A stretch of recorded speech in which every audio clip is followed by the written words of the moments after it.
introduction.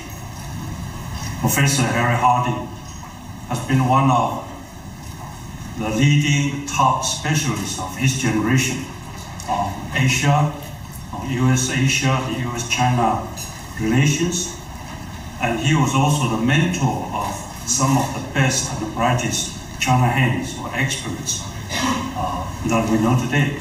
And personally, I had the pleasure of knowing Harry way back when I was first posted in Washington, D.C. as a junior officer in the early 1980s, and when Harry was one of the major think tanks. Am I right? And of course, we are very fortunate. Now, Harry, throughout the years and the decades, and in one capacity or another, has been sharing his very insightful, in-depth, intriguing, inspiring observations in numerous books, articles, TV appearances, and speeches. And of course, his presentation, as always, eloquent, penetrating, unbiased, and equally illuminating. And we're also very fortunate. Harry is currently based in Taiwan as a university professor emeritus and continues his excellent research and teaching here in Taiwan. So we are all very blessed. So we cannot wait this afternoon to listen to and learn and benefit a great deal from Harry, what it means, and this keen subject matter of Xi Jinping's leadership as a supreme leader in China, and in this very highly precarious time, in our part of Asia Pacific and the world. So Harry, the floor is yours.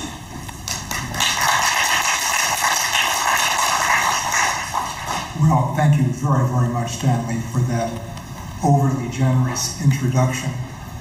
My Chinese is weaker than it once was, but strong enough to say simply, 不敢当. I don't deserve anything that you said, but it's a great pleasure for me to be here. I have been coming to Taiwan for a long time. Basically, that means I'm getting old. Damn old, some would say. But I remember coming to a number of meetings of what was then called, in Chinese, the 中国大陆问题, 中美中国大陆问题研讨会, the Sino-American conferences on mainland China. Frankly, I don't know whether those still exist. I hope they do, or this kind of conference continues that legacy.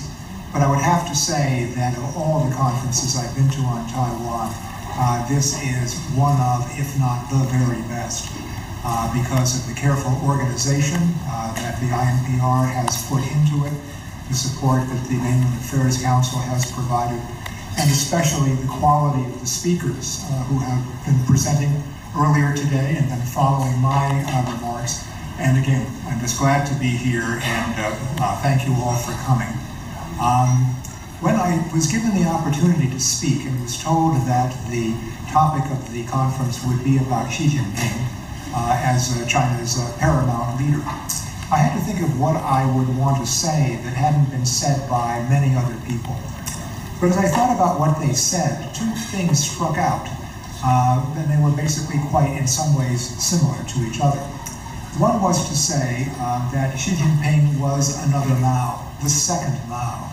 And the other was to say that he was, in some sense, the anti-Deng. In other words, someone who was going to basically turn the page on Deng Xiaoping and do things very, very differently. Now, how one would evaluate those assessments in terms of whether that was a good or a bad procession of leaders, that's up for everyone to decide for themselves. But I simply thought that I didn't see those as being entirely accurate comparisons. As I'll be talking in my remarks about how I don't think that Xi Jinping is entirely a second Mao, nor do I think he is entirely an anti or a non-Deng Xiaoping. There are fascinating similarities and differences between Xi Jinping and both of these leaders. As well as some other leaders that I will mention, and one other that I'm not sure is in my remarks, and Stanley and I were talking about him at lunch. And that is someone who has been, and in one episode, as you know, incident, in a very embarrassing way, kind of removed from the roster of previous Chinese leaders, and that's Hu Jintao, who I think is actually someone who deserves a lot more attention, and maybe will have more attention given to him over the remaining sessions of the conference. But with that aside, let me try to get to this kind of comparison that I have mentioned. In the very beautiful conference program booklet that you've all received, I think somewhere there is a brief précis, a brief summary of the remarks that I'm going to make. And it will lay out some of the major dimensions around which, or along which, I think Chinese paramount leaders can be analyzed and be compared. I won't summarize what those are, and I won't say why I selected those dimensions. I'll just, for the sake of time, proceed right to it. And to start my comparison of Xi with some of his predecessors along those three dimensions. The first of the first of these dimensions. Oh, there I see what happened. Suddenly the speaker comes on. The first of these dimensions that I want to discuss briefly is the leaders' assessments of Chinese history and culture. And here I think there is an extremely intriguing difference between Mao and Xi Jinping. While Mao, of course, perhaps above all else, was a very proud Chinese, he was not a very strong admirer of Chinese history, or what might be called the official culture of traditional China. We know that in many of his writings and in many of his policies, and especially in many of his mass campaigns, he was a very active critic of Chinese history, or what might be called official Chinese culture.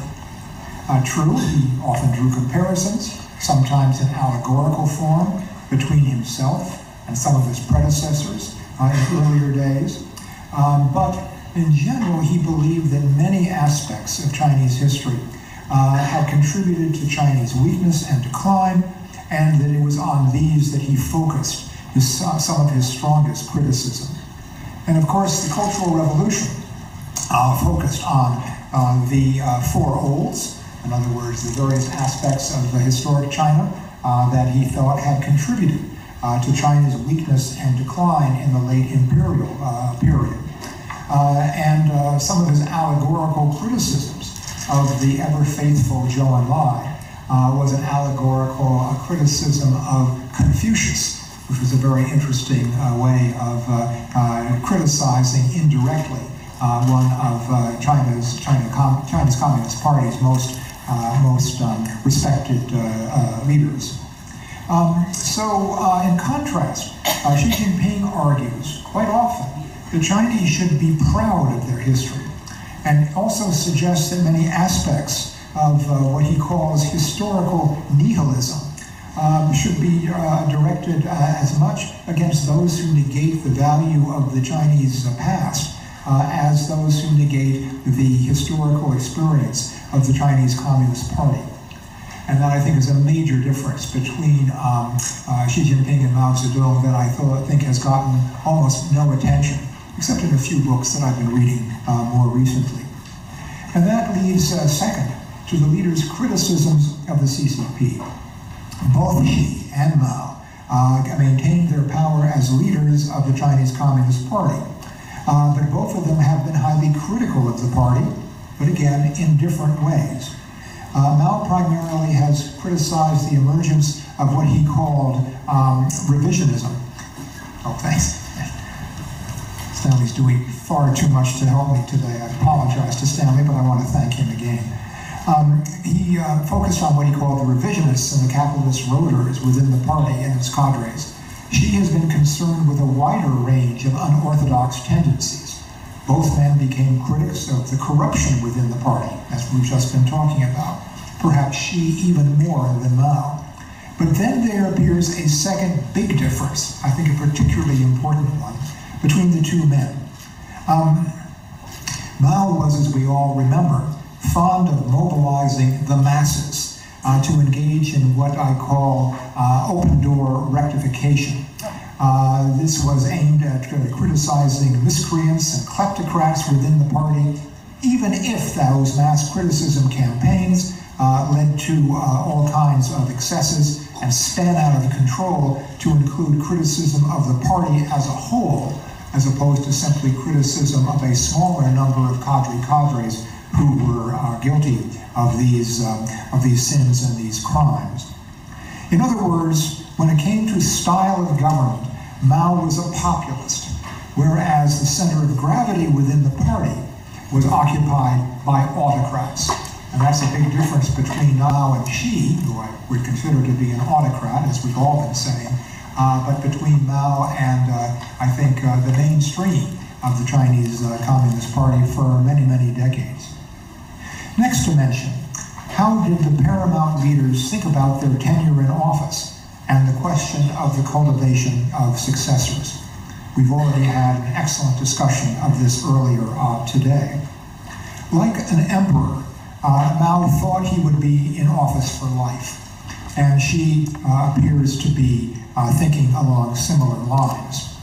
In contrast, Deng sought to apply age limits and term limits to leaders at various levels of China's political system, although he never needed to apply it to himself, for the very interesting reason that he never gave himself, after just a few years as paramount leader, any formal position that he would have to be forced to retire or resign under his own rules. A very clever maneuver. So as we all know, at his death, the last position he held was as chairman of the Chinese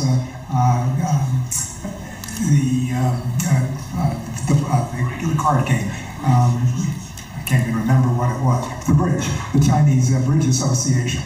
Not bridges that span rivers, but bridges that you play at the table. The Chinese political system became much more institutionalized, as we've already been saying, under Xi Jinping. Now, next, both Mao and Deng, so I'll do another comparison now, in terms of thinking about how they apply tenure in office and cultivation of successors to their rule. Both Mao and Deng recognized the need to groom, identify, and even appoint successors. Although Mao was notoriously fickle about his choices and often tried to reverse them. You can think of Liu Shaoqi, you can think of Lin Biao, you can think of not a formal successor, but a very powerful person, Peng Dehuai, and as people who had quite unfortunate episodes with Mao, even though they seemed to be very close to him. We might even put Zhou Enlai, although never a formal successor, in that category as well. Deng seemed to prefer grooming to formally appointing, as opposed to Mao. Xi Jinping has violated Deng's norms for tenure and succession, and has seemed to deliberately to avoid the opportunity to identify anyone who might even be seen to be a possible successor, or be a plausible heir apparent. So, for example, we've had a succession of quite weak number twos, especially vice presidents, which in recent years has been the path to the chairmanship and presidency in China, and she has scrupulously avoided naming a successor, for the very reason that Mao learned and deeply regretted. A successor is a potential challenge to the paramount leader for as long as that leader is still alive and active. The fourth and next dimension is a comparison of Chinese leaders' attempts to create a distinctive orientation towards what most Western observers still call ideology, or what the Chinese communist leaders more commonly call thought or theory, 思想和理论. Here again, Mao and Xi appear to be quite similar, both with each other and with Liu Shaoqi. All three favored the use of rectification to promote the official thought or ideology. But the form and content of the doctrines that they promoted was quite different. I believe that one can show that the content of Mao's writings, the material most often used for these study and rectification campaigns, were far more broad in scope and elegant, even insightful, even elegant in writing, whatever you might think of their content. The name formerly assigned to Mao's ideology was, of course, Marxism, Leninism, Mao Zedong thought, whereas the term Xi Jinping thought is in full Xi Jinping thought on socialism with Chinese characteristics for a new era. The first phrase of that was basically borrowed from Deng Xiaoping, who in turn had appropriated it from the idea of actually from Mao's commitment to the idea of the necessary sinification of Marxism. Mao's thinking was more likely to be, as compared to Xi, more likely to be on the setting of broad strategy. Mao's thinking was more likely, as I said, on broad strategy and conceptualization, whereas Xi's thinking tends to focus on the details of specific problems and the specific policies he has put forward to address them. As far as I can see, Xi's thinking has little analytic originality. It basically is a bureaucrat talking about a set of policies that he wants the country to adopt and implement. In that sense, it is more like a president of the United States giving a State of the Union message, a kind of a menu of policies, rather than any binding and attractive concepts that will mobilize the public. Mao is much better at that than Xi Jinping has been in Xi Jinping thought. Two other comparisons also bear notice and emphasis here. Oh, I should also add, I think that therefore it may be that Xi's ideology, if it has a shelf life at all, in other words, endurance after his death, I think it will be far shorter than Mao Zedong's, let alone the fact that many people who survive Xi Jinping may wish to discredit him to the greatest degree possible. And given the rather anodyne quality of his endless numbers of speeches that are being published in various languages and bound in compendium are numerous indeed. Two other comparisons also deserve some notice. First of all, Mao was far more opposed to both private ownership and market forces in the Chinese economy than either Deng or even Xi, although both of them favored keeping these forces in a birdcage, as another prominent leader who was very influential in the communist period and then even in the post-Mao years, Chen Yun. And I think that Xi's birdcage is even more binding, even more restrictive. Although I think that here there is a difference between Deng and Xi that's also striking. Deng is well known for promoting the idea that to get rich is glorious, as well as also for the idea that some will get rich earlier than others. Some will get rich first. Xi has now come to realize, however, that as a part of his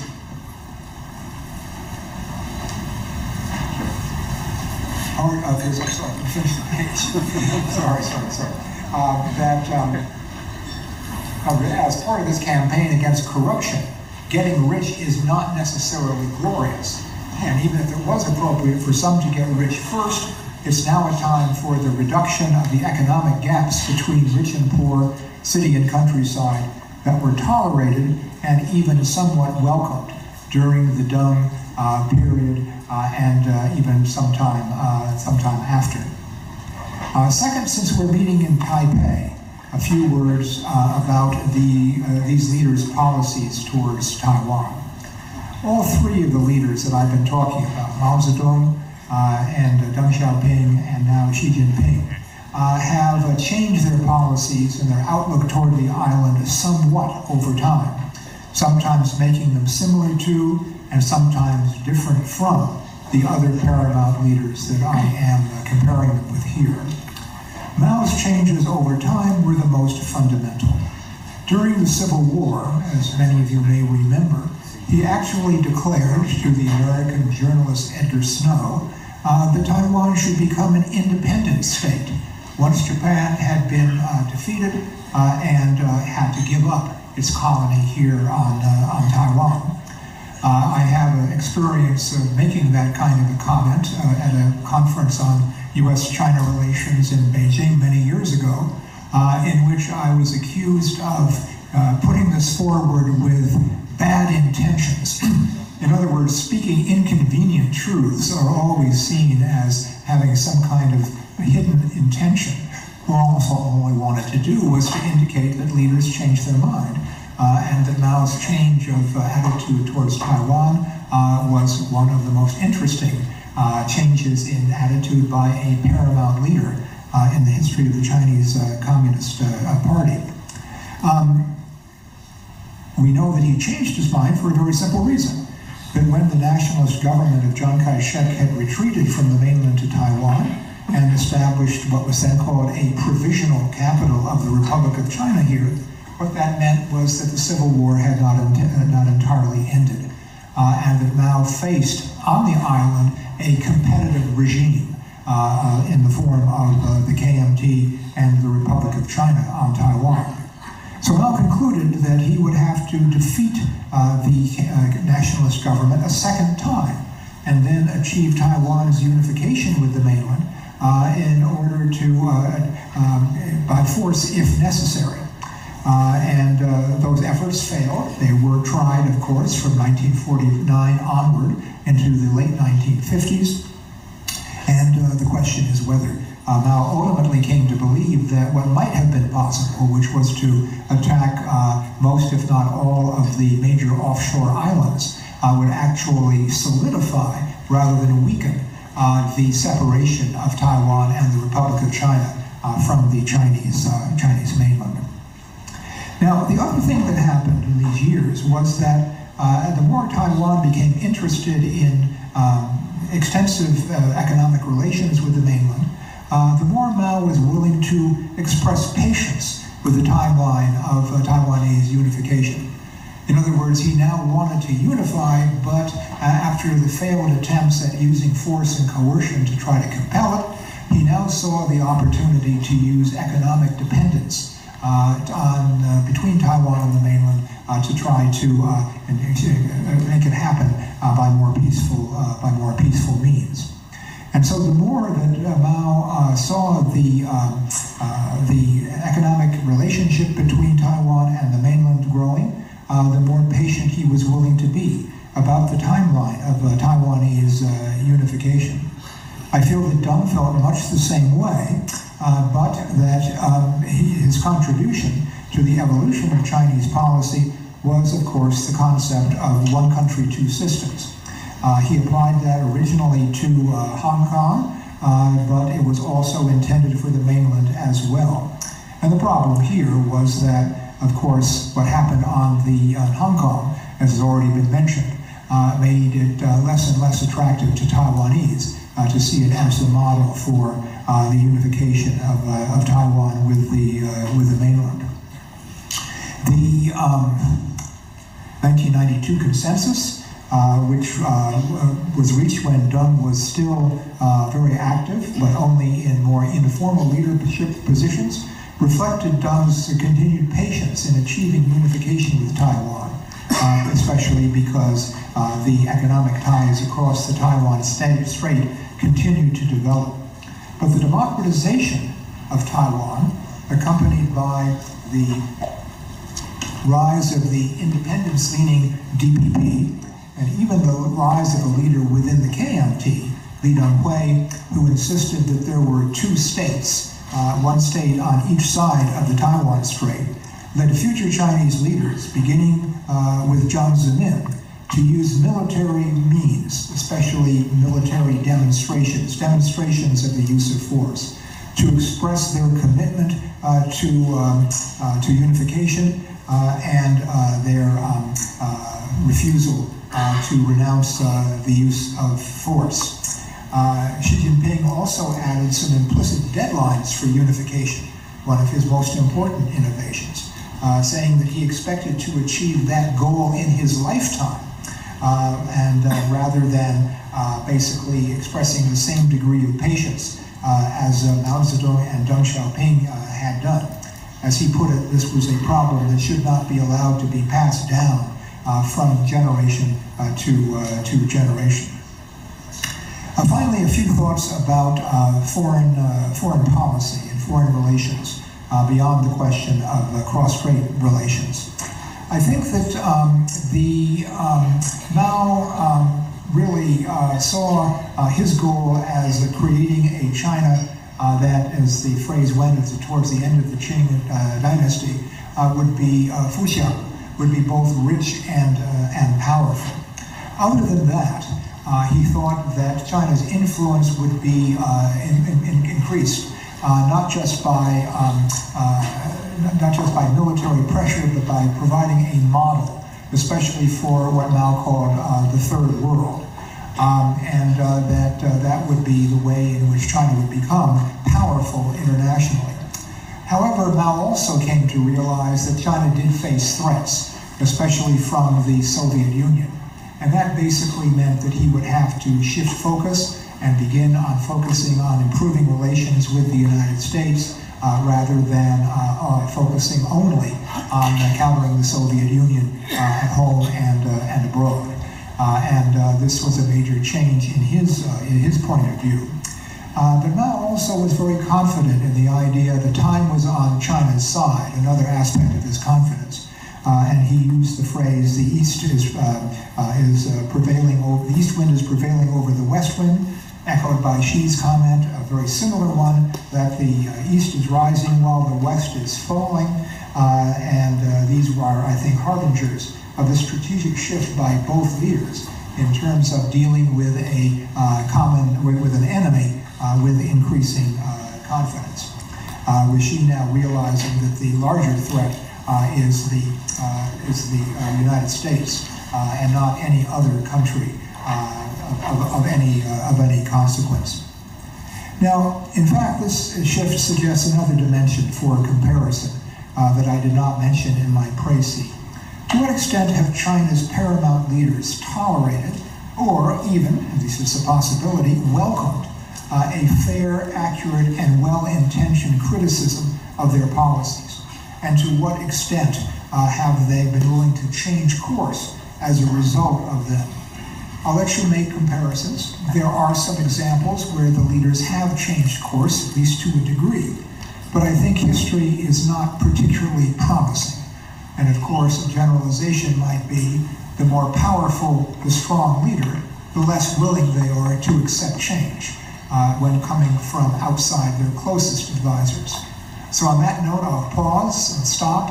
Thank you all very much for your attention. And again, my thanks to the organizers, especially to Stan Mastergal for his kind introduction, and look forward to comments and discussion over the course of the rest of the day. Thank you all. Thank you very much, Harry. We can thank you again, very thought-provoking and stimulating in analysis and presentation. I think we have the whole afternoon and to continue on this very important key question.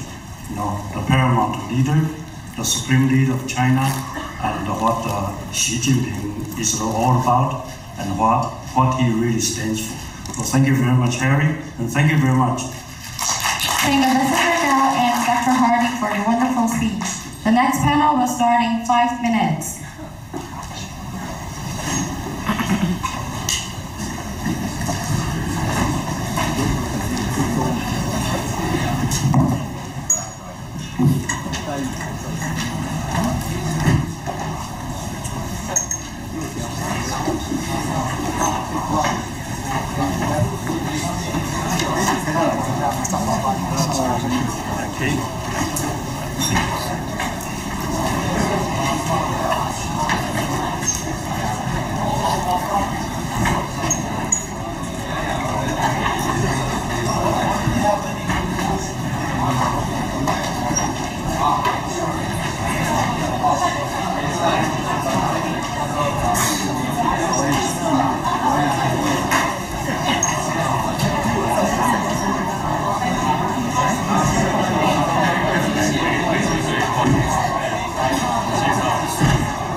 正常啊，你跟他打招呼吗？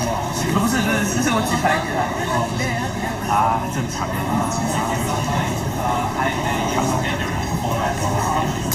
My PowerPoint is English, so I think you don't miss anything.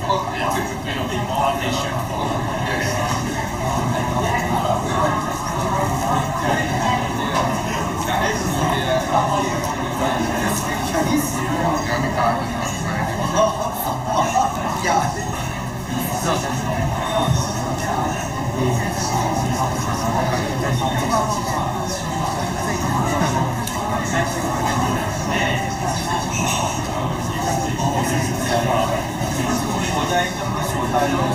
The next panel will begin soon. Please come back and be seated.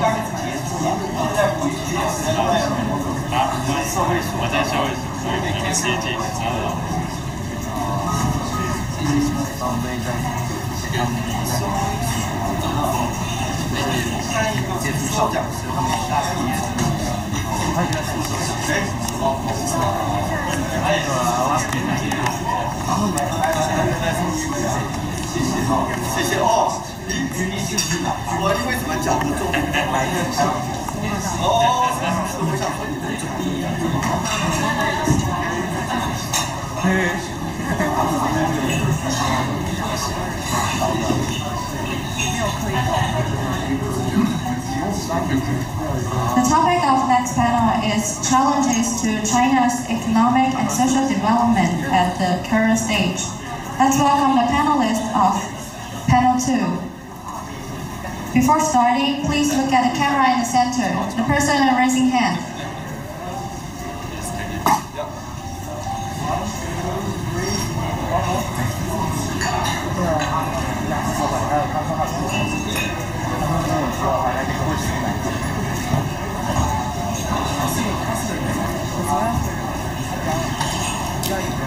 Panel 2 will be moderated by Dr. Wang Jianquan, Vice President of Zhonghua Institution for Economic Research. Please. Okay, thank you, Chairman and President Tian, and honorable guests, and also the presenters, and also discussants. Good afternoon. It's a great honor to attend this chair this session. My name is Jianquan Wang from Zhonghua Institution for Economic Research, which is a government economic think tank. And the topic of this session is about challenges to China economy and social development at the current stage.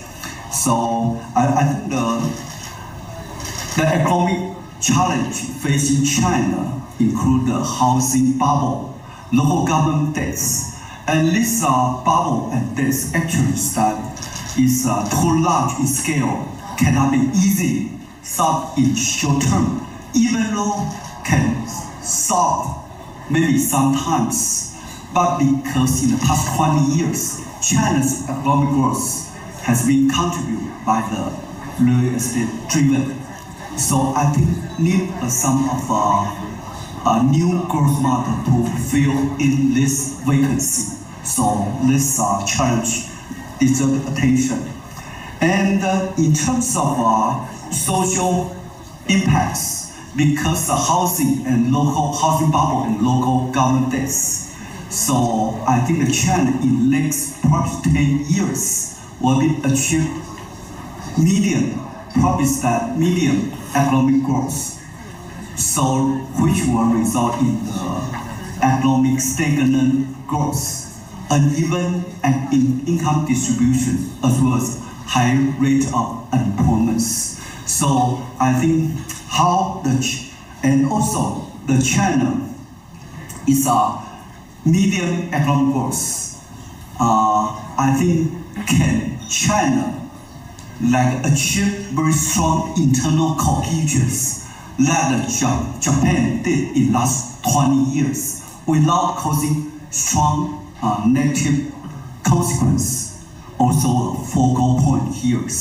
And because of China's weakening economy actually strongly related with Taiwan's economic growth as well as the stability of two sides of street.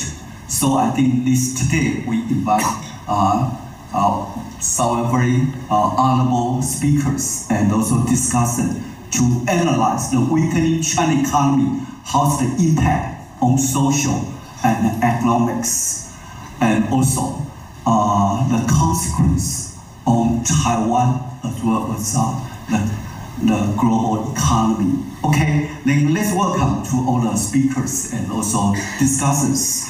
And because of time constraints, so according to the conference schedules, I think that each presenters will have 10 minutes. We have 3 presenters for 30 minutes, and we also have 4 discussants. Each have 5 minutes. So just please keep on time. Okay, then I will invite the first speakers. Just a minute. Oh, okay, it's Dr. Chen, Chairman, Center for the Modern China Studies. Okay, let's get a round of applause for Chairman Chen, please.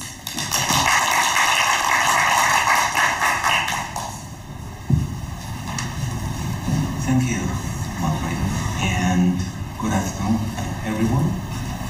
At this time, after lunchtime, I'll try to not attract you with an interesting phenomenon because my topic is not really interesting, but it is sensitive. So I'm trying to talk in something sensitive to China's economy, Taiwan's economy, and the world economy.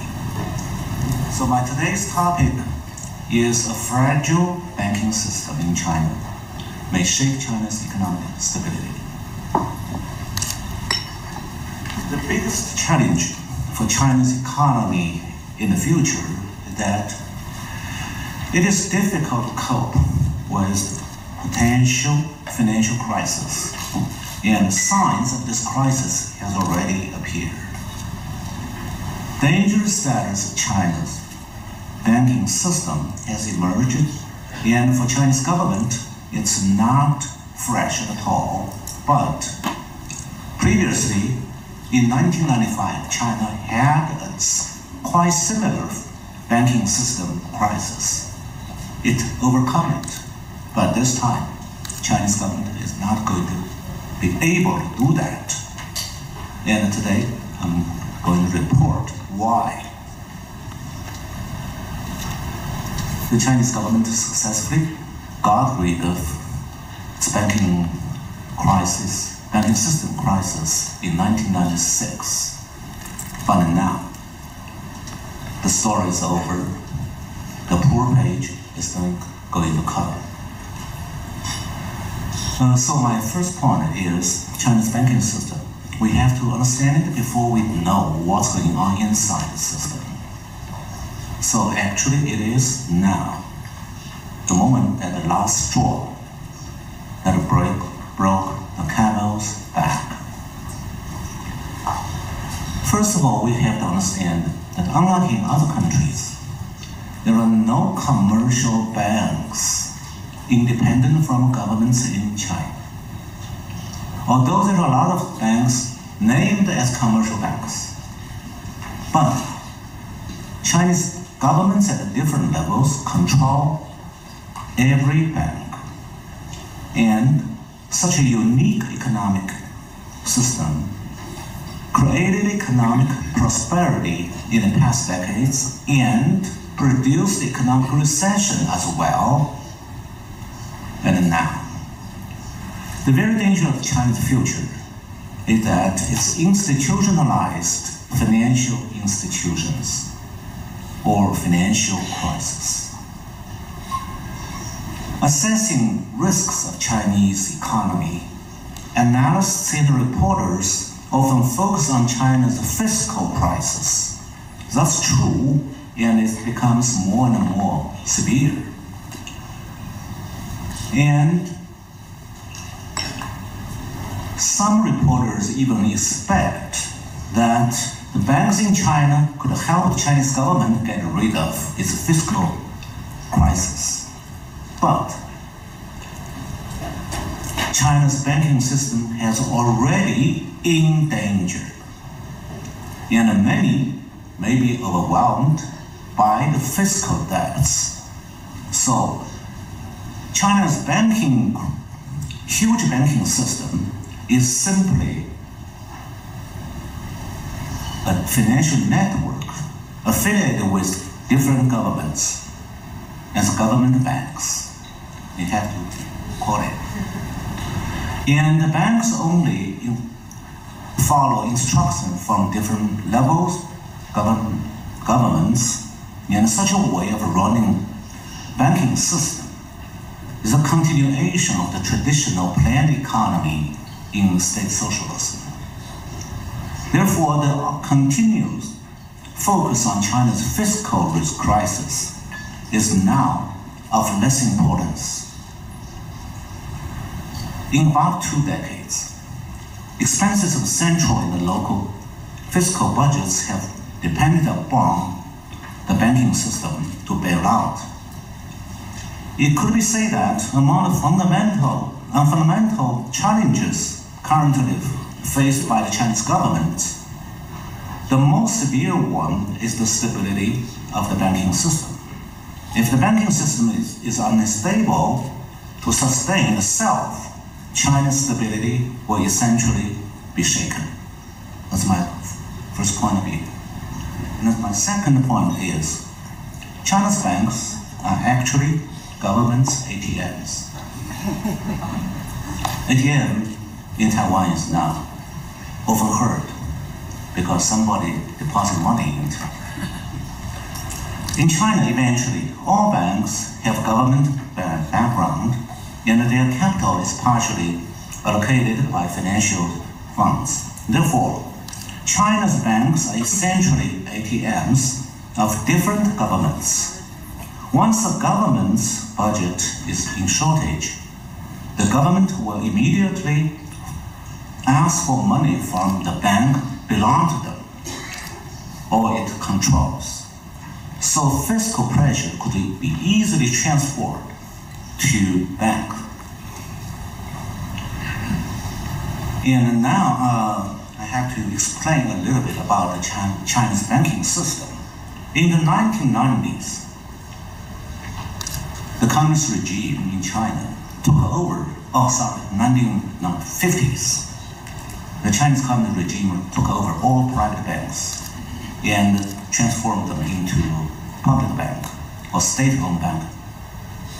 Until the mid-1980s, China had only 4 state-owned banks, namely Industrial and Commercial Bank of China, Bank of China, Agricultural Bank of China, and China Construction Bank. All of them subordinated to the Ministry of Finance as government's financial management agents working in the Soviet-type planned economic system. The China's Ministry of Finance not only controlled the most of the national financial resources, but also played a role as the main investor in economic activities before the reform, and even in the early stage of the reform. Source of credit funds of the banks were from fiscal allocation, fiscal deposits, and fiscal deposits of state-owned enterprises. So this financial structure was called in China as a big Ministry of Finance and small bank system. That's the Chinese model before 1996. And in the late 1980s, some semi-financial joint stock banks appeared in China. And in the 1990s, local governments at different levels established many local banks.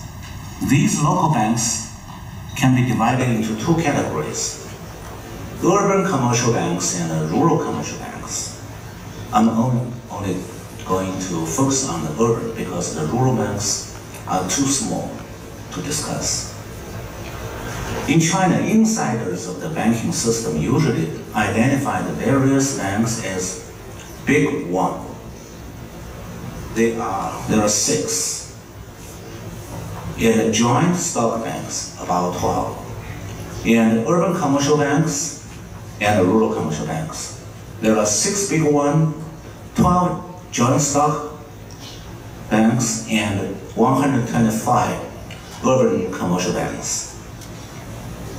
And the urban commercial banks serve governments at local levels, and the asset size of all those urban commercial banks accounts for 16 of 2003 of all banking assets. Now, we come to the crisis. That's my third point. The case of the government lending by Industrial and Commercial Bank of China. That's one of the largest banks in China, and it's also listed in the top 10 in the world. How it is operated. I'll take the case of China's largest state-owned group called China Railway. It's well known for its high-speed railway construction projects in all over the world, in all over China, and also exported to many countries. The key point is the China Railway only borrows but never repay. That's what I'm going to reveal today. So, I already mentioned, both the China Railway and the China Industrial and Commercial Bank are controlled by the central government, so they have the same owner. Therefore,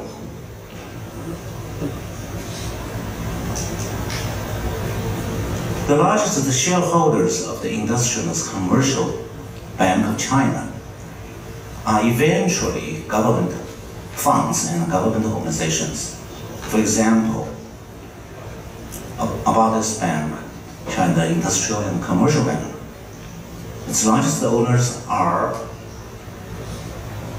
first of all, it's called Central Huijin Investment. That's a central government-owned fund for foreign currency reserve. And the second owner is Ministry of Finance. And the third owner is National Social Security Fund. And the three shareholders or state organization, they hold about total almost 70% of the share of the bank. However, something else interesting. Although the Ministry of Finance nominally has 31% of stake, it pays a little, maybe just 1%. But it has nominally 30%. The Ministry of Finance doesn't have money to buy the stock, but it says that that's my bank. So China's nationwide bank, like the China's Industrial and Commercial Bank, not only serve individuals and small businesses, but also finance large state-owned enterprises group designated by the central government. Such large state enterprises include China Railway. So that's the puzzle. Why China could develop the high-speed railway so quickly? Because it borrows and never pay. The financial report of the China Railway for the first half of this year showed that its net profit rate was about 0.03%, almost nothing. But it borrows The Industrial and Commercial Bank of China continue to follow instructions from the central government and give the railway company numerous new debts, buy their bonds or give them land loans, but never require them to repay. So that's how China's industrial, the largest, the world top 10, one of the world top 10 bank in China, how it was operated and is operated and will be operated. My fourth point is the operation and use of urban commercial banks by local governments. Oh, sorry.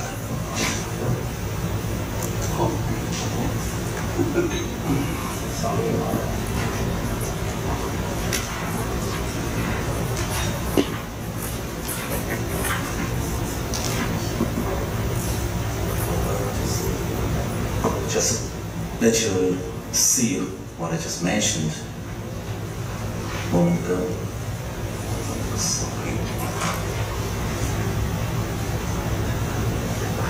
That's all. And now I'm going to talk about the local governments. Most urban commercial banks are controlled by local governments. So their CEOs and board chair were appointed by local city governments or provincial governments. Therefore, local banks have to serve local government's needs. Whatever needs they want, the governments want, the bank has to pay. So that's why I call them ATMs. In my essay, I mentioned a little bit detail, and right now, I'll just jump over to the next point because we don't have enough time.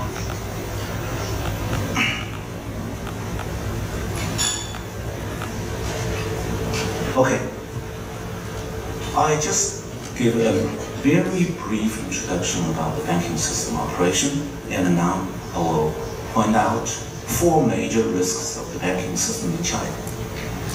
So China's banking system faces quite high risks, and such risks mainly come from 4 aspects. Namely, the first, local governments, they issue bonds and force local banks buy it. Actually, that's a way to take money from bank and never pay back. And the second category is bonds of the local government itself. The government also issue bonds and ask local banks to buy it or pay it. And the third, the local banks has to pay loans from local state-owned enterprises. If the local state-owned enterprises want money to maintain their operation, the local government will order the local banks to pay. And the fourth one is the family mortgage loans. If there are a lot of the balloon of the Chinese real estate bubble now already not broke up. So many families couldn't pay their mortgage, and all those debt now becomes local banks' burden. So within the 4 categories I mentioned, which composed of the risks of the local commercial banks, the first 2 are eventually the same. That's the local government's debts. So that's why I mentioned before. The local governments benefited from their local banks by taking unlimited money to develop local urban development, urban construction projects. But now it's the time to recalculate if those local governments could pay back. And the answer is almost for most local governments, no. They have no money to pay back. That means the banks are really in danger. Internationally, the proportion of the debt balance of governments at all levels, from central to local, in the country should be no more than 60% of its GDP. But according to International Monetary Fund, their estimates indicate that the outstanding debt of the local governments and their local government, in Chinese they call it local financing platforms, altogether reached about 85% of GDP. Okay. And adding the central government's debts, China's total debt balance is equal to its GDP. Already mentioned. The critical line is 60%, but China is 100. The last point I will just show you the comment. I will not repeat. Pay attention to the percentage 1.8 and 1.5.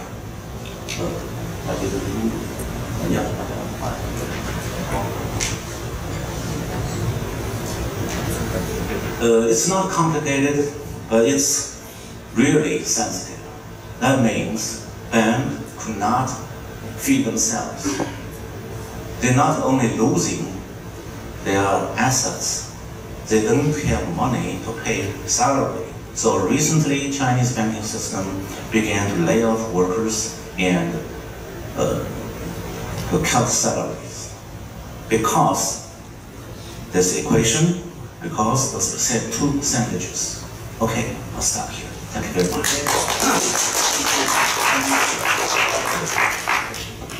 Thank you, share his valuable insight about being not so confident about if China can strike across the financial crisis because of a very fragile banking system, as well as the weak spot of centralized government regime. Okay, then I will just call the second speakers, Dr. Han Suk-hee, President, Institute for National Security Strategy. Okay, please. Thank you, Chairman. Good afternoon. My name is Suk-hee Han, coming from Korea. It's my great pleasure to participate in this conference today. I'd like to start with the term, the China's rise. For the previous 30 years, we frequently use, when you're just talking about China, we frequently use the term China's rise. But recently, more specifically speaking, after the COVID-19 pandemic, China has faced an unprecedented situation in its post-reform and open door era.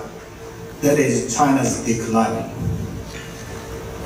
Currently, we have witnessed that China has struggled to fight against its economic crisis. So stock market crash, real estate downturn, economic slowdown, and fiscal deterioration of local governments are daily news topics that we receive from China. It has been almost 2 years since China has ambitiously implemented its reopening from austere COVID shutdown. However, Xi Jinping government has been failed to revive its already sagging economy, making people in and out of China embarrassed. Only last week, Chinese government has announced its economic stimulus measures, including pumping 100 million yuan, approximately $14.1 billion into the market from 2025. People in China welcome these long-awaited stimulus measures, but it looks very late, and nobody speculates the success of Chinese economic recovery with this measure. Then we have faced with one question: why Xi Jinping government doesn't respond to this crisis effectively? In other words, what will be the challenges to China's economic and social development at the current stage This is the theme of this session. I can answer with 3 points. The first answer is China peak. China is already reaching to the peak of its development. Although a number of scholars, journalists, and experts do not fully agree with this argument, I firmly believe that China cannot enjoy China's rise again. In my paper, I enumerated a number of domestic impediments, including aging population, environmental degradation, income inequality, and structural economic imbalance. These structural factors deter China's further development in its economy and society. Second, US sanctions on China's trade and technology development. I think this US sanction seems to be working right now. Under the name of the US-China strategic competition, the US has levied a heavy tariff on Chinese products, squeezed the market for Chinese exports, isolated China by way of strengthening coalition with its allied partners, and cut necessary advanced technology to transfer to China. US-China trade war, which began in 2018, has had a significant impact on China's export-driven economy, leading to a tariff and trade restrictions that have reorganized China-centered global supply chains. While there have been efforts to de-escalate tensions, the broader strategic rivalry between the two countries is likely to continue reshaping China's external economic environment. Technological decoupling has been initiated and imposed to China by the US. Having long been concerned about China's potential exploitation of American technology for cyber espionage and cyber attacking, its access to critical technologies such as semiconductors, AI, and quantum computing, and its engagement in unfair trade practices, including forcing foreign companies to transfer technology in exchange for market access and large-scale intellectual property theft. The US has decided to impose the strategy of decoupling on China. US imposition of decoupling in technology has commanded a significant impact on China's economy, technological advancement, and geopolitical standing. In particular, the effect of decoupling has been most visible in China's semiconductor field. Suffering lacking of original technology to make semiconductors, China heavily depends on imports for advanced semiconductors, particularly those from US companies and other East Asian suppliers.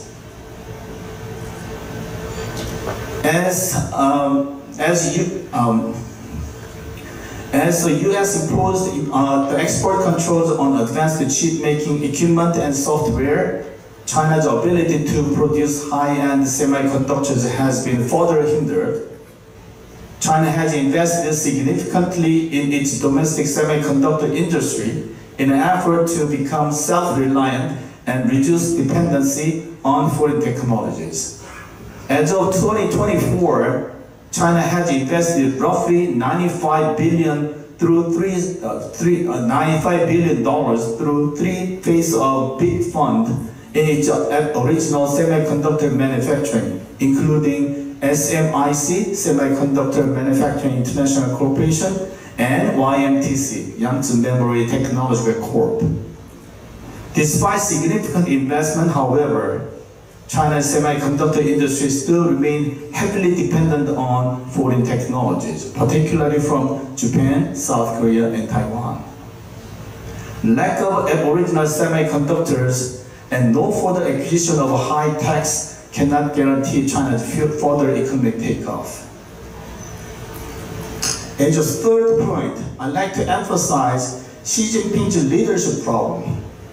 As previously Professor Harry Hardy, he mentioned him and he just compared his leadership with Deng Xiaoping and Mao Zedong. But I think Xi Jinping's leadership got a problem.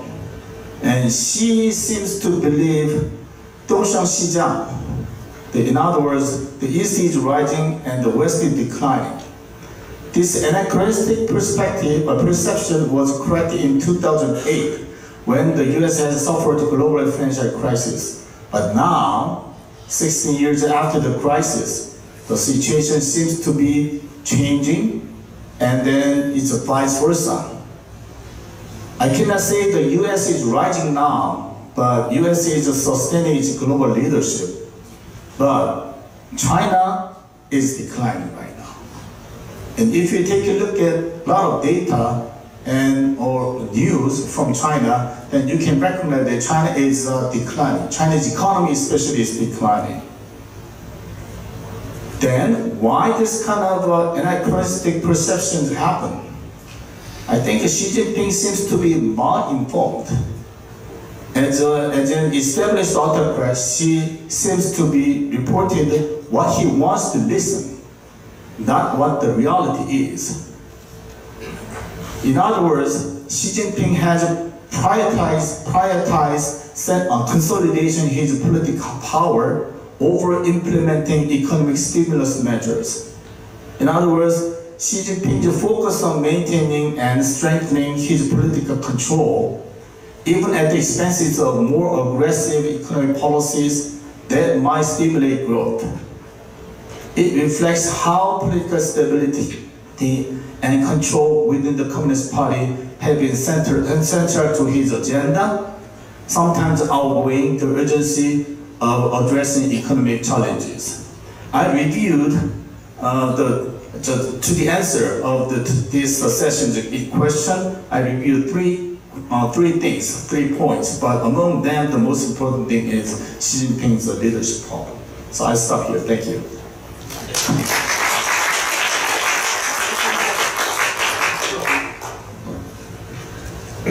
Okay, thank you.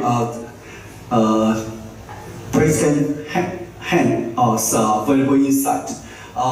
He said that because of the stimulus package promised that a little bit too late and not so big, and also besides of these problems that because of we face some of structural imbalance problems like aging population, like environmental concern, especially the U.S.-China trade and technology confrontation. I have a small insight for everyone because I have a friend who works for the IC industry and also familiar with China's IC industries.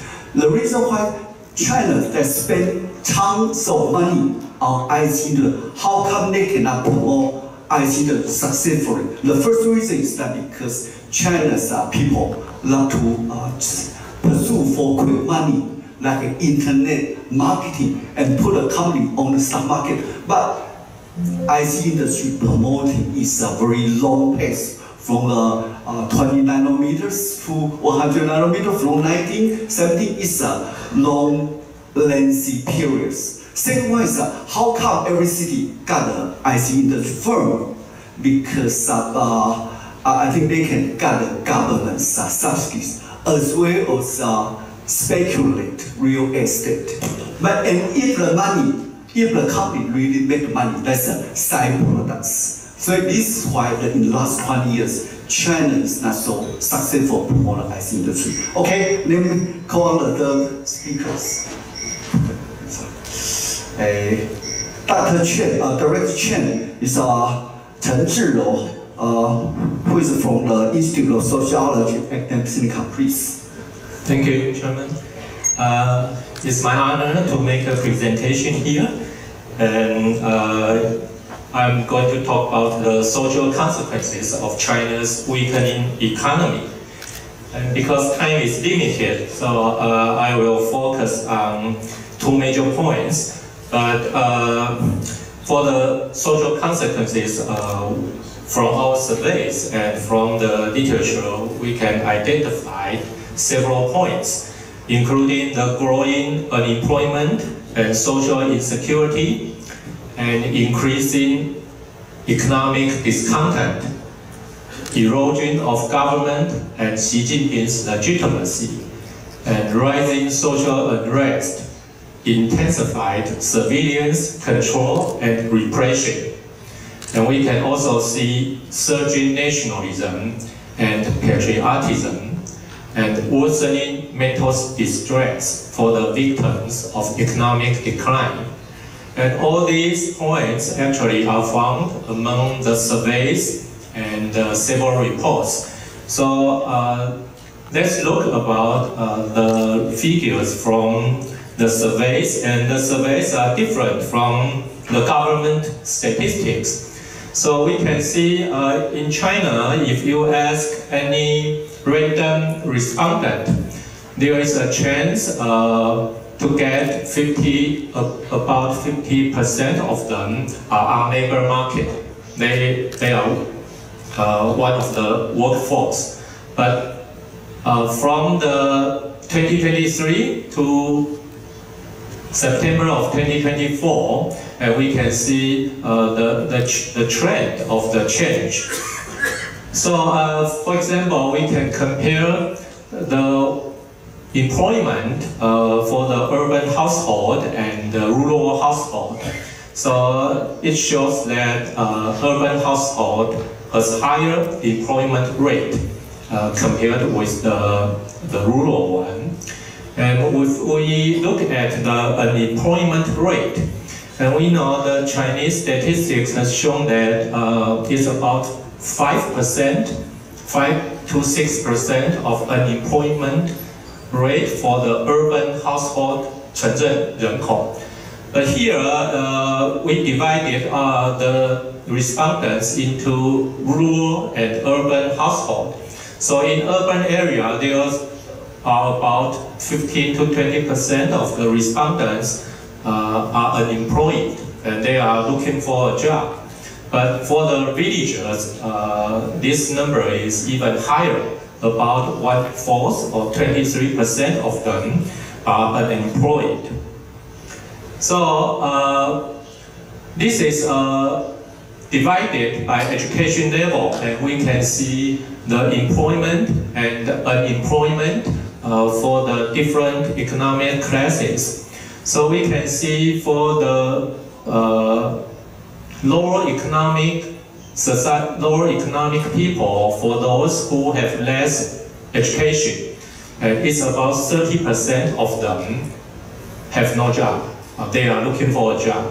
And then for the higher educated people, it's about 9% or 10% of them. So this is about employment in China. And this is the figure for the income, the cash income from the survey. And for the urban household people, they receive about 4,000 yen every month, compared with the 3,000 yen from for the villagers. And we can see for different education level, compared 2 years from last year to the September of this year.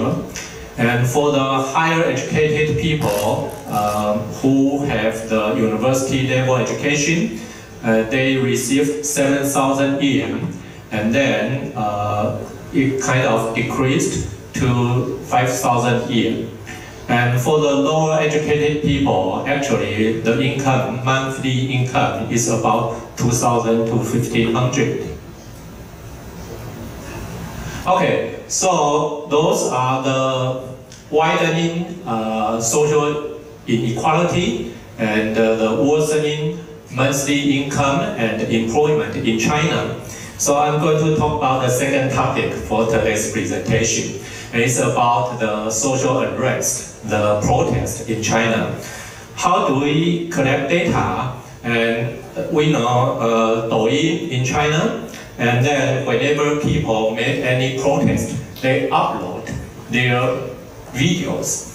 And then so one of our team members stayed in front of the monitor and have several cell phones to collect all the videos of protest. And it's a professional, it is difficult, okay? So for example, I'll show one of them. How should I, can you help? return, enter. Yes.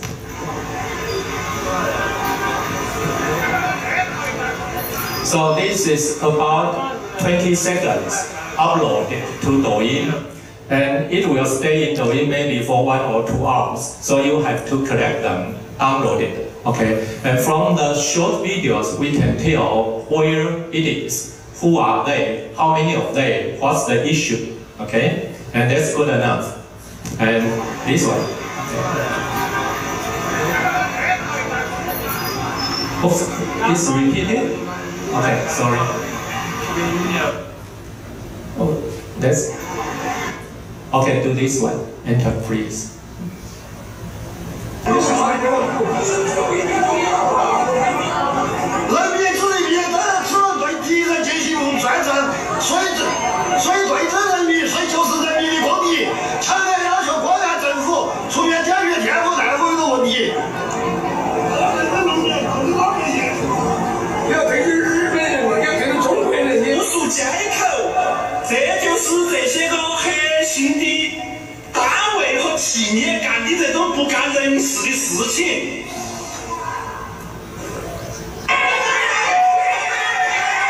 天天的光喊喽，对待那些业主，天天维权的业主提水停电喽，这个大姐出来找厕所已经摔倒喽，现在人事不行喽，这个要出人命喽，这个要出人命喽，青天老爷包青天，共产党救命喽，救命喽。Okay, so we have collected tons, hundreds, thousands of this kind of protest videos, and within 1 year, from January 2023 to December, so we have collected about 36,000 of protest incidents. And then from them, we need to do several research. And for example, what are the issues? So the largest issue is about economic demands. For example, the real estate issues, or the banking issues, or the investment issues. And the second is about the wage or dismissal issues for the private companies, for the workers. And the third one is the land seizures in the villages. And among the economic demands, real estate protest actually is the major issues. And among the real estate issues, what are they fighting for? The biggest issue is about the 烂尾楼, which means the builders of the apartments, the houses run away and they are abandoned. So the owners, the residents need to pay the mortgage to the banks, but the houses are not finished. They could not have a finished, completed real estate, but they need to still pay the mortgage. So 烂尾楼 is the biggest issue for protest today in China. It appears every day. So, and the other issue about delayed delivery of housing and reduced standards or the property management fee issues.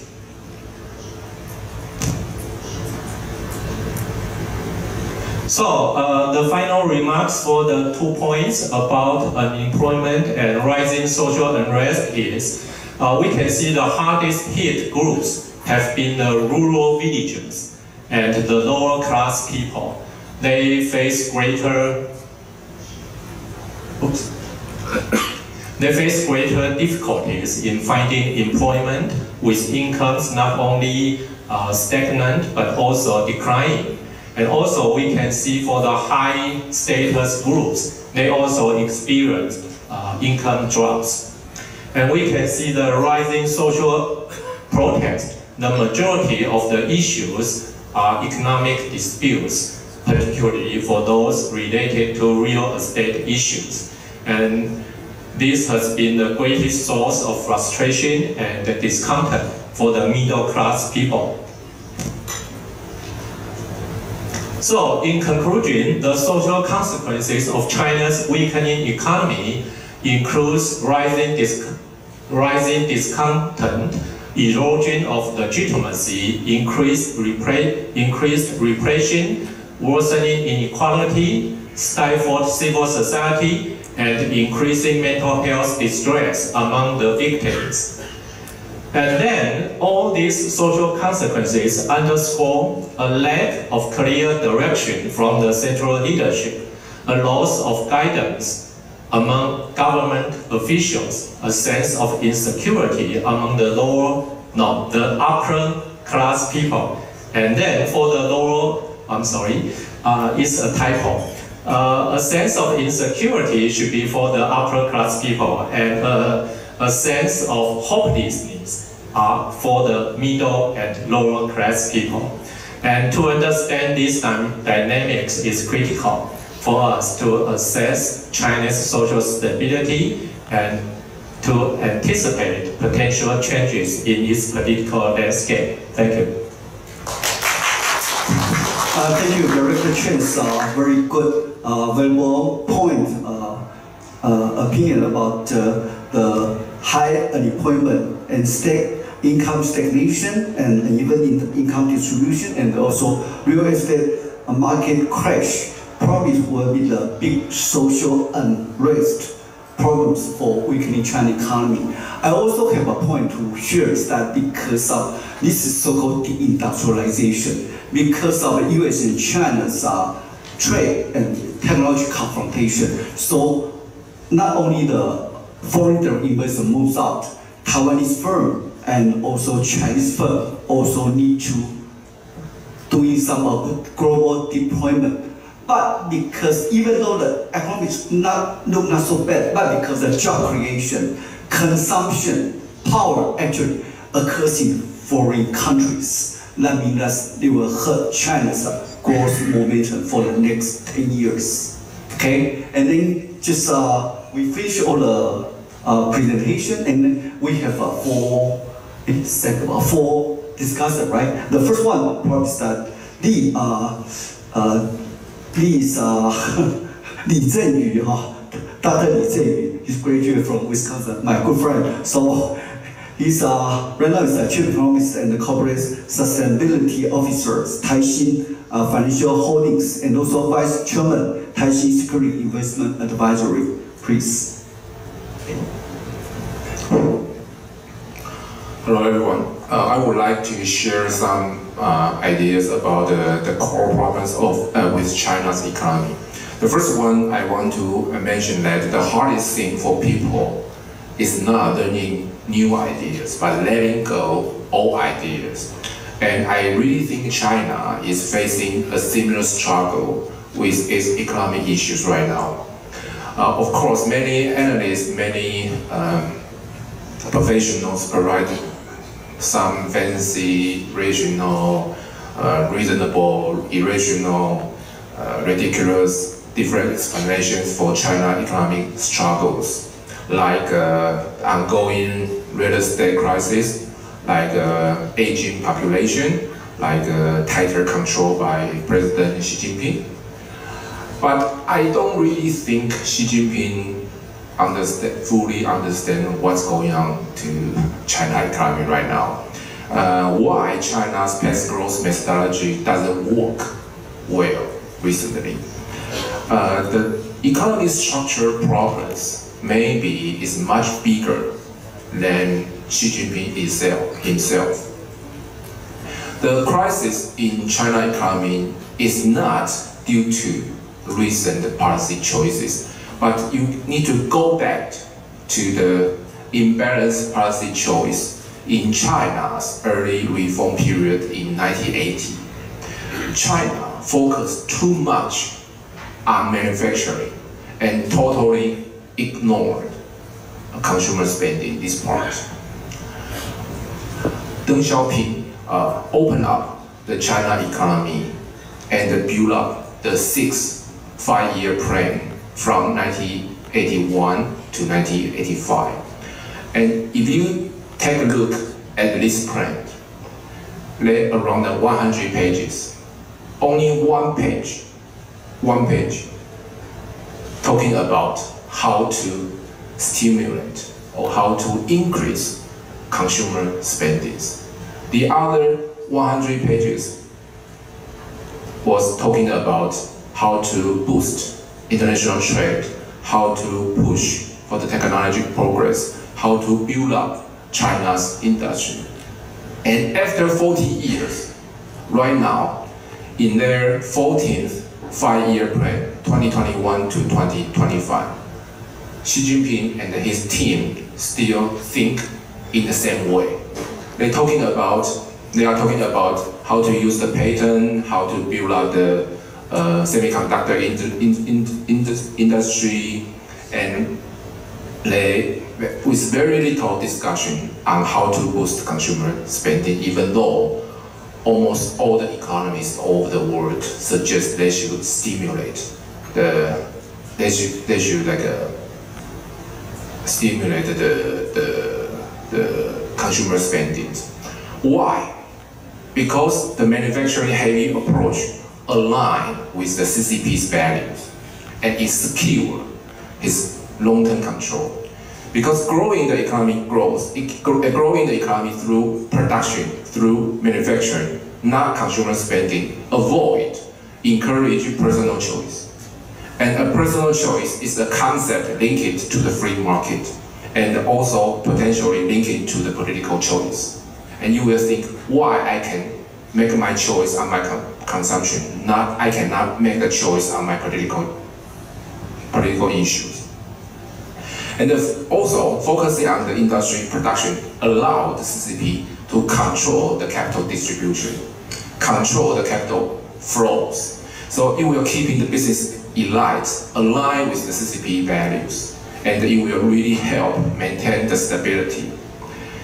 But the other question is why the old methodology works before, but doesn't work right now. Couple reasons. First, U.S.-China trade war. And right now, China cannot sell their cheap products to US or globally. The other, before, the CCP government allowed more room for private business, some free market, and the local government can make their decision independently. So at that time, sometimes when something happened, they can use the very limited free market to rebalance the demand and supply. But not right now, because right now is very different. Right now the top leader decide to develop a deep industry. Everyone will line up and rush into the industry. For example, take solar panel, for example. In 2010, China State Council announced the solar panel is the key important strategic new industry. Within 2 years, 31 of China's 34 provinces prioritize solar industry. More than 50% cities invest in the solar project, and more than 100 cities build up solar industry parks. And to meet their economic growth targets for the KPI for the local government actually increase the productions when price drop. You know, the price drop, you increase Q and you hope P times Q keep the same, even increase. So they can match their target. And this approach leads to problems. First problem, oversupply. Right now, the solar industry utilization rate is only 23%. And they decide to increase 50% production next year. You cannot imagine that. And the other one is many companies become zombies. It's a kind of race of zombies. So many solar companies only survive not because he own good technology or he's efficient, because he can get money. He has a good relationship with the local government.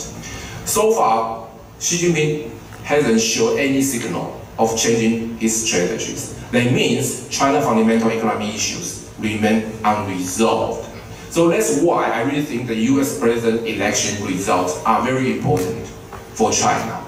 If Harris wins, it's good for the short term because she won't face any other too much pressure in the short term.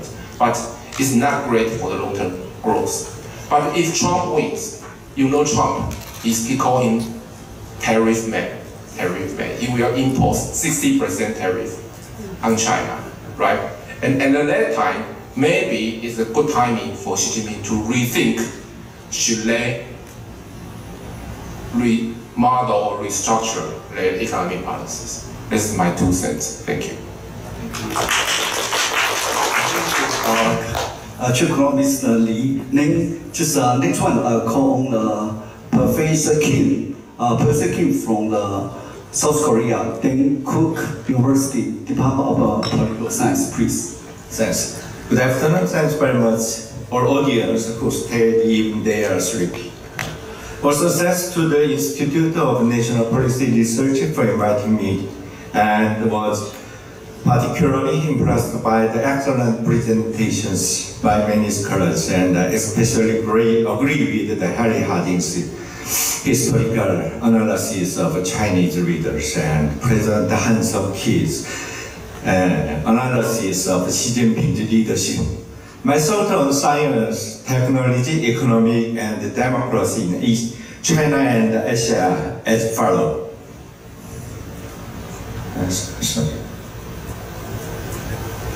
The world political economy is complicated and connected, in particular based on science and technology, raw material production and processing supply, production and assembly, and consumption and service are complicated, intertwined to each other.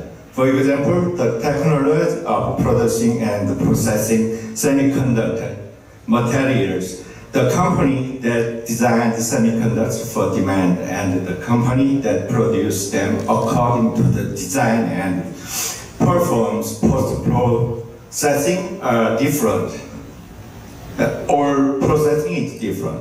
But the industry that uses these products to complete machines and provide the services is connected worldwide.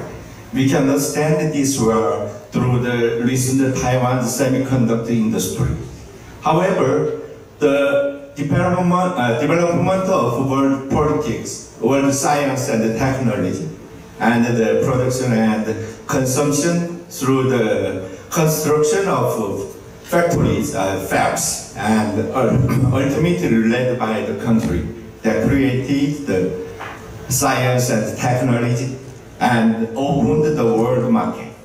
In particular, countries that use English and have caused the industrial revolution and developed science and technology to cause the second and third industrial revolutions are leading the world in industry. My argument is that the English German, they developed scientific and some industrial revolutions before, also influenced to Asia. Military power and cultural influence is included by the influence of the third industrial revolution. And behind them is a capitalism and democracy based on freedom. We cannot ignore the influence of the United States and Europe, which currently use English commonly as the basis for many internet platforms and industrial production, supplies and services. Basic science and technology absolutely influence the international industrial network, global supply chain. This is the same for advanced science, military, and space industries, including living products. Looks like meaning is that all our technology, lives, and products is following to United States and European advanced countries. Including living products, also say, in the changes in the modern and contemporary history, the changes and the development of East Asia has been aided by Western political, social culture, and science and technology. And this is the same for the four tigers of the past in Asia.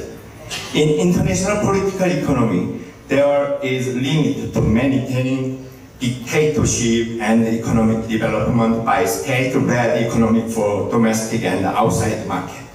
Mass production and export of without paying technology license fees will not be subject to sanctions. So, the reform and opening of the socialist China was achieved with the help of the West because of the reason West supported China, they can make some succeed reform and opening policies. Led by the United States, especially 2001, China entered WTO, so on. And the four tigers of the East Asia is as the same. This does not mean that we should ignore the effort of the Chinese people. We agree the effort of Chinese people, but main power is supported by Western side.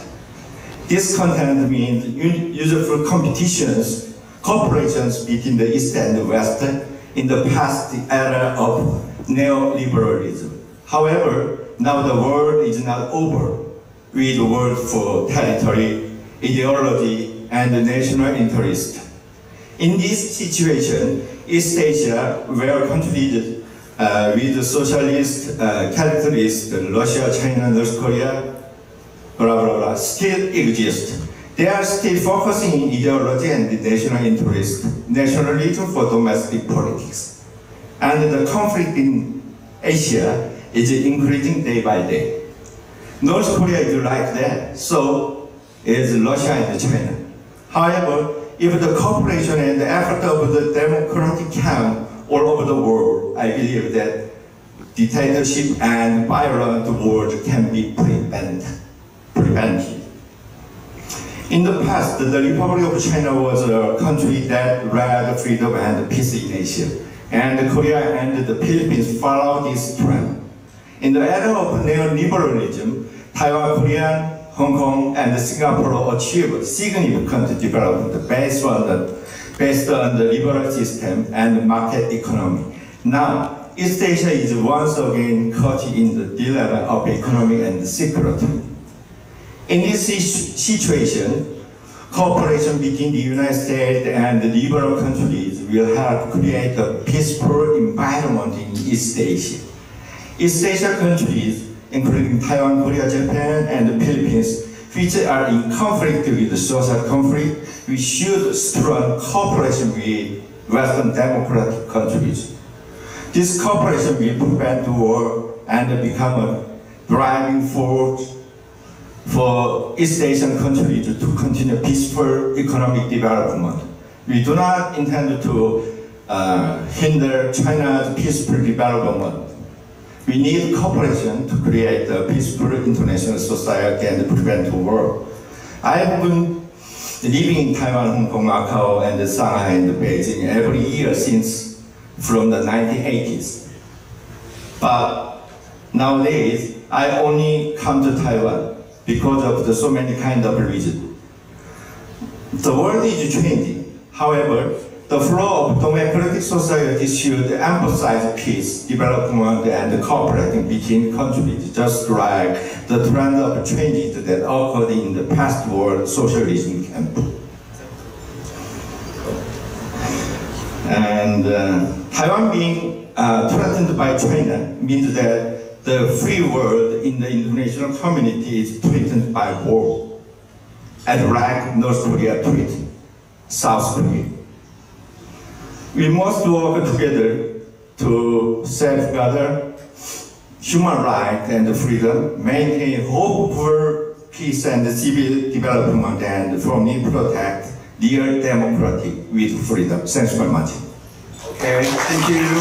Hereby just call on the third discussion, Professor Zuo Zhendong, who is from National Taiwan University Department of Political Science. Please. Thank you, and thank you, Chairperson. Thank you for the Institute for National Policy Research to invite me. I'm very honored to be part of the conference. I'm also learning a lot from the presenters in this panel. I'm especially interested and curious about Professor Chen's discussion on China's on the social consequence of China's economic slowdown. I just want to throw a short question on that before I jump into my main point. Basically, in the meantime, when I see public unrest, especially among the young generation, I think it can work two ways. Of course, the unrest among the young generation can become a very strong force against political stability in mainland China. However, we should also be aware or be aware that those who are disappointed with the government could also be prone to nationalist appeal, and the government, CCP government, can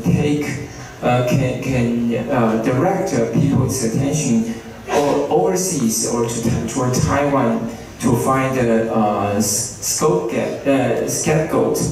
And secondly, because of the fact that during the economic downturn, young people may be more eager to look for jobs within the government, the so-called 体制内. So they may have to follow the guidance from the government even more strictly. Okay, anyway, let me go back to my main point.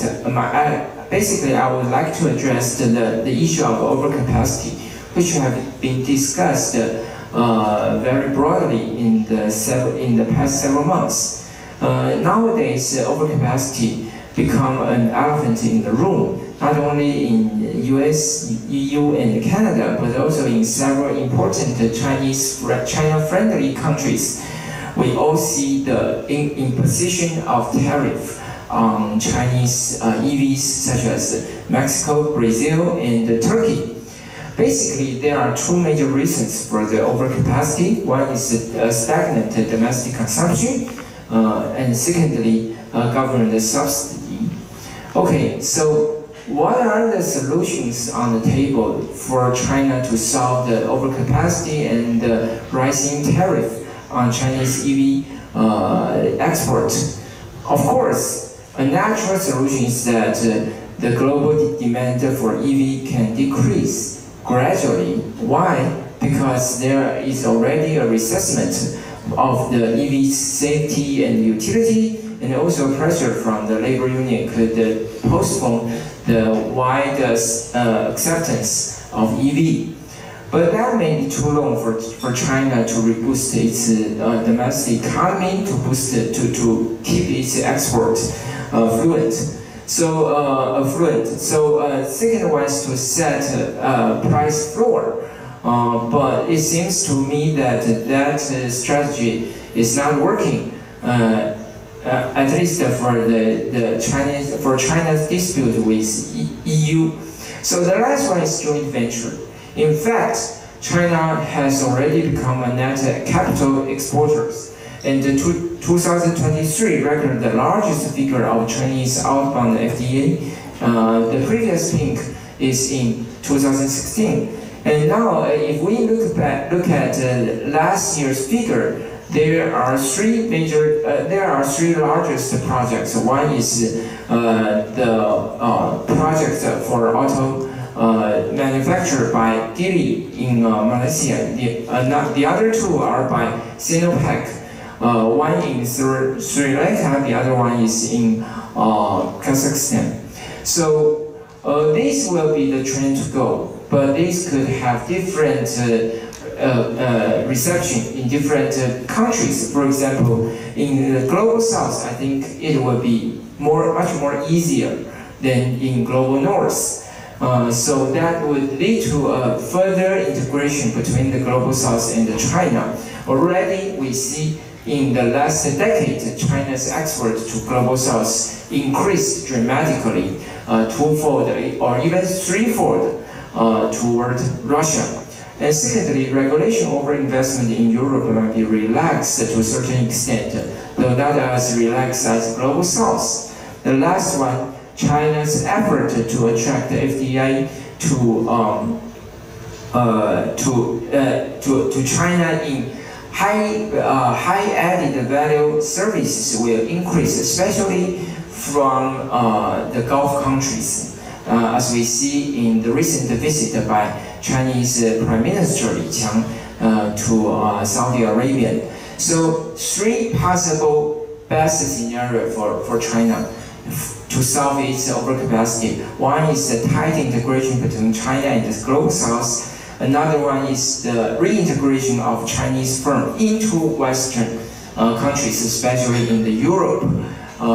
The last one is a new role played by the Gulf countries as a key investors in China. How that 3 will come out is waiting to see.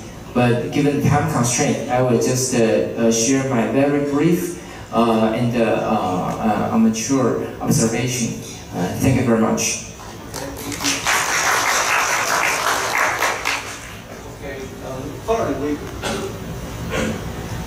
We are going to have a European perspective on China's financial problems. Just a call Senior Associate Research Fellow Bertoldi Marinos from the Italian Institute for International Political Studies, please. Thank you, Chairman, and thank you to the Institute for International Policy Research for the kind invitation.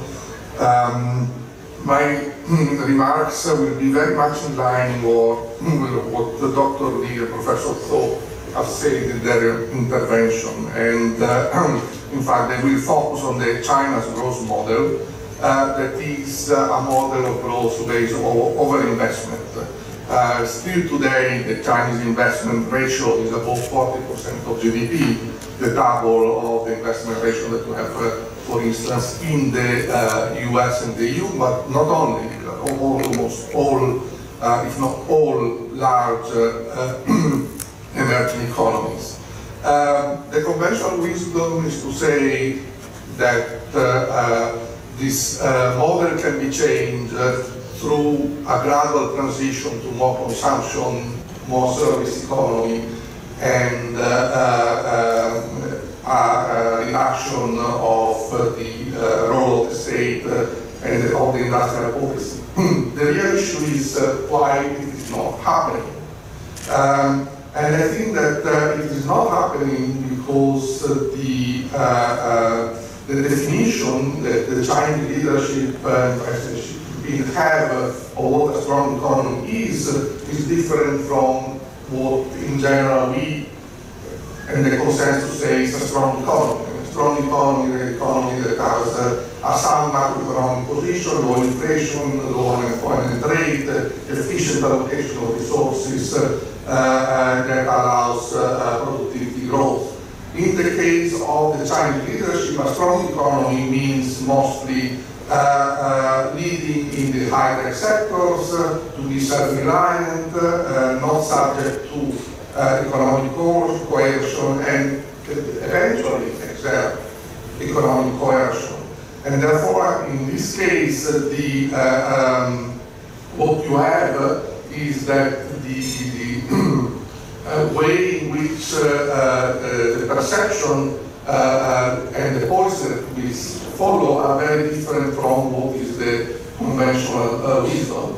I remember when I was the European Commission representative in the G20 framework for strong, sustainable, balanced growth more than 10 years ago. I mean, the issue of rebalancing, reducing the imbalancing, reducing the overcapacity at the time was steel and aluminum, was there. The Chinese seemed to agree, and in fact they did something to reduce part of the overcapacity, although by no means it has disappeared.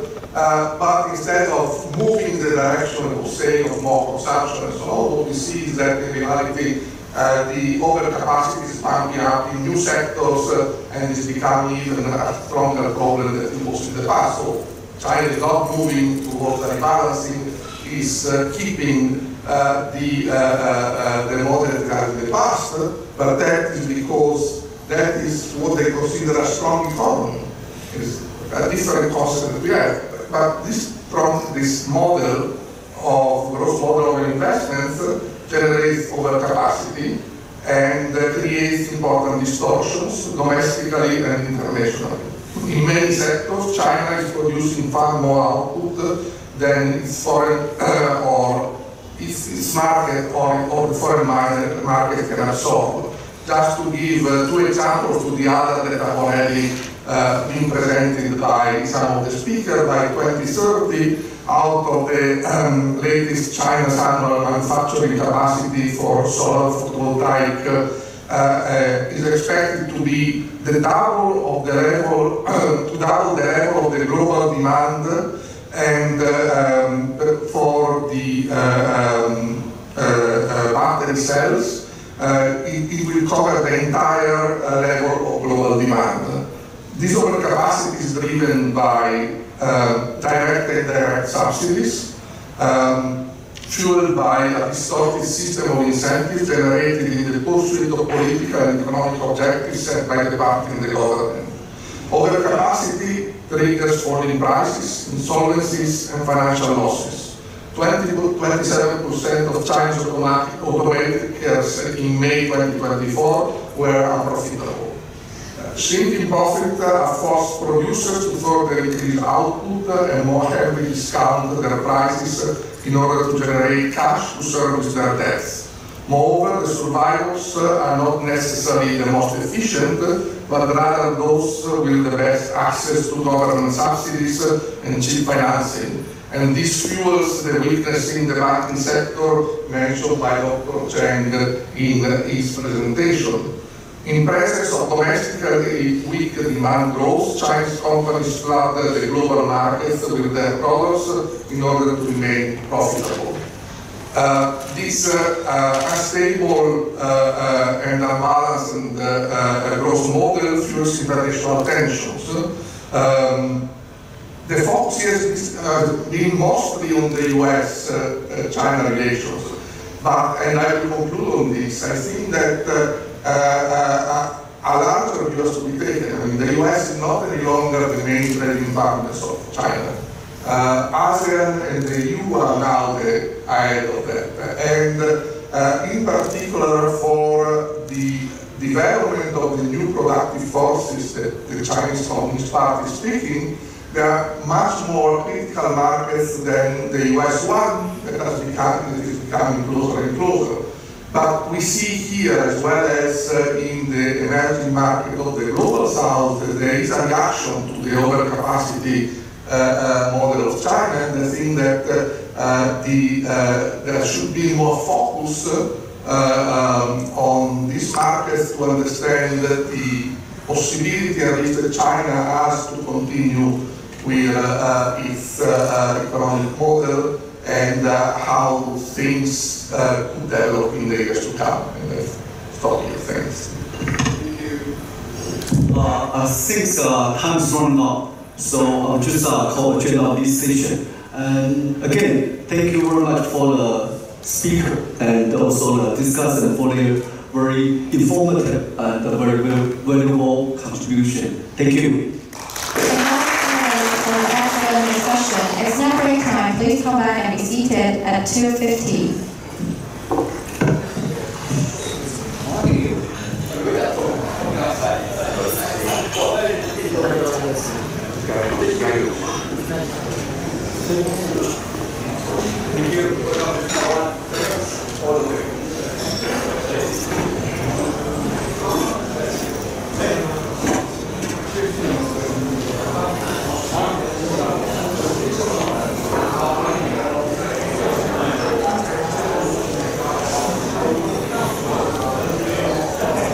Wow, 这个要收起来的。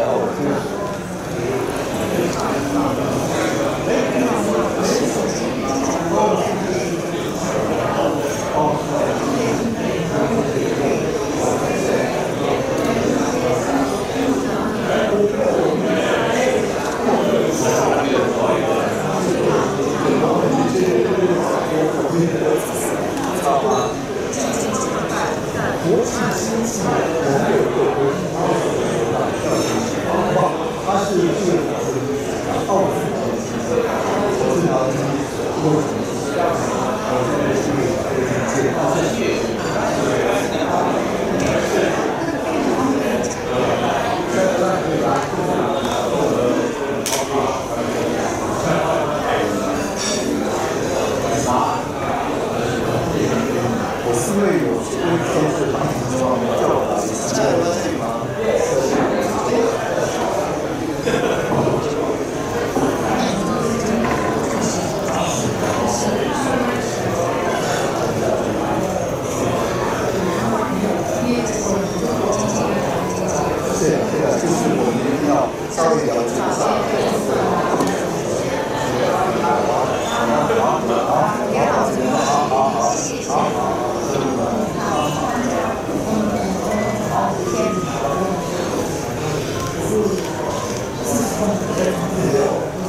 哪这么快？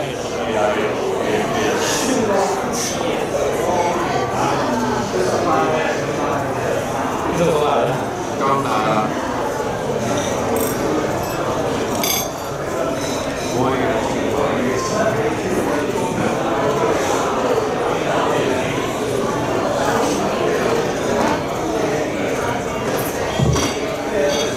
Ladies and gentlemen, the next panel will begin soon. Please come back and be seated.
The next panel will begin soon. Please come back and be seated.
Conference. The topic of the third panel is China's military modernization and regional normalization actions. Let's welcome the panelists of panel 3.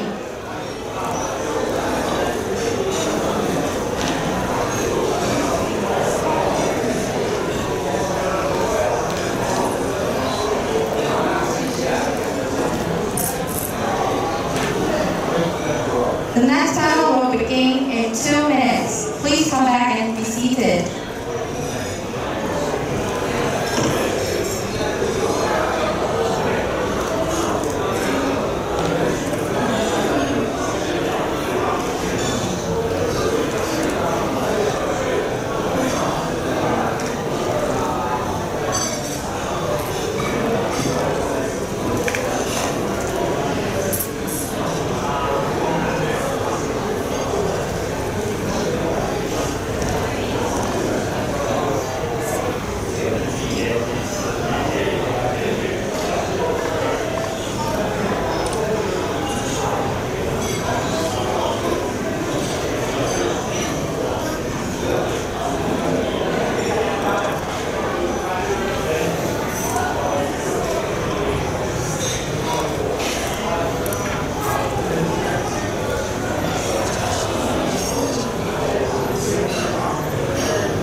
us. The topic of third panel is China's military modernization and regional normalization actions. Let's welcome the panelists of panel 3.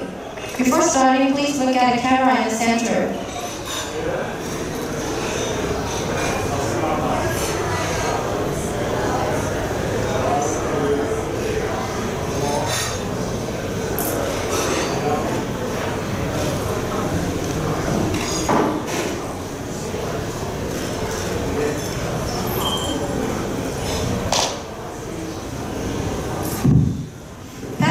Now starting, please.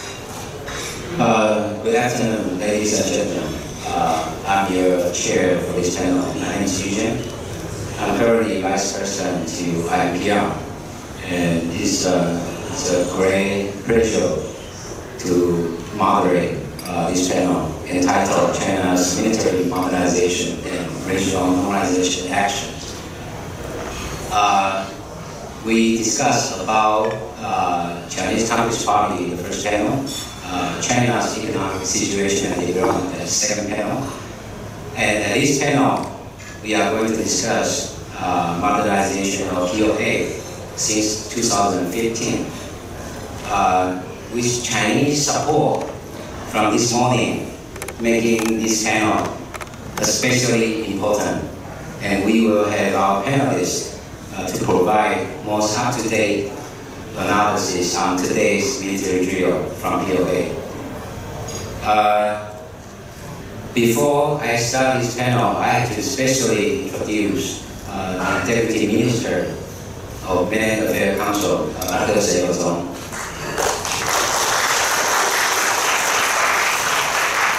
Patterson is also a professor at Department of Political Science at Donghai University. Let's welcome Dr. Sejong, please. IPR Vice President Professor Guo, and distinguished scholars and experts, ladies and gentlemen, good afternoon. On behalf of the Military Affairs Council, I am honored to participate in this conference and share my perspective on this issue. Just this morning, the Chinese Communist Party announced a military exercise around Taiwan again, ignoring the calls for peace from people on both sides of the Taiwan Strait and from democratic countries worldwide. The Military Affairs Council has also issued a statement strongly condemning this action. Actually, in the past period of time, especially after President Lai took office in May, the CCP has continued to exert hybrid pressure on Taiwan through political and military intimidation, diplomatic suppression, economic coercion, and gray zone activities. This approach threatens Taiwan and has become a source of instability in cross-strait relations, contributing to rising tensions in the Taiwan Strait and increasing regional security risks.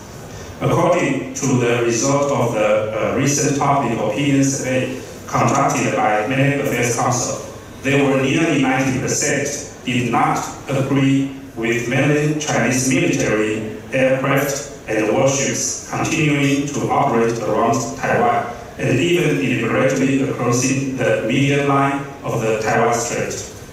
Furthermore, there were over nearly 85% regarding the CCP Coast Guard conducting their so-called regular law enforcement period near Taiwan water, especially in the Jinmen area. Furthermore, the CCP has continued to expand its military capabilities and to increase overseas PLA deployment and drills in recent years, and increase its military intimidation to the countries surrounding the East China Sea and South China Sea. Such actions undermine the peace and stability of the regime, as well as cause the concern of the international community. Taiwan is on the front line of authoritarianism expression in the Indo-Pacific region, and its crucial role both in geopolitics and in the global industrial supply chain is increasingly recognized by the international community. Our government will implement the 4 pillars of Peace Action Plan, showing determination on self-defense and cooperating with like-minded countries to maintain the status quo on both sides of Taiwan Strait. We hope that the international community will work together to strengthen peace and stability across the Taiwan Strait and the Indo-Pacific region. This is my humble opinion, and I'm looking forward to listening other experts' perspectives and insightful discussions. Thank you. Thank you, Deputy Minister Sun Yat-zong. And without further ado, I would like to introduce this panel. Before I proceed this panel, I want to provide some basics of POA monetization and also normalization of their actions surrounding China. First of all, Xi Jinping proposed at the 19th Party Congress his political report. He proposed 3 milestones for POA's modernization. First of all, in 2020, to finalize the reform on information and automation. The second milestone marked at year 2035 to finalize the basic modernization of POA. The third milestone and also the final stage of POA reform is basically to make POA world-class military in the world. And then on normalization of POA actions surrounding China, without doubt, 2013, China and POA start to, wage gray zone tactics against Japan at the China Sea. But also in 2013, China started to build these artificial islands of China Sea. Start to militarize those artificial islands starting from 2015. In December 2019, China finalized all militarization of 16 artificial islands in South China Sea. And now until 2016, China started intrusion, POA started intrusion to Taiwan's southwestern ADIZ. Now until 2018, POA started intrusion to the median line of Taiwan Strait. Now until 2022, August 2nd, after Nancy Pelosi's visit to Taiwan, POA started its, for the first time, joint exercise, starting from August 4th, August 8th, 2022. 2023, starting from March 24th to 28th, because of President Tsai Ing-wen's transit to the United States. China started to circulating Taiwan with lots of vessels and aircrafts. And the third time is May 23rd, 24th this year, after the inaugural speech of President Lai. And today is the 4th time. With doing all these, China is basically doing a very good job on battlefield management. China tried to blur the distinction between military exercise and military mobilization, and try to numb our situation awareness capabilities. So ladies and gentlemen, I would like to introduce our first speaker, Dr. Chen Linqi.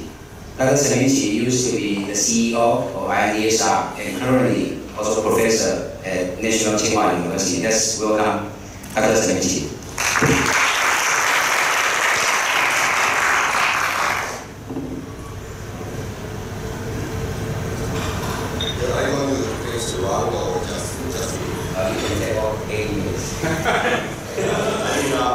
I saw that Eugene is going to introduce everyone, so give me some spare time to prepare, get into the mood, for the talk. Well, yeah, I'm the former. Maybe you should have invited the current CEO and by inviting the sociologist to talk about military is less credible than other colleagues on the panel. It's an honor to be invited here. though it's a short notice, and I have to think through the whole thing seriously, what I have thought about the PLA. So today I'm going to discuss China's ambitious defense modernization under Xi Jinping, particularly through the lens of the, Eugene just mentioned the three-step strategy, aimed at achieving a world-class military by 2049. Do we have a second? Sorry. So I do the weird thing, or I have to sing to myself?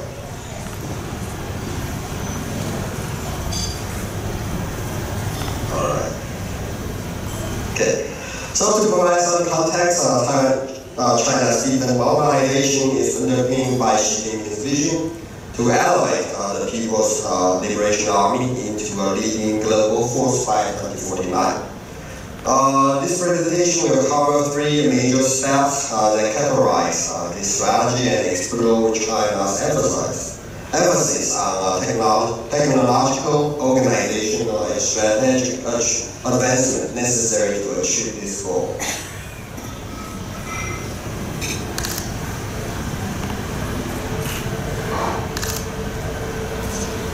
Okay, this is the three steps. The three-step strategy first stipulated by Jiang Zemin in 1997 as the Chinese leadership was shocked by the First Gulf War, in which the U.S. deployed and employed high-tech weapons and the new military doctrine to crush its enemy easily. Originally, China planned to lay the foundation for defense modernization by 2010, then followed by the strengthening of PLA's quality with the help of new technologies by 2020, and finally achieving the realization of defense and armed force modernization by mid-21st century. Hu Jintao has only met, as a weak leader, he has only met the second step more specific by requiring PLA to reach the goal of basic mechanization and informatization. He also mentioned that by mid-21st century, China will be able to establish a thoroughly informatized military, capable to win in an informatized war. Xi, however, has accelerated the agenda and has some new milestones.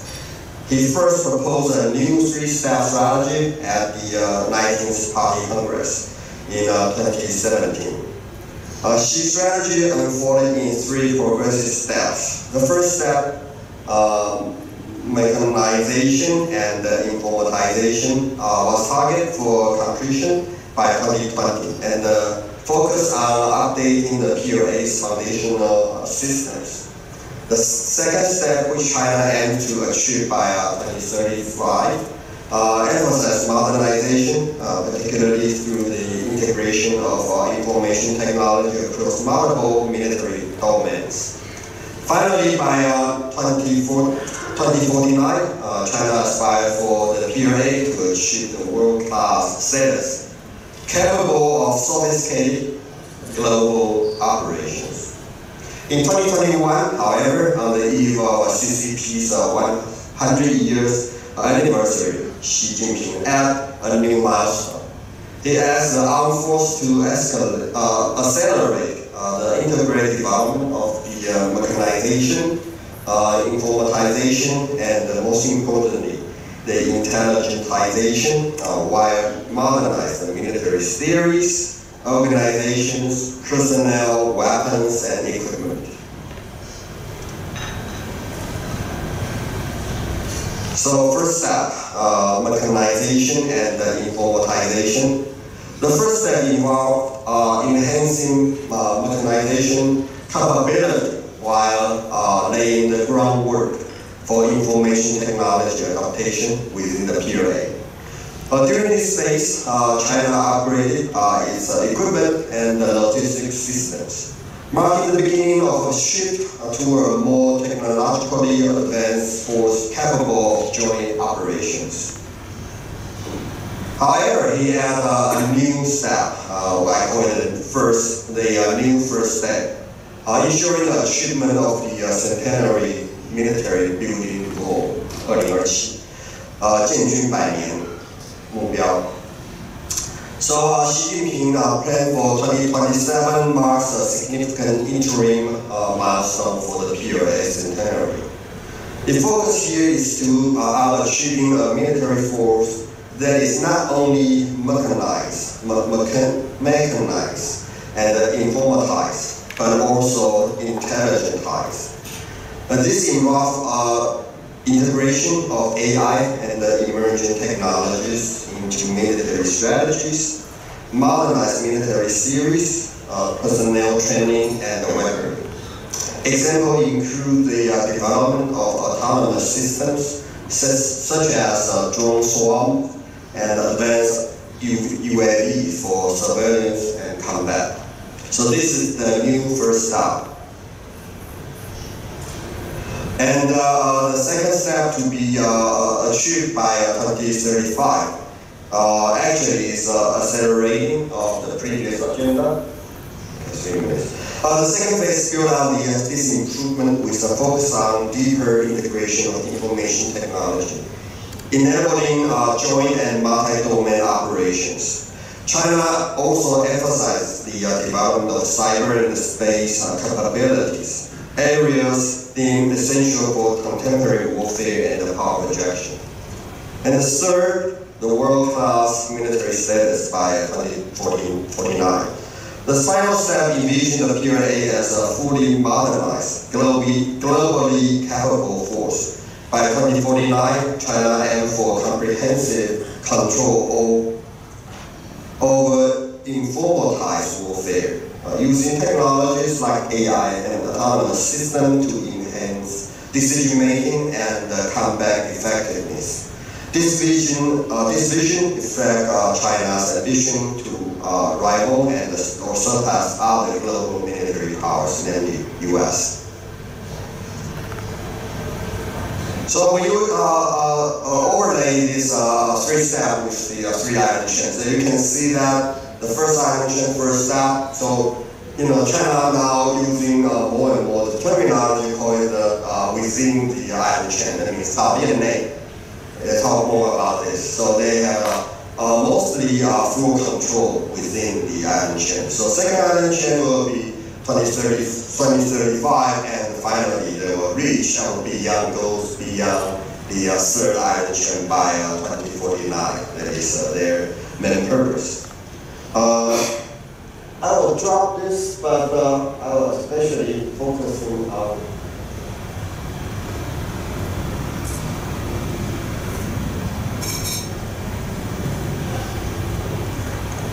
the strategy they are using against Taiwan. Taiwan is holds immense strategic importance for China. Positioned within the first island chain, Taiwan is not only critical for geopolitical standpoint, but it also symbolizes national unity for the Chinese government. The PLA's modernization efforts are significantly influenced by this focus, as China seeks to deter foreign intervention and ultimately bring Taiwan under its control. PRC media, citing a military source, connected the PLA 2027 goals to developing the capabilities to counter the U.S. military in the Indo-Pacific region and compel Taiwan's leadership to the negotiation table on the PRC's terms. Recently, our Navy commander, Admiral Tang, received an interview by The Economist. And he described the strategy as an anaconda strategy. So it involved a range of tactics designed to slowly exert pressure on Taiwan. This includes regular military drill, daily air sorties into Taiwan's AIZ, and the gray zone tactics such as using maritime militia for surveillance and harassment. Together, this effort aims to exhaust Taiwan's resources and deter international support for Taiwan, which also provides an opportunity to perfect PLA's joint operation capability to launch a joint operation. That's what we see in the joint sword, normally 2024 Alpha or 2024 Beta nowadays. So it used the military drill serve dual purpose. First is sending the political message. Second is about training. They want to, we know their weakness lie with their leg of joiners between different services. But they use every this opportunity to strengthen their capability to engage in joint operation. So that's how we can interpret these actions. So the more they use it, they are more capable of engaging in modern day warfare. So I stop here. It's just too much time. Sorry for that. So I welcome any comment and suggestion. Thank you. Thank you, Dr. Chanichi. This is summarize the progress of POS modernization at the first stage, and also the operation-wise surrounding China and Taiwan. The next panelist, I would like to introduce Dr. Ma Zhengbeng, professor of POA Institute at National Defense University. Dr. Ma is also the founder of POA Graduate Institute at National Defense University, the first and the only POA specialized graduate institute in the world. And Dr. Ma Zhengbeng will update us with China's today military drill on his presentation. Please, Dr. Ma. May I make a presentation on it?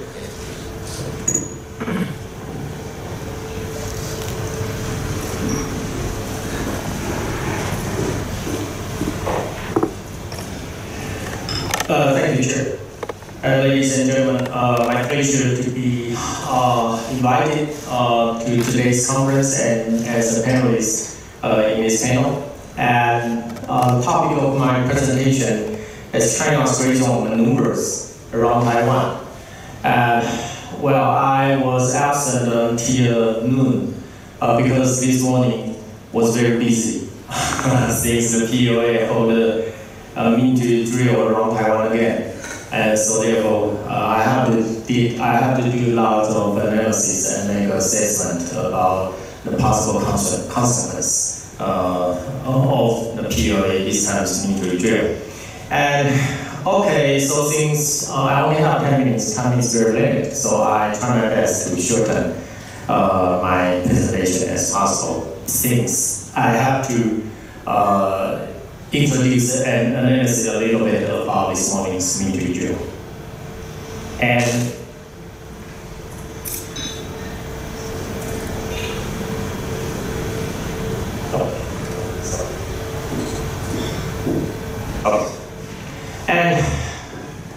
this diagram is this morning's POA military drill, codenamed Joint Sword 2024B, drill around Taiwan. And the location, the drill zone publicized by the POA.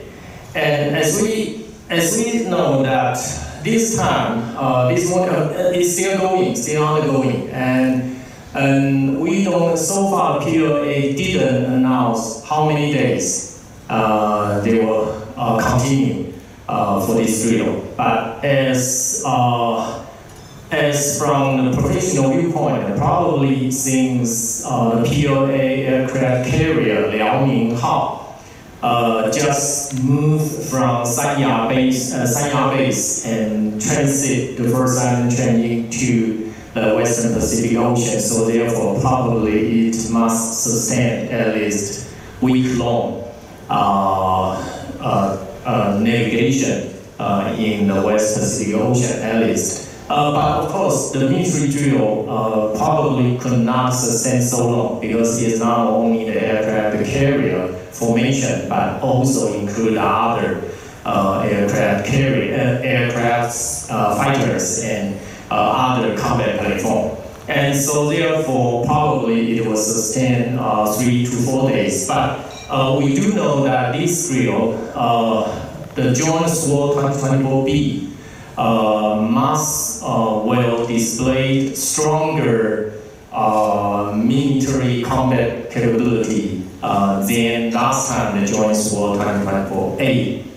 And but one thing important is that this time the military drill, the PLA, they emphasize the most important thing is to practice the PLA troops, no matter which service, all the PLA troops, the real combat capability in this military drill.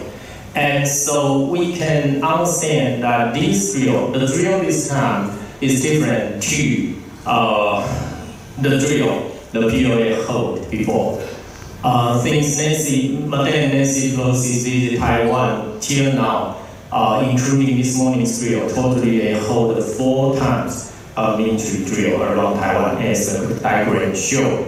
And almost the exercise zone, the drill zone, the PLA, they announced almost surround the Taiwan completely. But this time, we know if we back to this morning's drill zone, they publicized, we can understand that all of the drill zone they announced are more approaching to Taiwan Island. And all the zone include 24 nautical miles maritime area nearby Taiwan Islands. And comparing to last 3 times military drill, and only in last 3 times military drill is only part of the drill zone include 24 nautical miles maritime waters nearby Taiwan. So we can know that this military drill, the drill this time is more approaching to Taiwan, and including the maritime activity and the air activity. And the second significance of this drill is that since the PLA emphasizes is the practicing of real combat capabilities, so therefore it means that it's not another kind of fireworks show like before. Especially there are no missile fire in real because it's not a fireworks show. But this time, the military drill this time is more silent than before and more invisible. But it means that it is more, how should I say?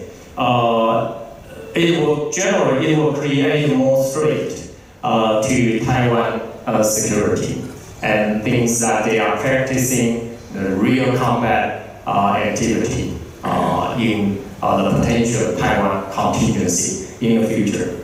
And okay, so let's compare between this morning's military drill so far, according to the information the PLA released, and the last 3 times military drill. You can understand very well. And the military drill of the PLA around Taiwan is the strongest maneuvering of their gray zone operation by the PLA to Taiwan. And in addition to military drill, the PLA still have other pattern of gray zone maneuvering around Taiwan in past years.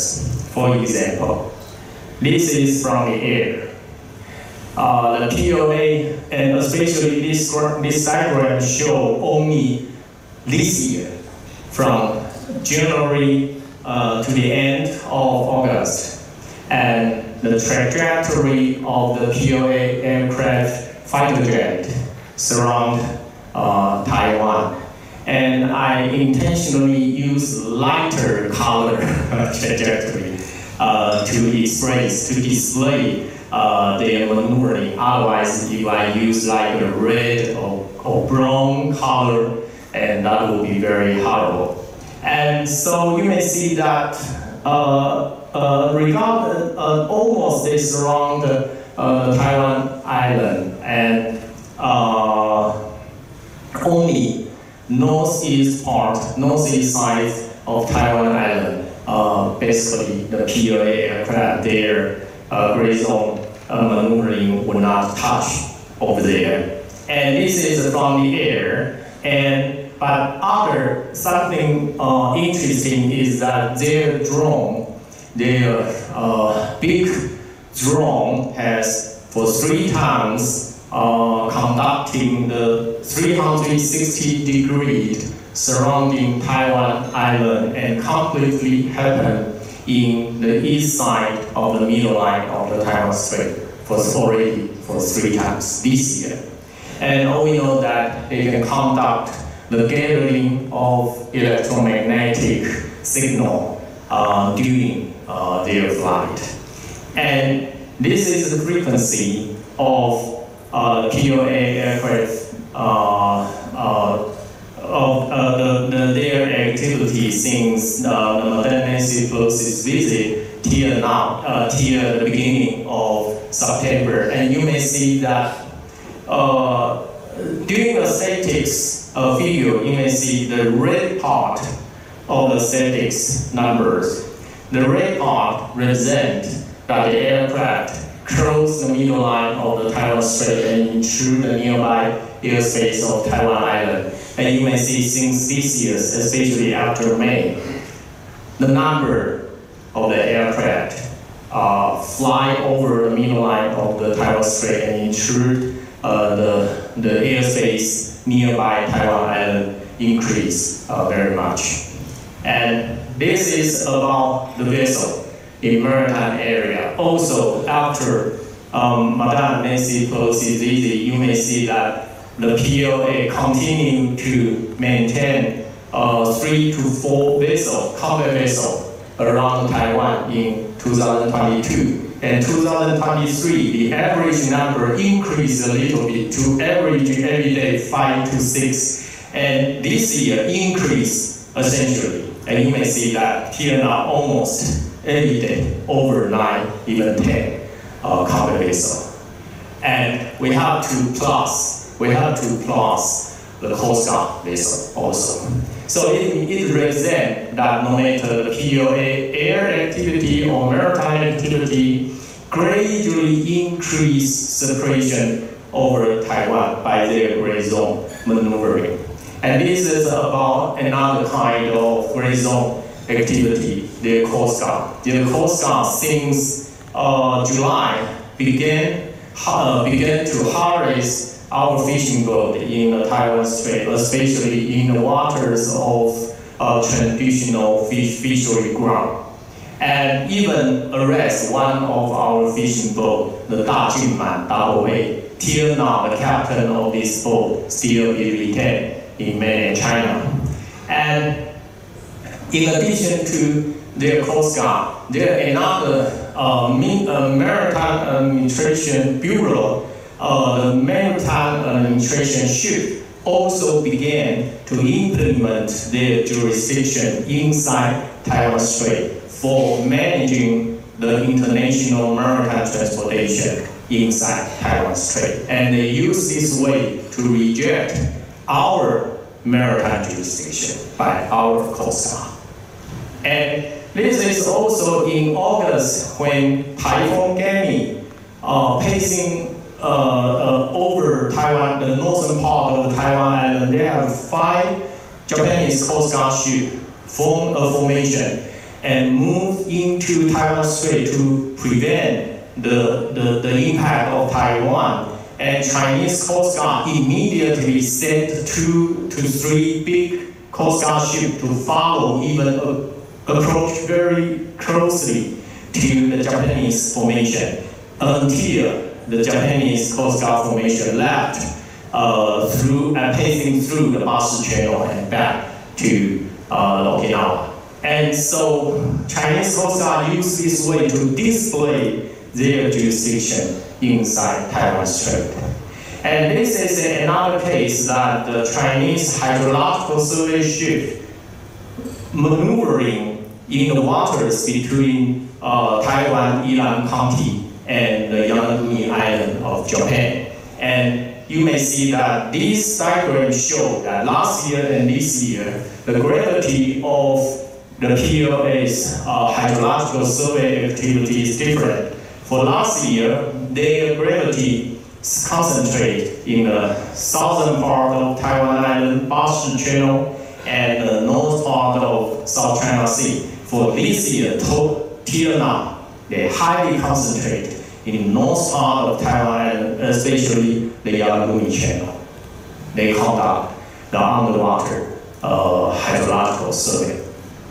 And this is another case that they put attention, especially since this year, they highly concentrate on the anti-submarine operation. They conduct very intensely the anti-submarine operation in the southeast side of Taiwan Island.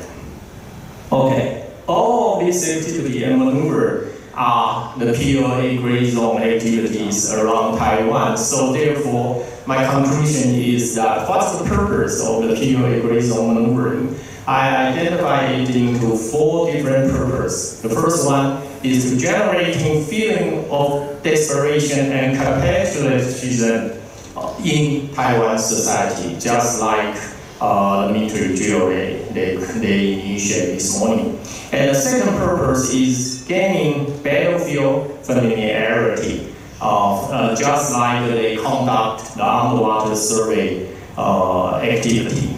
And the third purpose is integrating battlefield management, just like the military exercise they began to integrate the different service activity together to form a joint operation, sea and air joint operation. And the last purpose is also expanding maritime jurisdiction around Taiwan, like the Coast Guard and the Maritime Administration ship did inside Taiwan. So, okay, I think I'm running all the time very much, and I have to stop here. Thank you very much.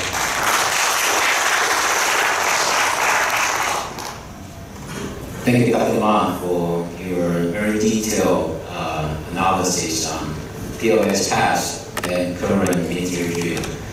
There are several similarities between joint soul A and B. Number one, both are without 72 hours prior notification, meaning it's a testing mobilization of POA and also testing mobilization of Taiwanese military, and also U.S. forces on Okinawa and U.S. forces on the Filipino Islands. Number two, there is no specific zone, although there are 6 zones, but no specific latitude and longitude for the 6 zone, meaning China doesn't plan to restrict airway and waterway during the military drills. And number 3, there is no ending date and time so far, meaning this is purpose is to have strategic communication with the United States specifically. And as to battlefield management, this time POA does push into the 24 nautical miles, especially targeting our 2 major harbors. One is Kaohsiung, the other is Keelung. I would like to introduce our third panelist, Dr. Wong, from Institute for Indo-Pacific Affairs from New Zealand. Please. Good afternoon, everyone. My presentation for today is on China's escalatory behavior in the South China Sea and looking at its maritime disputes with the Philippines. So I just have 4 main points. The first one is China has an evolving hardline approach on maritime sovereignty. When Xi Jinping took power in 2012, he pushed for an increasingly hardline approach to project strength in defending China's maritime periphery. His contention was that Deng Xiaoping's claim of keeping a low profile, hiding capabilities, and biding time must not be used as a justification for inaction on the issue of sovereignty. Xi's government has steadily shifted its focus on China's sovereignty, which must be a precondition for and therefore take precedence over the principles of shelving the disputes and pursuing joint development. So this is a sharp contrast with Deng Xiaoping's principle in his foreign policy. The second main point that I want to emphasize is that China's assertive behavior reflects its insecurity as both a victim in history and a great power in the current world order. China's belligerent behavior is due to its century of humiliation in its history. Therefore, China views maritime disputes in the worst possible light. It perceives other neighbors' actions not as an alternative claim, but an effort to amputate a piece of China. This feeds into China's need to stand up to its opponents and protect its rights. Not doing so revives its feeling of national humiliation during its historical past. And of course, China's assertive actions also manifest its insecurity as a great power, as it constantly expects to be respected and accommodated in the international order. If countries fail to do so, China views this not as a clash of interests, but an act of disrespect. Number three, another point, is that China is more interested in winning crises rather than preventing or resolving them. In its maritime disputes in the South China Sea, China is more interested in achieving victory rather than resolving conflict with other claimant states. In the case of the Scarborough Shoal standoff in the Philippines in 2012, China preferred to seize control of the shoal rather than ease bilateral tension. China preferred to leverage the instability created by the crisis to alter the status quo in its favor. Thus, the incident gave birth to the Scarborough Shoal model. It's a so-called playbook by China for annexing disputed territories forcefully without resorting to a military conflict. And lastly, my fourth point is China uses gray zone tactics to push the envelope in its maritime claims. Given its strong maritime capabilities, China continues to carry out coercive gray zone tactics in the South China Sea to push for its maritime claims and test other claimant states' resolve without resorting to war. In its maritime disputes in the Philippines, China took the following actions. First, the swarming of Philippine maritime territories in the Whitsun Reef in 2023, the ramming of Philippine fishing vessels in Reed Bank in 2019, the harassing of Philippine vessels during resupply missions towards the BRP Sierra Madre, the rusty old ship purposely put there by the Philippine government. It's located in the Second Thomas Shoal this year, so we are bombarded with Chinese harassments along that area, and it's always in the headlines the past year. And the seizing of islands and reefs and shoals, particularly in the Scarborough Shoal in 2012. As a final remark, China's assertive stance in its maritime claims will increase tensions at sea, and strategic miscalculations are highly likely. Thus, there's possibility that ongoing maritime tensions with the Philippines may snowball into another maritime crisis that can destabilize the region. So I always tell a lot of people, especially in the media, that it's not just about bilateral tensions between China and the Philippines, but other countries as well are definitely will be affected by this ongoing tensions. So that's it for now. Thank you very much. What about Japan? Are they doing similar things with Japan's islands that they claim?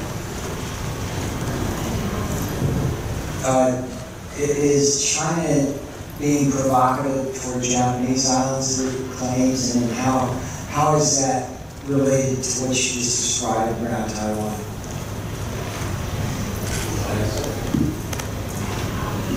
I think a Japanese colleague can answer for that. But I understand that based on the experience in the Philippines, I understand that there is tensions between China and Japan in the Singapore Islands. And I think that's the reason why Japan and the Philippines have this agreement, just recently signed, reciprocal access agreement, because we have confluence of interest. We have similar maritime disputes with China. So I think that's also one of the reasons why I say that it's not about Philippines and China. It's also about other countries that have maritime disputes with China, like Japan and Vietnam as well. Okay, thank you, Dr. Wong. She basically provides a historical perspective of Xi Jinping's motivation to make all these troubles by gray-zone tactics. And also, she provides a Filipino perspective on China's gray-zone tactics against Filipino Coast Guard.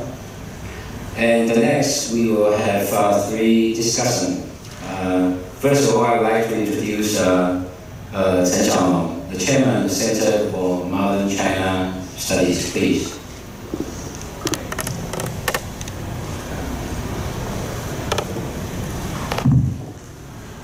Today, we in this channel already discussed a lot about international community and other countries. So we have a lot of issues: Taiwan issues, South Ocean issues, South Sea issues, Philippine issues.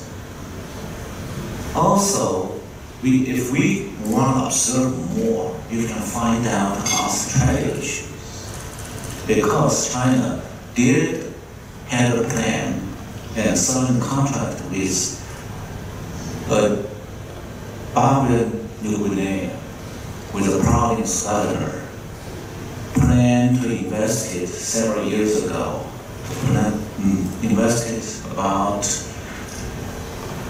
50 billion Australian dollars to build a naval space in northern gate of Australia.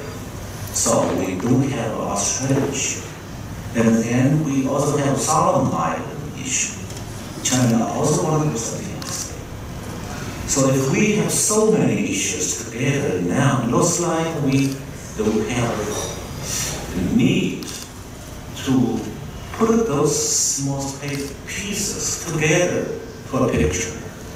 What is the Chinese military strategic plan? What is that? For example, in terms of Taiwan, what is that tactical threat behind that? What is the strategic plan? What is set? What is the final goal? Looks like before we move forward toward internationally incorporated study about China's military strategic plan, we first of all need to claim two divisions. Number one, currently we have kind of division between Northern Pacific area and Southern Pacific area.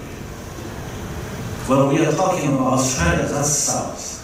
That's their issue. We are talking about Taiwan, that's North part.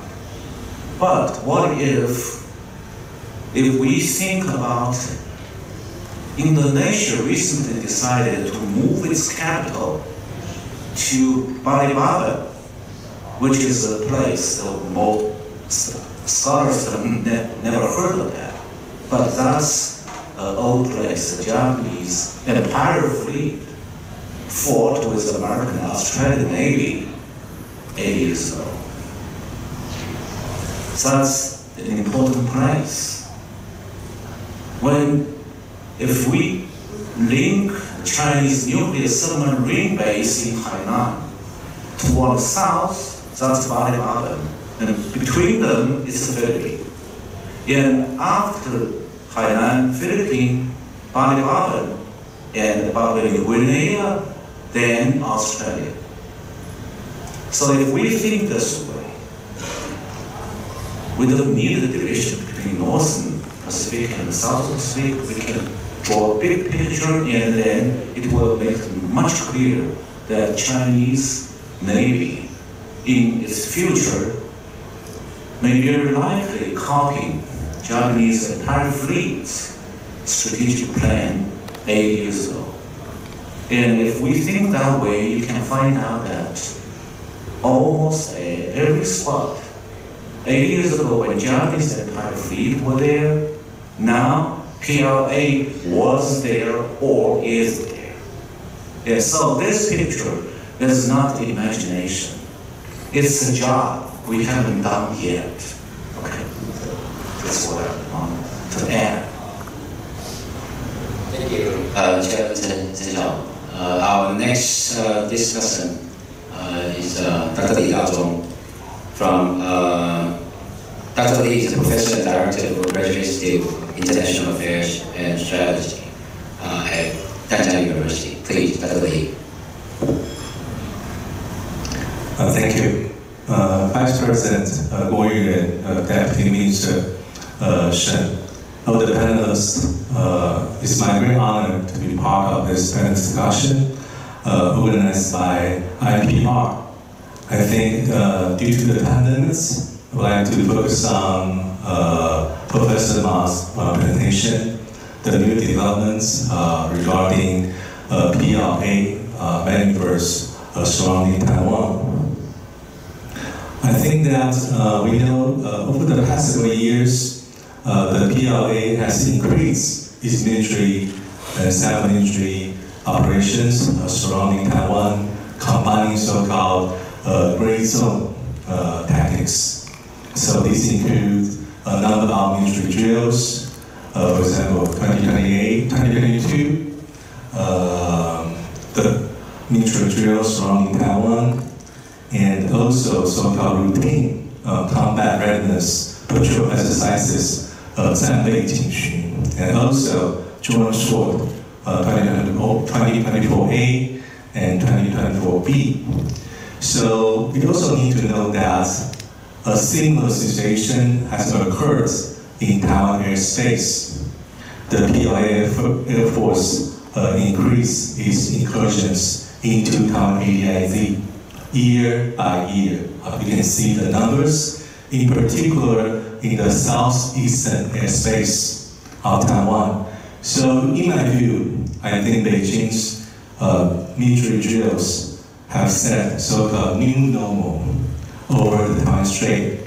And the military goal basically is to compress Taiwan's defense depth and so-called the warning response time. And I also want to add one thing. For me, I think the issue is so-called disparity in scale between Taiwan and China, because this situation puts a serious pressure on our military readiness. For example, during the last time, 2024, joint sword 8 drills in May. Sorry, my cell phone.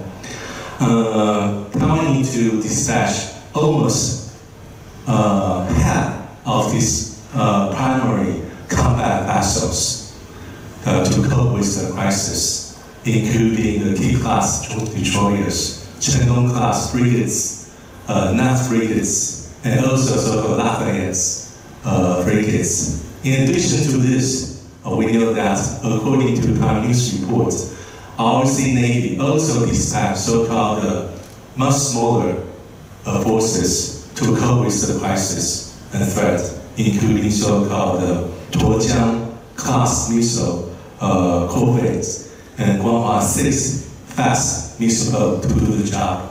Not only this, the Coast Guard even need to dispatch the larger vessels to do this kind of maritime standoffs, including those 1,000 tons to 4,000 tons vessels. So this is a reality. So we need to overcome the reality. In the paper of Professor Ma, he offered two recommendations. The first recommendation for me, quite important. He argued that asymmetric weapons may not always be effective against Beijing gray zone threats, for example, blockade, quarantine, ADS incursions, and so these large-scale military exercises. That means relying solely on asymmetrical capabilities may leave Taiwan without the proper equipment and systems to counter Beijing various kind of threats. So he raised some very important questions. If possible, maybe I hope that Professor Ma can give us further information and analysis. How should Taiwan balance asymmetric capabilities with the need for conventional platforms, even so-called fighter jets, the ongoing frigates projects, and even the submarines. So I think it's a very basic, fundamental issue for us to rethink how can us Taiwan to cope with this new type of crisis and threat, basically gray zone tactics. And I think it's sorry. Thank you, Dr. Li. I want to get back to Stephen Young's question regarding China's gray zone tactics. China has been very careful selecting their main instruments in terms of waging gray zone tactics. In terms of Japan and the Philippines, the Chinese Coast Guard is the main instrument, and Air Force in Japan's case is supplementary, and Navy in Filipino case is supplementary. But in terms of Taiwan, China's gray zone tactics against Taiwan is Air Force plus Navy.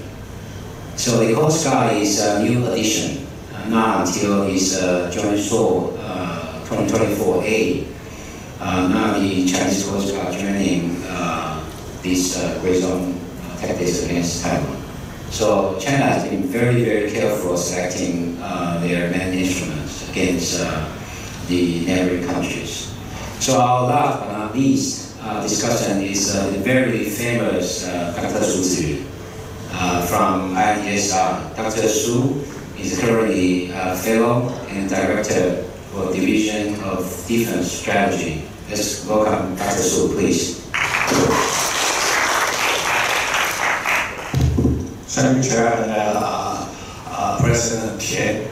My honor to share some of my idea for gentlemen, ladies and gentlemen. I want to say this, for example, the so-called Joint Seoul B exercise held by the POA this morning actually show the Beijing's ambition is a totally new kind of superpower behavior. As you know, I do believe that you know that right now have a so-called huge, large-scale exercise close to southern Taiwan, almost the Philippines, so-called Sama conduct, including the 6 countries, United States, Japan, and even Canada, French, or Australia.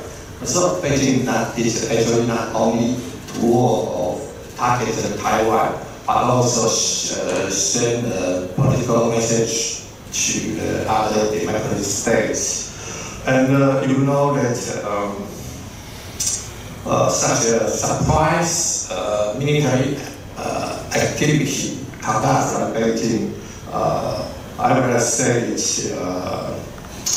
Beijing tried to replace the status quo with so-called like Dr. Chen say as a new normal.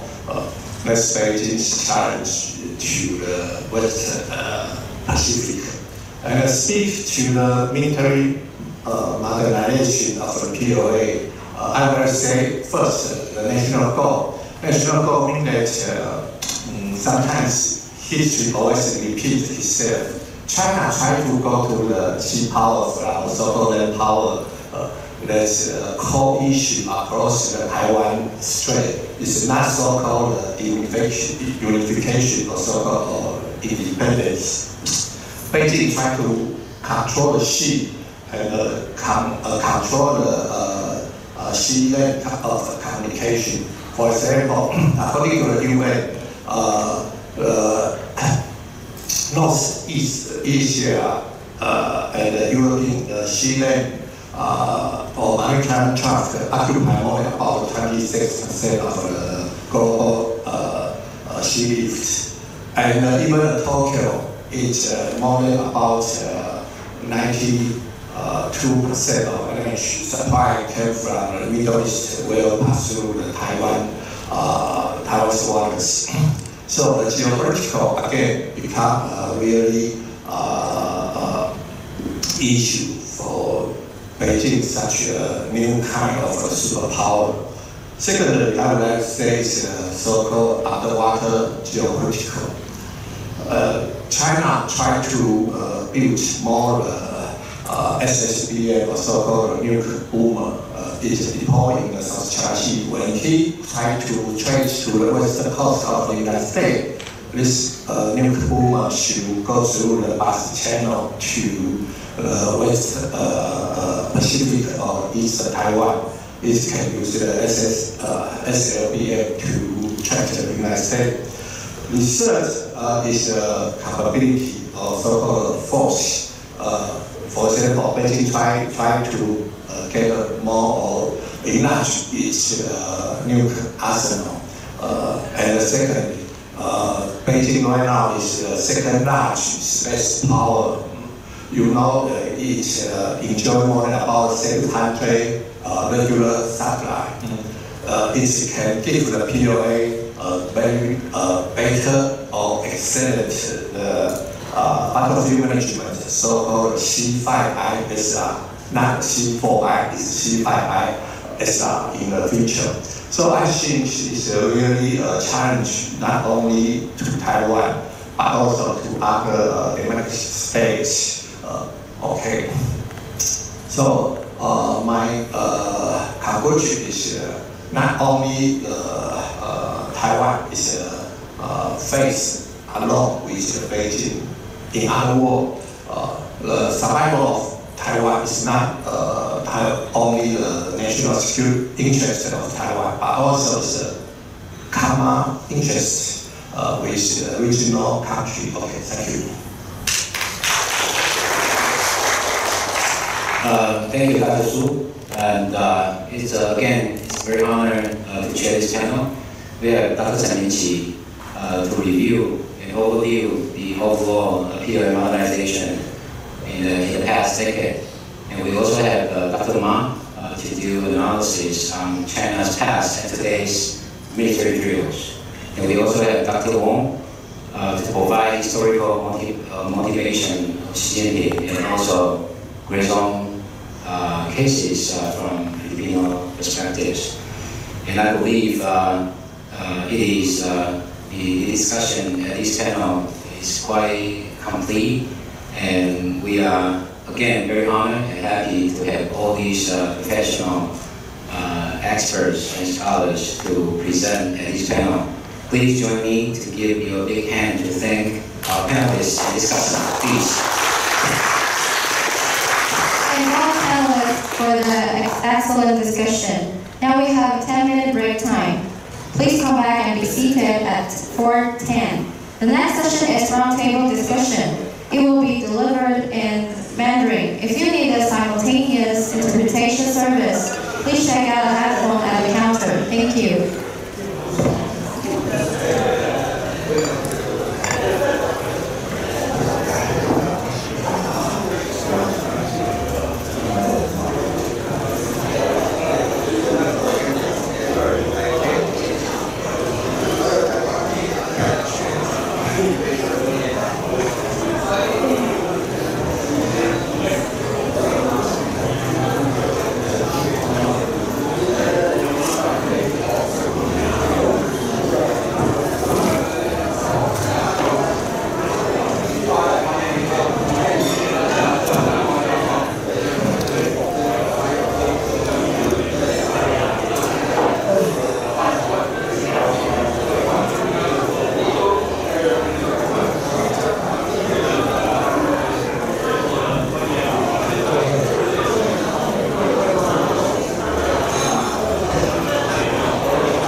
非常重要，对啊。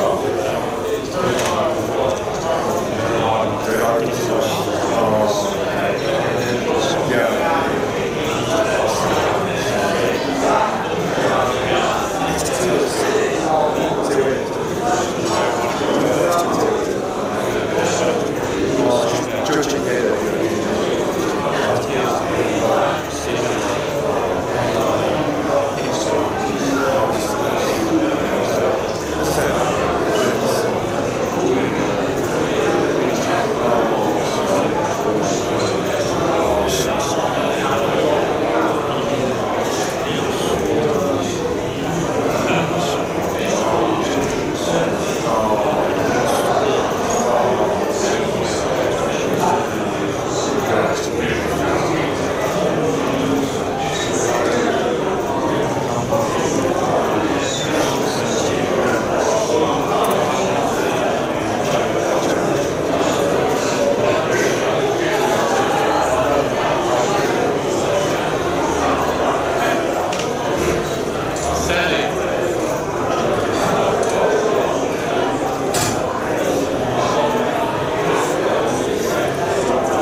roundtable discussion is political, social changes, and human rights in mainland China.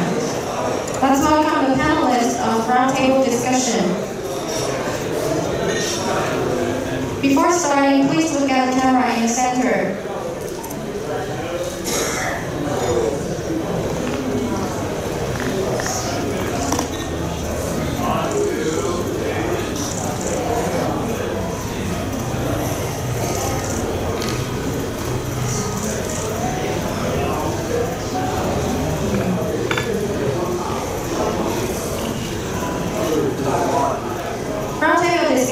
Moderated by Chairman Tian Hong Mao, Chairman and President of the IMPR. Please.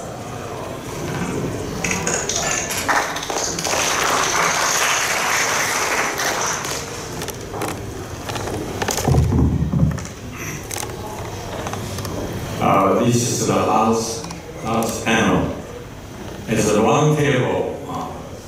I propose that we use Chinese for the purpose of helping the audience to raise questions to the panelists so that there will be interaction in the process. For those of you who need to use equipment for translation, they are available upon request. And we have listened to many well-known experts and specialists discussing about China, focusing on 4 major areas. This last one is sort of concluding round-up, sort of round table. That is to say that you can talk about anything you want. We have 5 distinguished panelists. I propose each of them speak for roughly about 10 minutes, not necessarily punctually, 10 minutes, but roughly about 10 minutes. And this session would have 75 minutes in total. So that would allow somewhere around at least 20 to 25 minutes for the audience to raise questions addressing to a particular speaker or any of them. I think we will proceed now.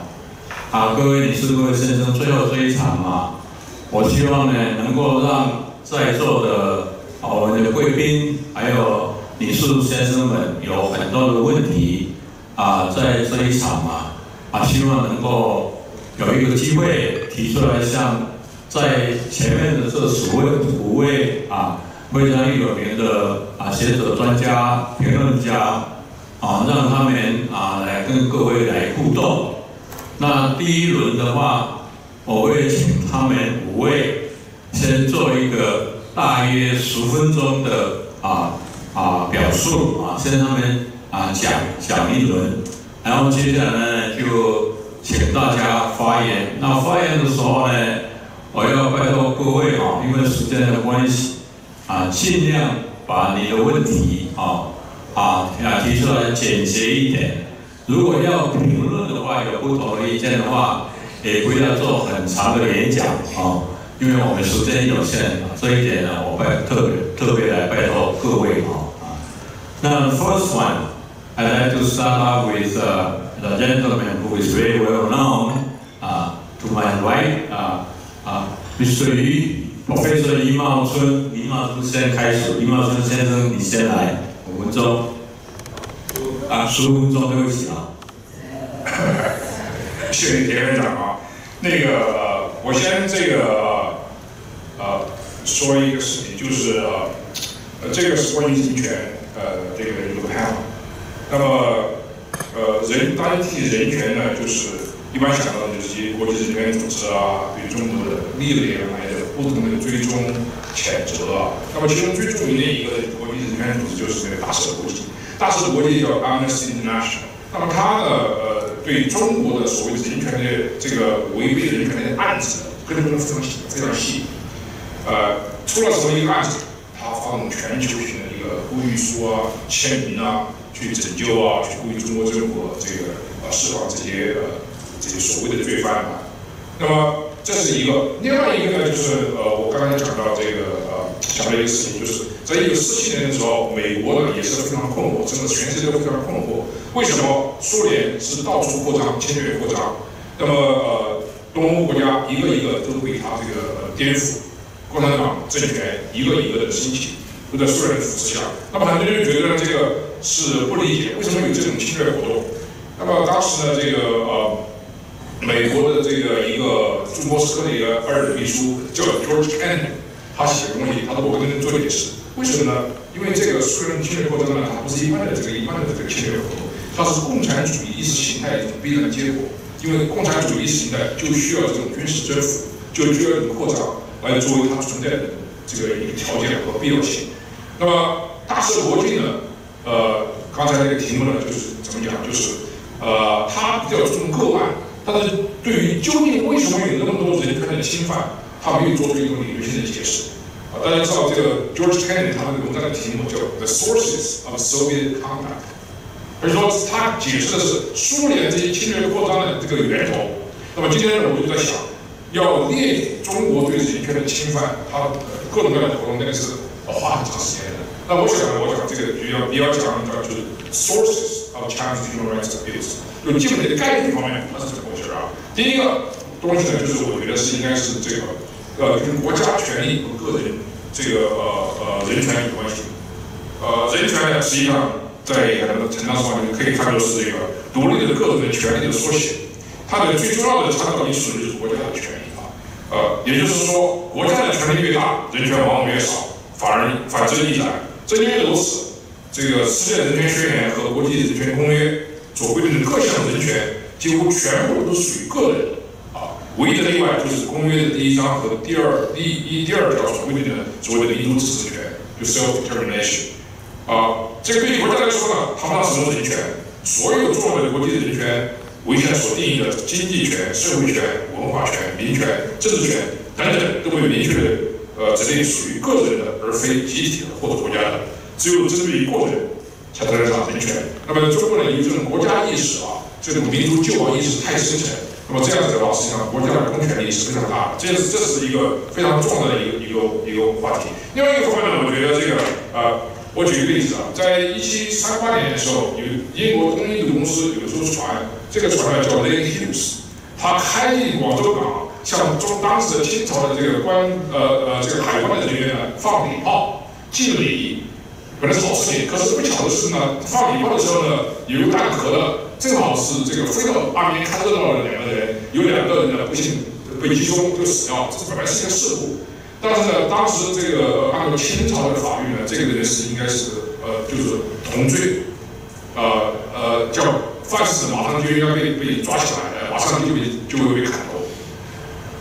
那么清朝的官员上船去问谁做的这个事情，当时谁也不愿意说不愿意说。然后这样子的话，他们就说这个一人犯罪，全体遭殃，这就是所谓的 guilty by association， 就是助理制，他要把所有的人都把这个治罪。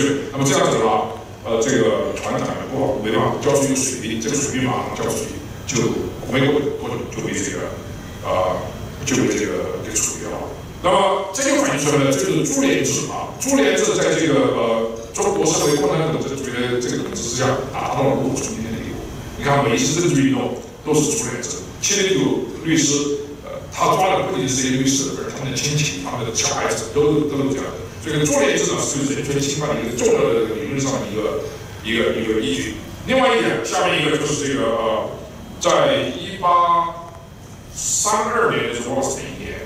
那么有艘美国的船，这个船呢叫 Emily， 在广州的时候呢，因为那时候船上它用水的话，它把那个罐子水罐子用绳子拴住，往下去掉下去，然后把水提上来。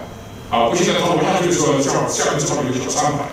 在小舢板呢，有一个这个渔夫，正好这个往他头上，可能下不点快，也被砸死了啊。这样子的话，那么这个清朝政府官员马上上船把他抓起来，第2天早上就把他处决了。这个美国人觉得这个有没有审判，有没有法律程序啊？这个很重要的。所以这就是中国当时这个很多国家他觉得这个中国这套法律系统他不尊重这个 procedure， 没有这个 due process law， 法律的公正程序。刚才讲的株连制和程序，这个是非常欠缺的。所以说，这个中国的司法系统里面对人权的规范，它对这些基本的人权、基本的概念，它是没有的。这是另外一个地方啊。另外呢，中国是一个共产主义国家，它讲阶级斗争。阶级斗争呢，就是说它把人分成几个阶级，反动派、进步派啊，贫下中农，各个这个有这个身份啊成分论。1957年的时候，中国开一个代表全国人民代表大会，当时有一个人叫梁漱溟，梁漱溟带头起来就反对毛泽东的一些农村政策，毛泽东当时就非常恼火。然后下面这些人就是高岗的不知道，下面这些人就带有起哄。有一个人说，民主权利不给反动派，这当时他们就开始说，民主权利不给反动派，就是说，凡是被定为反动派的人，他没有一切的民主权，没有权利，权利是属于是阶级属性的界定的。那么这个呢，实际上是很大的一个理论上的误区，这个也是中共违反人权有大规模的那么一个犯罪行为的一个非常重要的理论依据。另外还有一点，根据马克思主义的理解，就这个人性啊，什么是人性？这个马克思在1844年的哲学经济学讲稿中间，他提到这个资本主义啊，就是对人性的一种异化，就是说劳动的创造者创造出了财富，反而成了这个压榨剥削劳动人民的这个一个东西，这个呢就是异化。那么如果说人性啊，最糟糕的人性的人就是资本家，因为他不劳动啊，所以说劳动人民他的这个先天性是最纯洁的。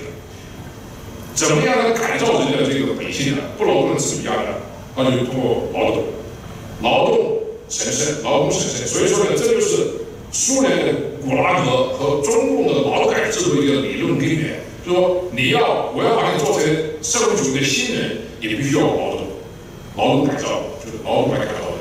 这是他的一个非常深刻的理论依据。在这种理论形容的理论之下，中国的劳改千万万人死于这样一种理论上的这个谬误。所以说这个是很重要的。另外，当然还有一点就是最后我讲一点就是中国的政治制度是一个极权专制的制度。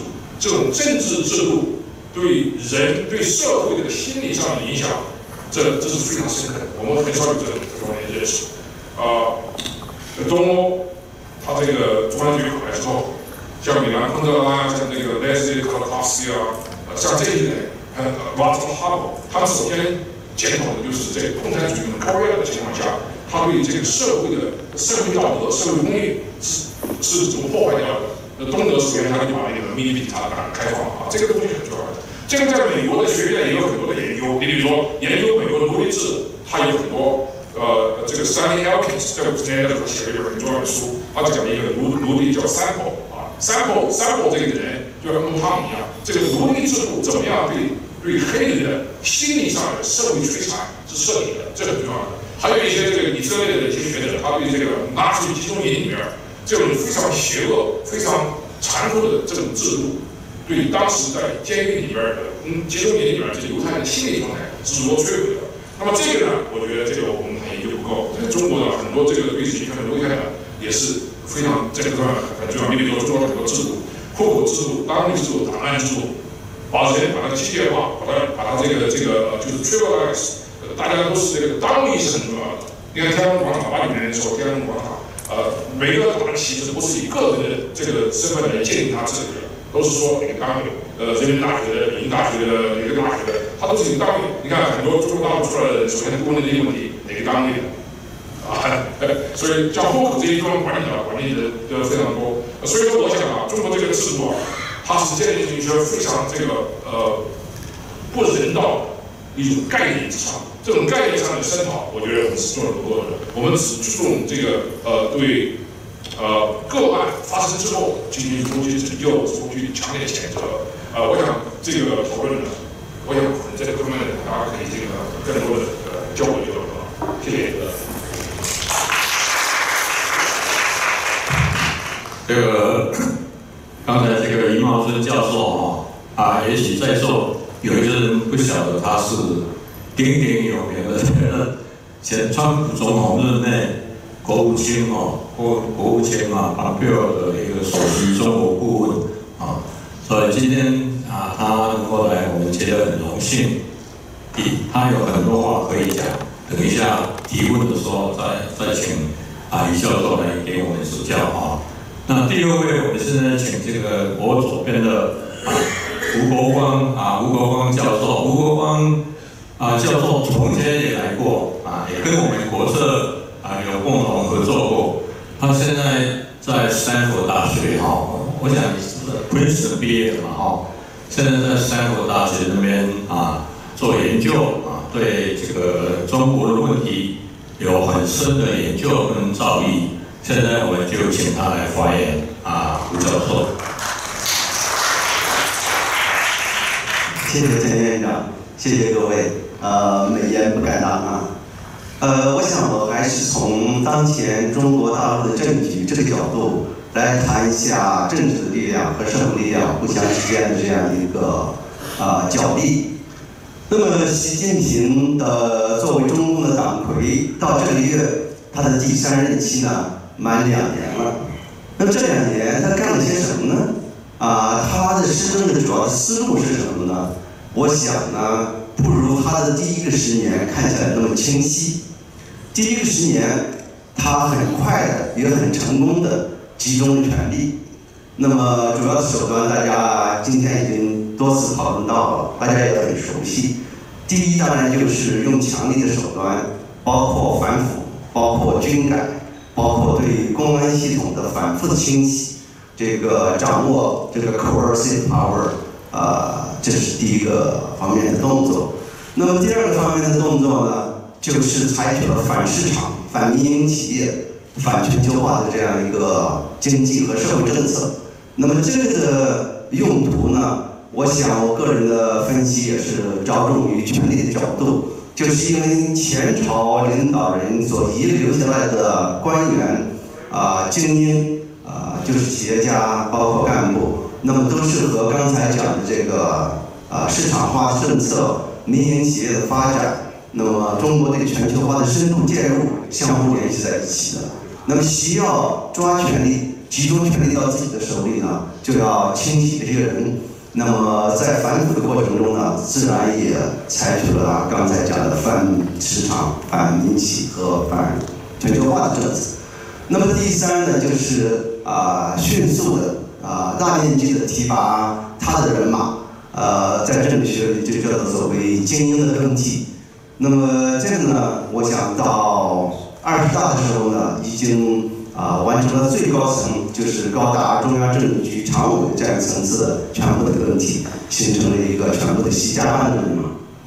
那么问题就是在形成了这样一个全盘习家班的人马之后，为什么习近平还不敢放权？为什么习近平他的施政路向反而变得模糊起来了？那么我个人的看法呢，就是他在新的这个任期内呢，遇到了这样一些问题。那么第1个问题呢，就是反市场、反民企的这个政策的反弹，这个不可避免的造成了中国经济的持续的下滑。当然，中国经济的放慢呢，有各种各样的结构性原因。中国经济自从1970年代末开始高速增长，那么增长了这么长时间以后呢，经济上的这个结构性的因素开始出现，那么不可能在长期保持高度增长。但是呢，习近平的政策显然在这里边起了非常重要的作用。比如说这个还有这个疫情的这样一个政策我们也看到呢，这个就是带来民众的非常深重的灾难。那么这个经济的持续的下滑经济所带来的社会的普遍的不满，这个呢，我想是习近平呢可能在他的第1个任期里没有想到会这么严重。因为他在第1个任期，不是第1个任期了，头2个任期了。那么第1个10年当中呢，可以用强力的手段，对那些掌握有政治权力和经济权力的精英阶层，能够如此迅速的收拾他们。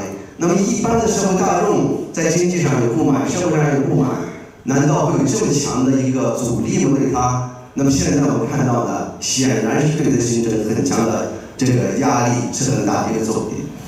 那么第2个呢，就是他的这样一个持续的清洗，还有对干部任用的这样一个拉拔亲信、不公平的这个打破过去的各种各样的论资排辈也好，总而言之，过去有一定的规则呢，现在就是唯上是从，这个造成了中共官员队伍普遍的一个躺平的这样一个状态。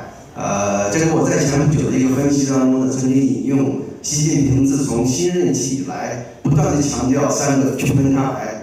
三个区分开来我就不去重复，大家有兴趣的话上网一搜就可以搜到了。那么它主要的用意就是说，我虽然对你们管得很严，他说不是要把你们管死，那么还是要让你们发挥积极性，那么要把你在发挥积极性进行改革推动治理的这方面这个出现的误差和我不让你做的事情你硬要去做主要的东西把这个区分开来。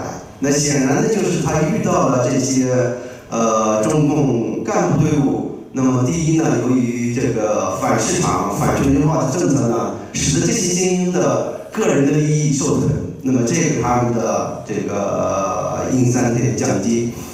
另外一个呢，讲的就是反腐败使得这些官员的安全感大大降低，不确定性大大降低，不知道在哪个地方呢可能会引起这个习近平的不满，整个体系不满。那么这是第二个严重的问题，这就使得治理上的问题呢不断的会持续的放大。第三个问题呢，我想就是它本来可能会有什么样的这样一个施政路向呢？我想基本上来讲呢，就是打压民企，那么壮大国企。那么在壮大的国企过程中呢，尤其壮大军工经济，那么塑造以军工经济为带头的这样一个经济架构。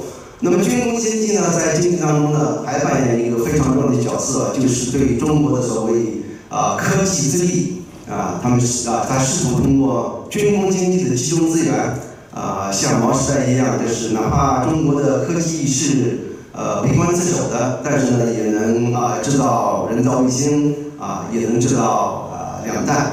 那么他想用这个模式就是科技自强。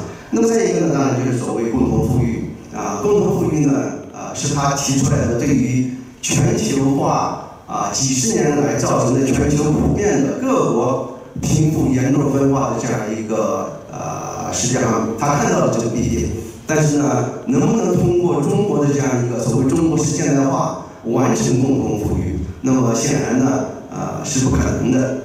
它带来经济的普遍下滑和经济增长乏力呢，只会使得这个过去的贫富悬殊呢变成可能普遍的一个贫穷。那么还有一个是所谓廉洁政府它的刀刃向内它要打造一个廉洁的共产党。这个呢，实际上我们看到的，由于它的整个反腐是指向性和选择性非常强的，那么完全没有在制度上解决腐败的问题，所以呢，新的他的新进的官员腐败的现象还是严重存在。这个我前2天引过一个例子是很有意思，这个数字呢，我现在记不确切，就是在20大之后的1年里，那么中共所清查的中共本身的纪检系统，那就是查别人腐败的这些官员，那么他们的腐败，那么在2023年的上半年应该是有2000多人。那么这个数字呢，在大约3年以前，是它的1半就是说，在反腐败的过程当中呢，这个反腐败的那些官员的腐败，那么在持续的增加，在短短的2-3年内呢，就可以增加到1倍，这个可以想就是它的反腐败是这个失败的。那么对这样一个情况呢，就引起了一个普遍的可以说是治理失败。那么习近平他是这个政权是用什么的方式来应对上述的这样一些经济的停滞、社会的不满、官员的躺平和他的政策患者不利呢？我现在看不出来他有什么新的招法。那么我们看到的还是头10年的那个招法继续的清洗。这个清洗呢，对官员的清洗可以保持习近平的威慑力你如果对这些不满呢，可能会清洗就到你的头上。你看军队已经清洗这么长的时间了，今天上午明教授也专门讲到这个非常具体的案例，还在进行。那么再一个呢，就是这个开始加速的提拔年轻干部。那么20大以前，他是有意这个放缓提拔年轻干部的这样一个脚步。那么为的是呢，把他呢这个在特别是胡锦涛时代提拔的年轻干部呢，把他们清除掉之后把他们边缘化。那么20大以来呢，开始在1970年代出生的干部中加速的提拔副部级干部。那么已经有也开始出现了最年轻的1970年代出生的正部级干部。那么1980年代出生的干部呢，现在在这个司局级地市级就中层全国恐怕也有一个不完全的统计呢，也有几百人。那么西安头部队呢，1980年出生的人，很可能在接下来的几个月里呢，有人会被提拔成副部级。那么由于这个整个中共官员老龄化的这样一个程度呢，在习近平的前10年当中严重的发展。这个官员的年轻化的进度和江泽民时代、胡锦涛时代相比，严重的滞后。那么因此呢，也可以说呢，习近平在提拔这个年轻干部的这个过程当中呢，他有很大的余地，空间很大。那么，但是这个东西呢，也会带来一个很大的问题。就是会使得习近平下面的各个这个亚派系习近平下面的派系互相之间争夺这个新一代领导位置的这个斗争呢在加剧。这个上午好像明教授还有其他的几位教授都提到，有一个现象，可能有一个事情大家可能我不记得是不是讲到了就是包括连彭丽媛在中央组织部的亲信也被清洗。那么这个呢，主要就是习近平下面各个派系互相之间斗争的一个结果。那么这个我抓紧1分钟结束。就是我看呢，就是进入20大之后的习近平第3任期以来，我想呢，这进入了一个习近平可能没有料到的，我把它叫做中盘厮杀这就像下围棋一样，进入一个中盘厮杀。为什么叫中盘呢？因为我想呢，习近平一定是不愿意在第2个10年内结束他的任期的，他很可能还想再做到第3个10年。如果我用3个10年这样一个时段来看的话呢，第1个10年就是他迅速的集中权力。那么第2个10年呢，本来他可能想贯彻他的社会经济这样一个计划，就是所谓中国式现代化。但是呢，他现在遇到了一个严酷的中盘厮杀。那么第3个10年呢，很可能就会重点安排他的权力继承。那么现在这种情况下呢，如果心理健康也有问题的话呢，很可能这个权力继承呢，会在这个下一个5年就开始提上日程。那么好，我就讲到这里，谢谢各位。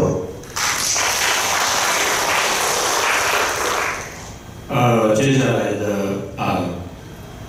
Professor Apo, would you like to speak in English or Chinese? OK. 这个是东京大学的阿果 Professor。好，谢谢。我的中文不太标准，中国学习的可能跟台湾的国语有点不一样。对，我是社会学专业的，然后就是我现在东大的教研究生的都是大部分是中国大陆过来的。然后我最近，以前我教中国大陆过来的学生的时候，有一点客气，因为我讲这个中国的人权问题，我有点担心他们会伤心，因为其中自己国家的很多负面的问题，如果我多讲起来的话，他们可能会伤心，所以我有一点客气。但是我最近多讲这些问题了，因为我觉得非常重要。因为现在我觉得中国是已经进入了转型的这个时候了。我经常跟学生也看比如说以前在中央电视台主持人的财经，最近不断的采访文革时候的人物，或者什么和尚什么这些历史都年轻人不知道的。但是现在东京很多华人来东京的，我非常意外的，就是因为可能是因为香港是国安法的原因，就以前做很多人权项目是去香港，然后台湾也接待了很多维权律师，还有公共知识分子。但是现在就可能中国两岸关系比较复杂、比较紧张了，所以就有的时候不太方便做这些方面上。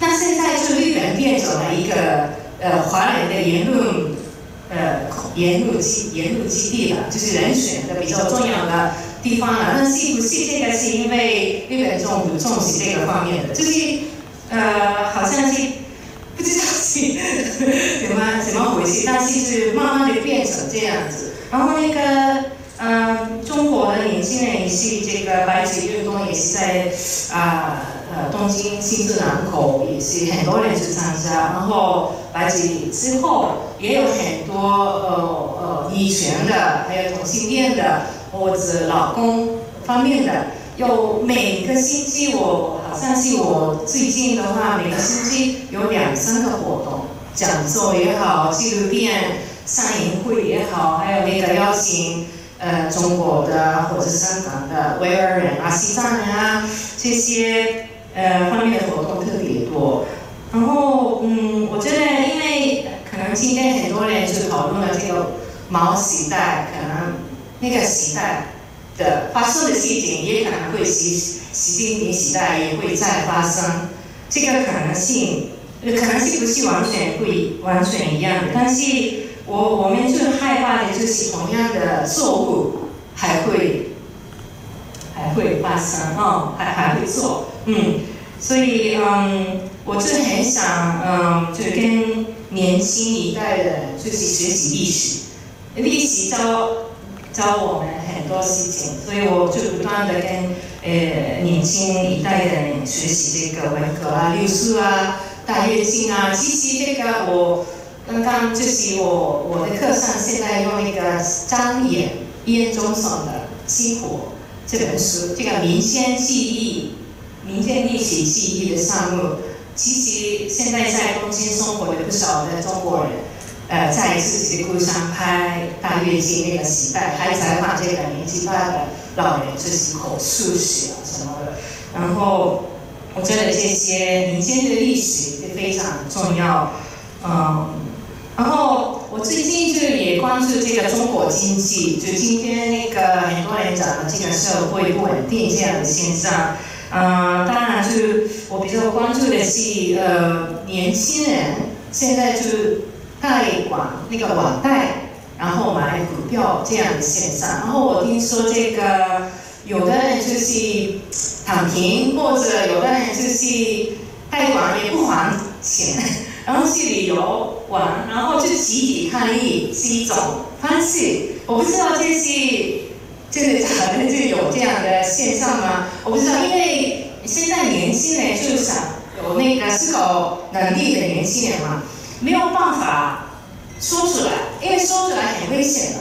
那他们的方法是非常有限。那就是有的人是用艺术的方法来表达自己的想法，但是也有必要一点，不能公开或者就可能一起去会也是几招会来的。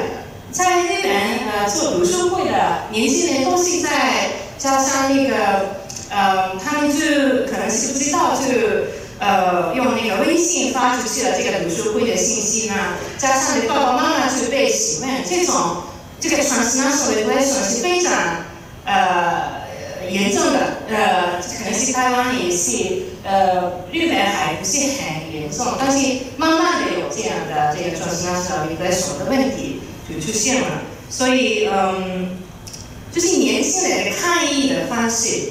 这个女权也是的 ，feminism 也是的，他们就抗议的就是父权这样的结构性的暴力、结构性的问题，他们是家庭的、社会的、国家的结构性的暴力，他们有很多想说的话。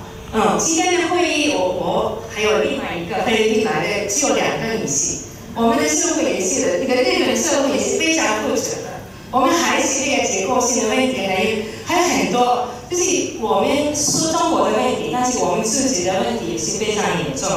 我们就一起讨论这样的问题。然后还有就是最近这个日本方面这个仇日的现象也是比较严重。然后就是刚刚那个深圳的日本国籍的孩子，妈妈是中国人，然后爸爸是日本人，然后他们在深圳日本人学校。就是他不是深圳本地的杀那个孩子，是外地人。外地这个概念就是中国特色，中国就是等一下可能是那个复国制度，那个中国现在经济很不稳定，然后很多就是很困难的。就是外地人，就是失业的大学生，那个年轻的大学生也是失业，但是这种外地人就是非常困难嘛。然后，那这个仇恨的这个心理是从哪里来？这种对仇日的心理是从哪里来的？那当然是我们可以想象这个言论问题嘛，言论控制的非常厉害，它。就是天天看官方媒体说这个海外的这些势力是中国美国也好，日本也好，台湾的独立派什么什么，都是他们这些人是场内生活的，就只能看到官方的信息。然后我的一个朋友说，这个上海的日本人学校，因为日本政府也要考虑这个日本人学校的安全问题，所以他们就门口是盖起来的。就是然后就每天早上小孩子上学的时候，一个孩子进去了就关门，一个孩子进去了关门。然后我的朋友就在上海那个日本的学校旁边的，他们是高等就是大学毕业的，研究生毕业的知识分子，但是他们也有一点，这个日本学校是不是有一点？做秘密的事情嘛，所以这个日本政府也要考虑这个安全的，这个保证这个安全的方法也要考虑，因为那网络上就看很多信息，然后这种你可以流量民主主义嘛，你那个得到流量就是可以不断的说这个仇恨的仇日的，那可以得到更多的流量嘛，所以这个恶性循环。那这样场内的人看这个仇日的这个言论，然后是说很多人说这个日本人学校是培养间谍的，那可能是很多人也可能是相信的嘛。那所以这种就是场内和场外，还有这个机会有限的这样的年轻人，或者就中国大部分的农村的或者工人啊这些人，我们不能说所有的人中国人是一样的。中国人也有不同地区的不同特点的，他们也有那个不同的特点。我们可能是要分析的时候，分析中国社会的时候，要分析的细一点，要看的哪一个人是这样什么样的特点。所以我现在就觉得，因为就今天早上也看到那个military drill 的这个信息，然后我们也很担心这个日本的那个。海峡那个的情况比较紧张的状况，我们是怎么样面对这样的紧张的状况？那我当然是所有的人不想用暴力来解决这个问题，不想用那个尽量不要用这个经济来解决这个问题。那我觉得还是。很重要的，我是社会学的，我不是经济的专家，所以我比较强调的就是，信息战，information war，我们要 counter narrative 非常重要，因为中国的官方的这个 narrative， 他们做的宣传非常厉害，然后很多中国人就相信这个官方媒体做起来的宣传 propaganda 非常严重的。但是我还是强调这个，还有很多中国人，很多中国知识分子也好，年轻人也好，他们很努力做起来这个 counter narrative， 他们也是做的，他们也想提抗这样的被欺压的这种状态，他们也不幸福的这样的国家，就是言论不断的被控制的这样的状况，最那个辛苦的、最受苦的就是中国的很多年轻人，他们非常努力的。我很想跟这些年轻人继续活动。谢谢。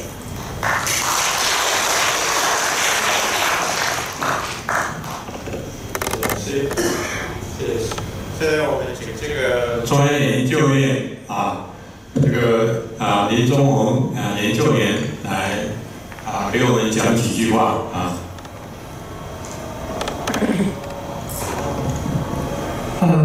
谢谢钟董事长，然后各位两位嘉宾，各位现场的听众，大家午安。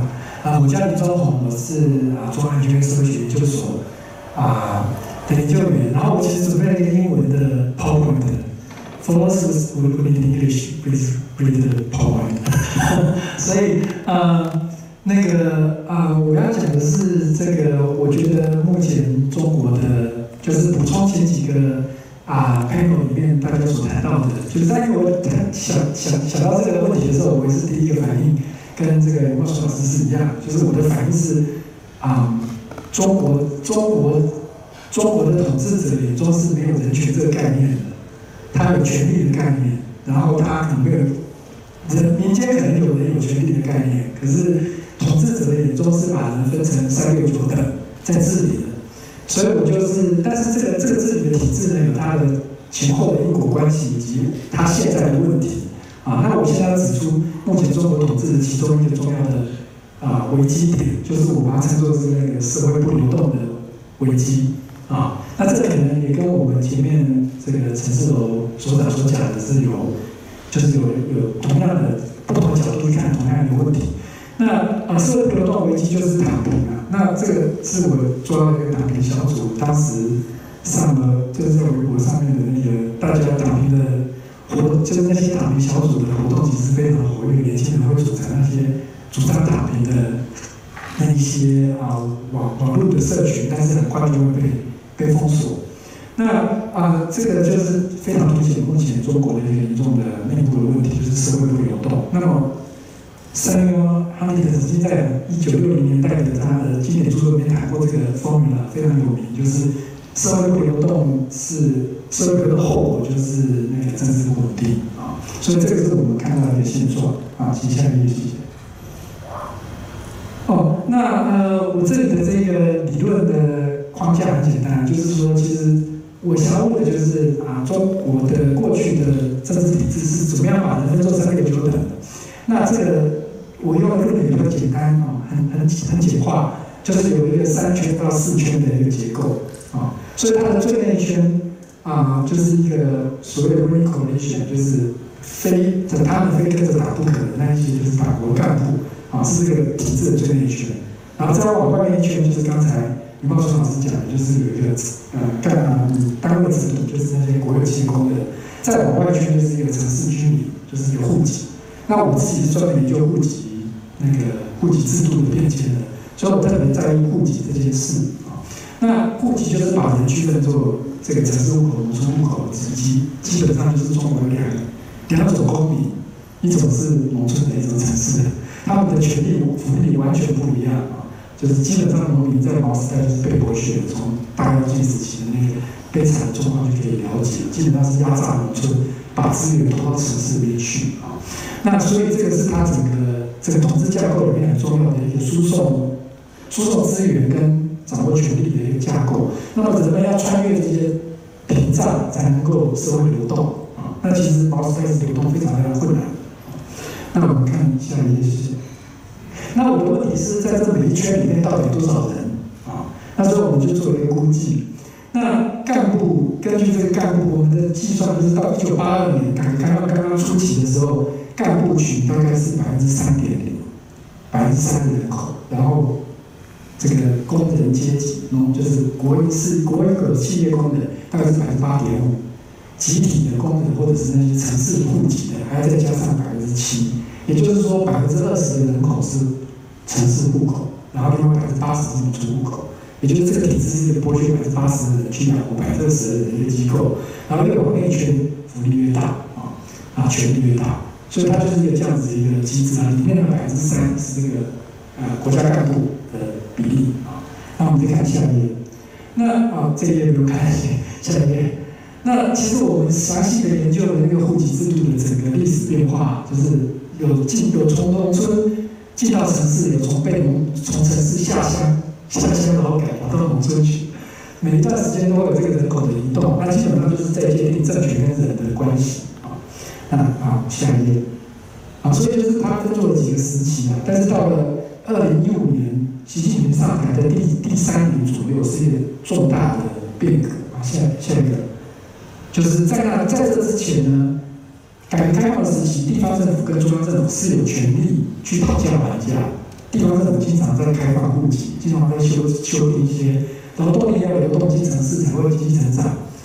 在2015年之前，其实地方政府搞了非常多的方法，要让劳动力跟钱进到城市那但是这个企图在2015年之后就彻底的改变，因为2015年有一个居住证改革，实际上是封锁了人们进城的那个路径。下一页。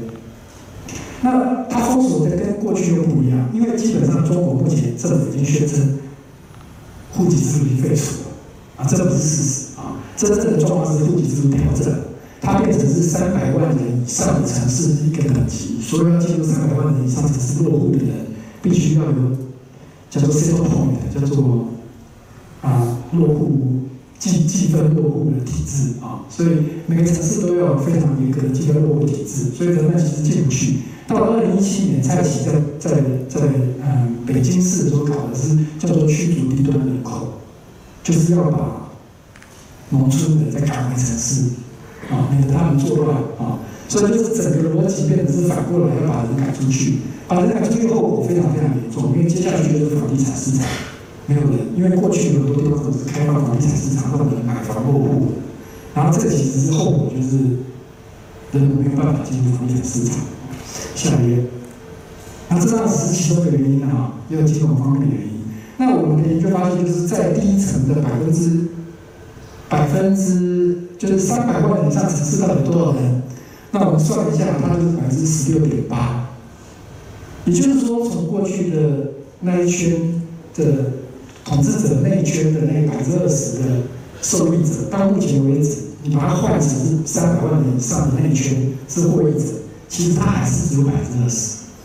整个政权体制都是靠着这个少数统治的，其实但是他们享受多少的985的大学跟这个所谓的三甲，我们算一下3甲的医院跟985的大学集中度到这些300万以上城市，有97.9%的80%的300万以上985大学有80%集中在300万人以上的城市，然后30%几快，其实加起来快50%的好的医院也是在这些被限制进入的城市里面。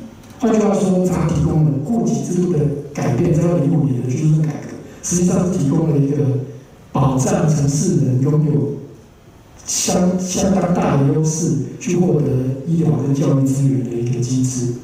后果是，其实现在整个社会流动会变得越来越困难。你进城也没办法，买房子不一定能拿户口，然后大学的配额制度其实没怎么修改，然后这个医疗体制到了 COVID 之后更严重，基本上农村人都被侵退到自己的社区里面去，他不可能在城里拿到他自己的医疗资源，所以整个架构就是所有的公共物品的供应跟流动进入了一个静止的状态那这个是一个很严重的问题下一页。那所以虽然说在2015年之前是一个旧的架构，但2015年之后是一个新的架构，也就是说户口制度变成是300万人，我们称它是高一点的 cities 我基本上把这个新的居住证制度称作是 new world， 就是新长城。所以基本上他把农村人封锁在，把300万人以下城市的人封锁在外面，希望他们进入中小城市。问题是中小城市并没有大学，并没有医疗，没有人想要去的。所以你要逼他们去那边买房子，你只会造就一波的金融就是房地产的泡沫，接下去就没有了啊。那他们又进不了内层，所以整个房地产的结构也是因为这样子进入一个衰退期。从2015年到2017年开始清理低端人口之后，整个中国就陷入一个不流动危机啊。那所以这个里面就包含了现在还包括财政不足的时候开始在改革退休金啊。大家不要小看改革退休金的这个威力啊。其实现在就我所知道的这个一般的这个退休干部基本上都是80年，基本上是这边都是属于最内层的这个干部群的这个利益的。然后再来就是抗争继续，就像刚才我们陈所长报告的，然后就连一些五保低保那一些本来是社会救助，但是社会救助也有很大问题啊，但是基本上连那些钱都是有问题的目前啊。那所以整个社会救助体系，还有它的 pension， 它的这个年金制度，还有它的这个上大学的这个上大学之后的出路，还有这个买房子的动机啊，基本上全部都陷入了一个危机的时期，就是不流动，社会不流动危机啊。那我们看下一个结论啊，那就是说我自己觉得这个是一个从社会学的角度，或者是从比较政治的，从社会安定的著名的风来一个很重要的观点，就是社会不流动，后面是政治不稳定，然后这政治不稳定会不会导致这个习近平在一段时间找不到出路，就像我王老师讲的，找不到办法。他提拔年轻干部其实也是为了对付这个问题。那这个社会不流动的危机继续下去，会不会是真的要对外扩张啊？这个在过去不是没有潜力的啊，这个是我们台湾的需要去认知到说，这个中国内部有这样子的危机存在的一个需要有这样子一个观点啊。那我的这个报告就到这边，谢谢。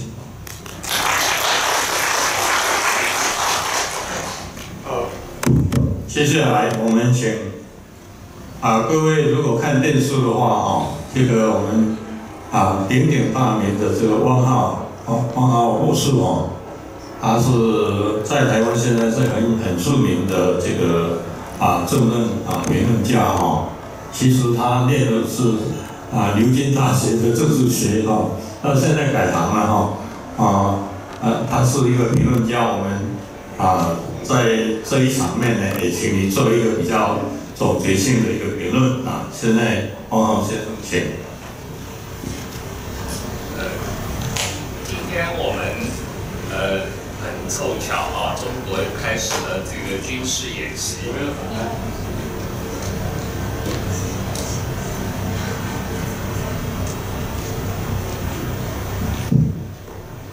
那么这个一天演习下来，他们从早上5点钟就开始演习了一天演习下来的结果是，台湾的股市涨上去了，香港的股市跌下来了所以我们希望中共的演习多搞几天，这样的台湾的股市会继续涨，香港的股市就继续跌了。那我想先简单的讲一下最近中国发生的一个比较特殊的股市的状况，就是习近平突然之间在9月份的最后1个星期发动了一场股市刺激股市的狂游现象那第一个问题就是为什么会在这个时间点发生这个事情？为什么在疫情以后？经过了中国股市相当长的时间的一个熊市和经济、房地产相当长时间的一个衰退的情况下面，一直到今年7月份的20大3中全会的公报，从习近平和李强的讲话都一再重申，要用所谓中医治疗的方法固本强元，慢慢的来调整经济，而不是用一个大水漫灌的办法来突然之间强力刺激经济。可是这个话刚刚讲了不到2个月，突然之间在9月底做了一个巨大的政策调整。那我当然没有去参加政治局会议。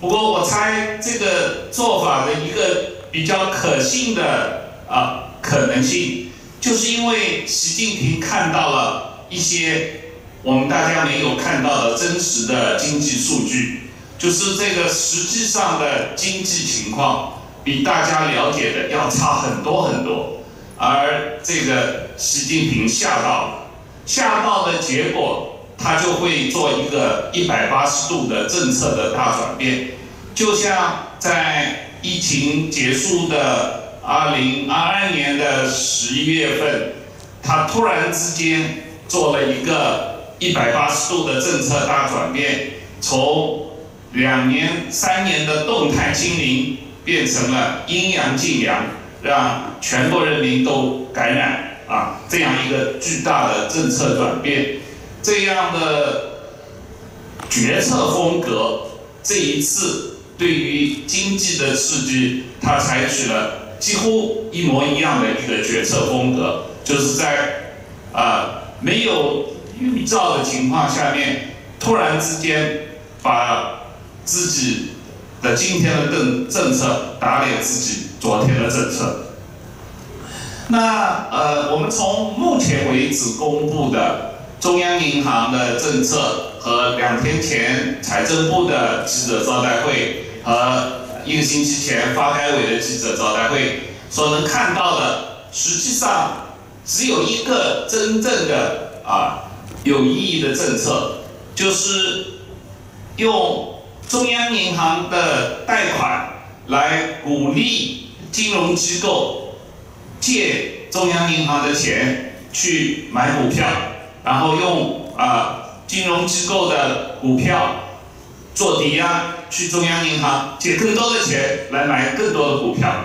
那同时这个鼓励散户向金融机构借钱去买股票基本上本质上就是提高这个资本市场的流动性增加杠杆，然后让大家来这个把股市炒起来。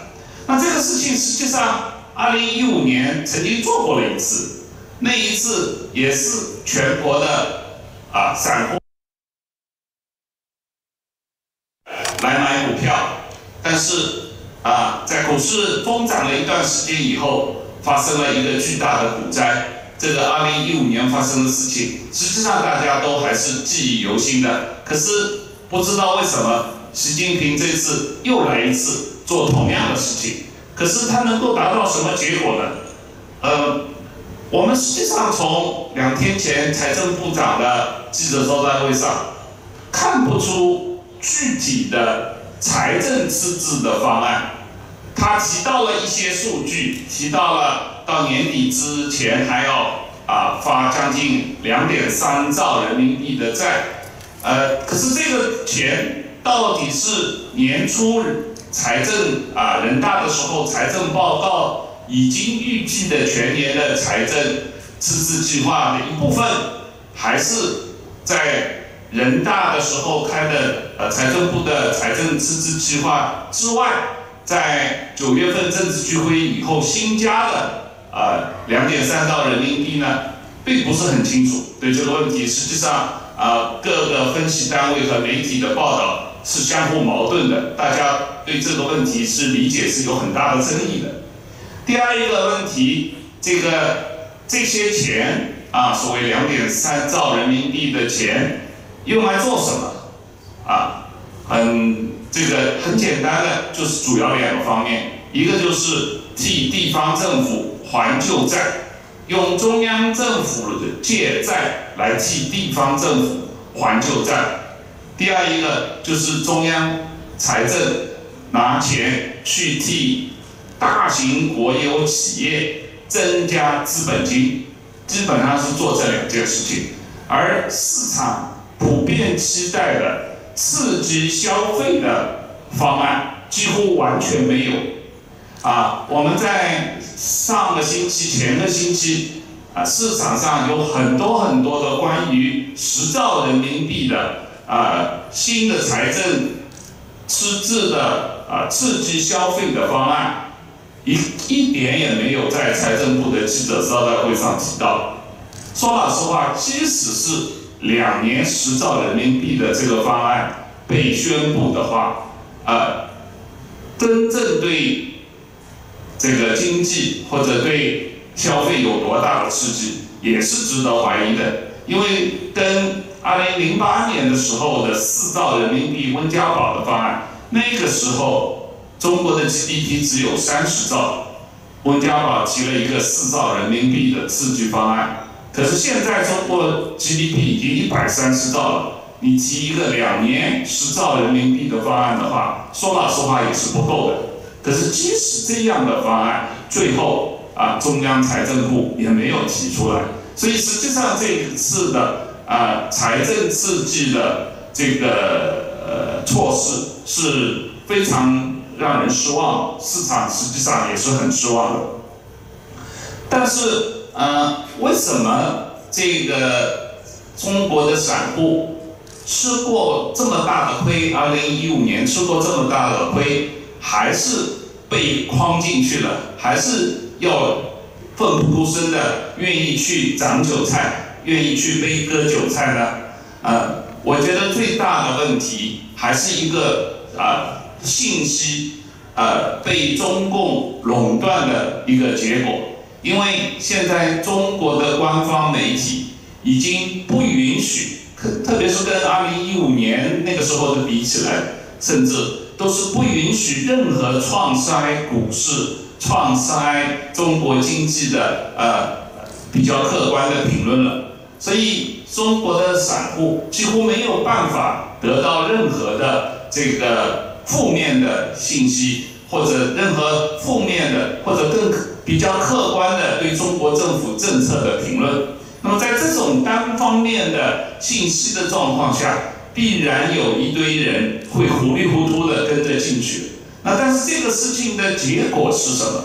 结果就是说，我们如果看历史上这样的刺激，用人为的刺激政策所搞的短期通过大力增加杠杆来达到的股市，一定会发生股灾。最后，那这个股灾的社会结果是不是会造成更大的社会不稳和统治危机？这个是值得大家拭目以待。谢谢。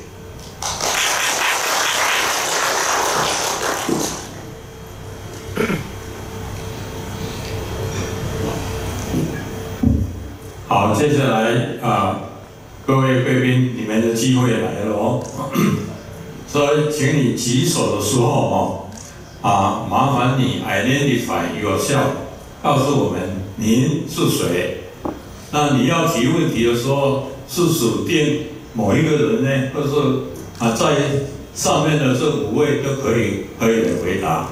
现在就开始，请举手。中间这位，请。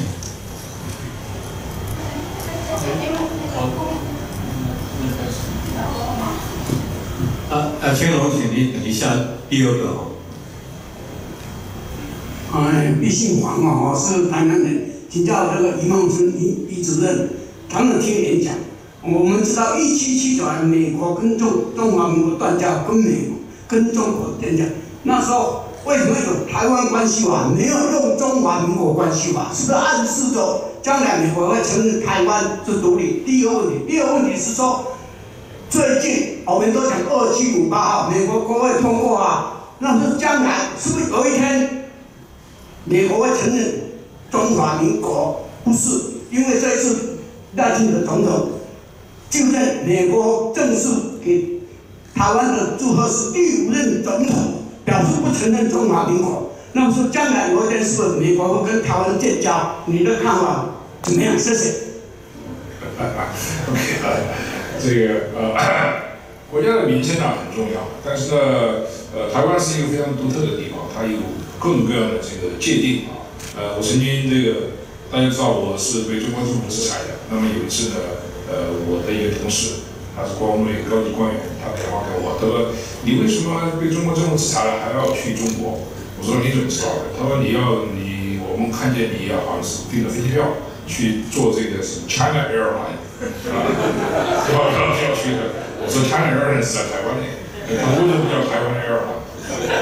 这个我想这样子啊，台湾是一个俗称，就是说你在这个美国社会，你说中华民国，可能很多人真不知道啊，这是台湾，这样子吧。至于说1979年那个时候，为什么他没用中华民国这个词啊？那个时候就是一说起这个台湾，就是指台湾，它其中那个台湾关系法在45年的时候，它对这个词呢不是特别在意，但它对其他的一些，它台湾关系法上其实专门有一条，它指的是我忘了具体怎么说的，大概意思就是说，美国政府承认就是在现在台湾岛上的这个政府叫中华民国，以及中华民国以后的任何国号为标志的那么一个政治实体。那就是说，美国政府现在他当时制定的时候，我大概就觉得他写的比较模糊，但我好像觉得他们这个意思就是说，你现在不管叫什么，中华民国台湾，那么美国政府都在这个台湾关系法的这个保护和有效保护之内，就那么一个这个意思。第二个问题是，美国会不会承认台湾是一个主权国家，跟台湾建交？跟台湾建交2758号决议是一个比较奇怪的决议。首先，它是一个联合国全体会议的决议，它是 UN General Assembly， 它不是UN Security Council。那么 Security Council resolution 是非常有效的力的。那么这个ANGA 的决议呢，一般不是特别有效，而且在程序上的25号决议呢是一个非常大的一个错误，就是说，它要通过投票的这个程序呢，如果说首先你要决定要讨论这个问题是不是重要的问题，就是所谓的是不是一个 important question。如果说你认定不是 important question， 那么你只需要简单多数投票可以通过。如果说这个你认定是 important question， 你就要2/3票通过。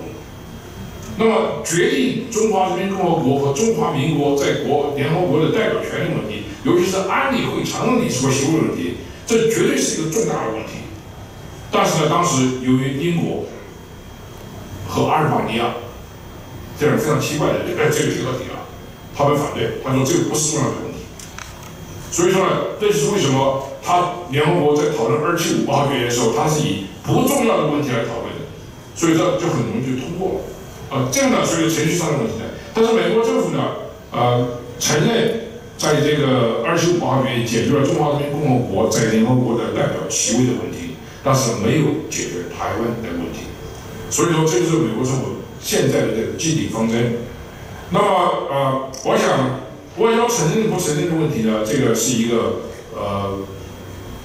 比较棘手的问题。但是呢，已经有美国不少的人士，他对这些问题重新的考虑，因为现在国际上对台湾的这个争论呢，基本上逐渐的远离主权的这么一个范围，就是说台湾是不是中华人民共和国的一部分，大家很少有人去谈这个。大家一谈到台湾问题，主要就是专制独裁和民主自由的那么一个差别所以说呢，从这个框架上来讲的话，那美国当然在很多名义上，在一些非官方的问题上，还有在官方政策上，对台湾的这个民主进步它有很多的这个认同感。那么外交承认不承认呢？那么涉及到就是怎么样面对台湾的这个事实？这个事实就是什么呢？我们现在基本的国策就是要保护现状，台湾老百姓也是承认现状，就是说，美国坚决反对任何用武力的方式来改变现状，这是一个。那么问题就是啥呀？什么是现状？什么是现状？现状就是事实上的独立自主的国家。那么这个有没有勇气承认这个现状？这个呢，逐渐有很多的这个政治家讨论这个问题。好几个国家，像我觉得好像是荷兰议会，还有澳大利亚议会，美国国会也说，这个2758号决议根本没有解决台湾的问题。是吧？然后现状呢是什么呢？那么在美国的政界只有一位政治家，有这个勇气说现状就是独立，而且他坚决主张，美国政府承认这个台湾，外交承认，这就是以前我的老板啊，这个麦克彭佩尔，他在2年以前在台湾说了，他是主张美国政府承认现实。那么现在就是又一个问题，就是说这个台湾作为一个国家存在是肯定存在的，你们这边都是有自己的外交部，有自己的这个国防部，有自己的这个军队啊，都是很独立自主的，在任何的现在的标准的界定下面，台湾就是一个独立的国家。那我想关键的问题就是宣布，是宣布独立还是怎么回事？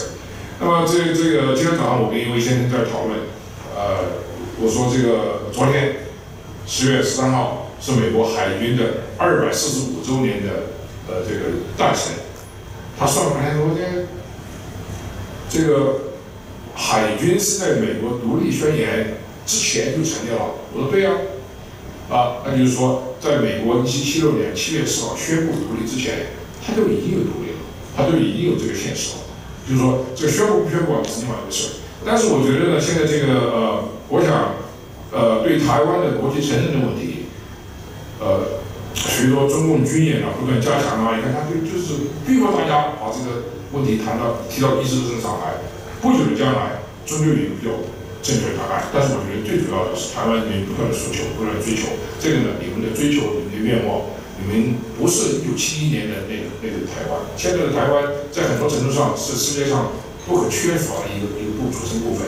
世界公民的地位，你们的科技领先，在很多方面完全是一个需要国际承认，而且需要国际这个拥护和这个支持的一个国家。这是我个人的看法。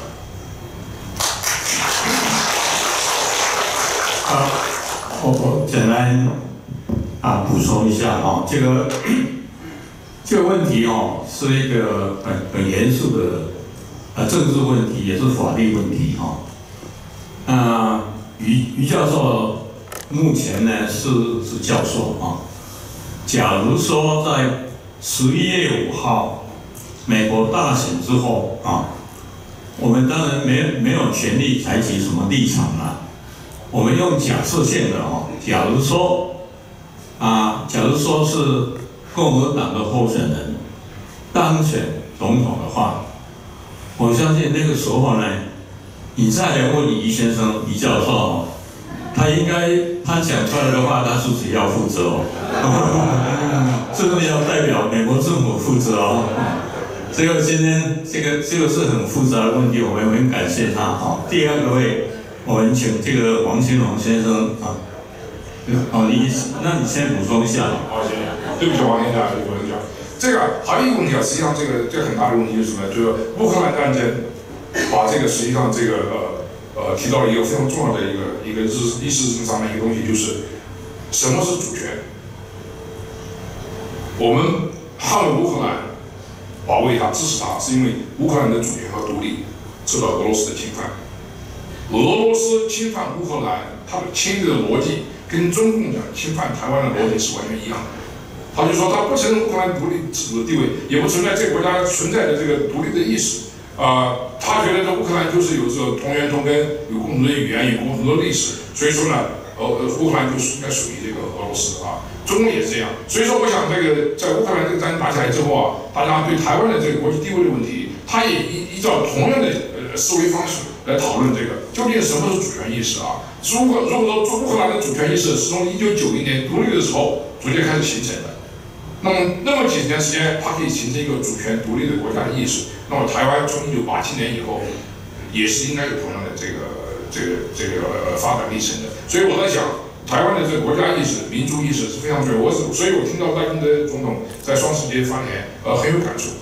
他是这个落地生根主义很重要。大家不管什么地方来的，不管什么背景，不管历史背景，到了台湾之后，这就是你的家，这就是你的国。韩国瑜院长也说，中华民国是国，美丽台湾是家，国家就是这个故事。说你现在知道为什么他是首席顾问了啊？谢龙，请。好，谢谢。我是新民协会理事长黄清了。我这个问题想请教翁国光教授。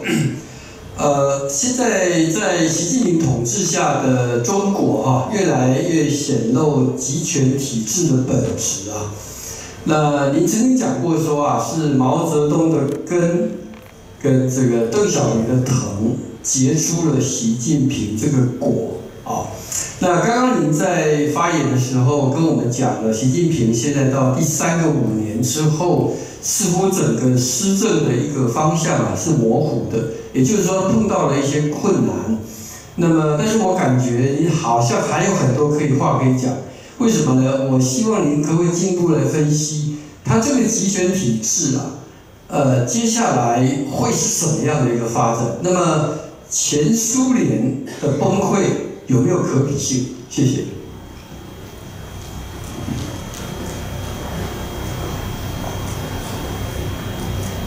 谢谢黄先生。其实我刚才呢，因为时间的限制呢，没有来得及强调我很想讲的一个话呢，就是习近平本人，我想他的方向是不模糊的，但是呢，他的方向不仅和世界的潮流。也不仅和中国的一般大众，那甚至和中国共产党内的大多数的干部和党员的这个意志是相违背的。那么，所以呢，我老讲一句话呢，就是习近平一个人决定不了中国的命运。所以这个呢，就是为什么叫中盘厮杀呢？这个他和谁厮杀呢？当他只是和在第1个10年当中和中国共产党内的干部厮杀的时候，习近平占有绝对优势。对，这些他有这个专政机器。包括纪律检查机构，那么那些呢，这个党的干部都要听从他的这个纪律的这样的一个约束。那么现在呢，他进入这个权力已经拿到手，完全在手，他要做什么的时候，他做的这些事情呢，应该是和这个民众的利益相差是太大了。那么所以这个厮杀的对象呢，是中国的民意，是客观的经济规律，是全球的这样一个国际的大势。所以我想呢，就是习近平他是想把中国从毛后的这样一个传统集权主义转向一个后集权威权主义，再扭转到一个新集权主义。但是这是习近平的想法。那么当然中国共产党内也有一个相当的既得利益集团呢，是这个想法。那么20大的报告当中，习近平在开始的这一段当中，专门有一段话讲了说，10年前这个党内如何对中国对这个党的前途忧心忡忡。那么我想他为什么在20大讲这个话呢？他是要提醒中国共产党内那些现在开始对他不满的精英集团，就是说11年前你们大家和我是一个想法的。对，所以呢，我才采取了这样一些反腐共同富裕等等这样一些，包括抵制西方这样一些措施。但是呢，我想他的那些当初支持他的这个权力精英集团，也就是特别是红二代了，那么没有想到这样一个转型呢，就是集权主义，就是 totalitarianism。这个在1956年。布尔津斯基和他的合作者写的那本这个关于集权主义的经典的著作当中呢，对于集权主义有6个特征的描述。那么其中第1个特征呢，就讲到这每一个特征都描述得很复杂，但是其中一个特征呢，就讲到就是说，这个政权不仅是一党制，而且 typically by one leader 这就是说它不仅是一个一党专制。而且它是个一人集权下的一党专制，所以我想呢，如果单从权力架构来看呢，我们可以讲毛后呢有一个从一人集权，毛的一人集权向一个寡头制的这样一个转变。寡头制就是有一小撮人在那掌握权力，那么集权一人集权制，因为这个概念不清晰因为当我们讲totalitarianism，我讲的是国家对社会，但是呢，它 typically 是有一个这个 personal dictator， 有一个一人的独裁。那么这样就是我觉得习近平呢，他在这个其实是看到了这个一人独裁和这个国家对社会的 totalitarian control 这两个之间是有关联的。他把这两个东西连到一起，验证他为什么在集中个人权利过程当中呢，会改变过去的这个邓江湖时代的那样一个带有威权主义色彩的这样一个统治方式。那么下一步会怎么样呢？那么我想呢，这个不决定于任何一个人，这个决定于中国的各种的这样一个力量，这个中盘厮杀到底会厮杀到什么样子？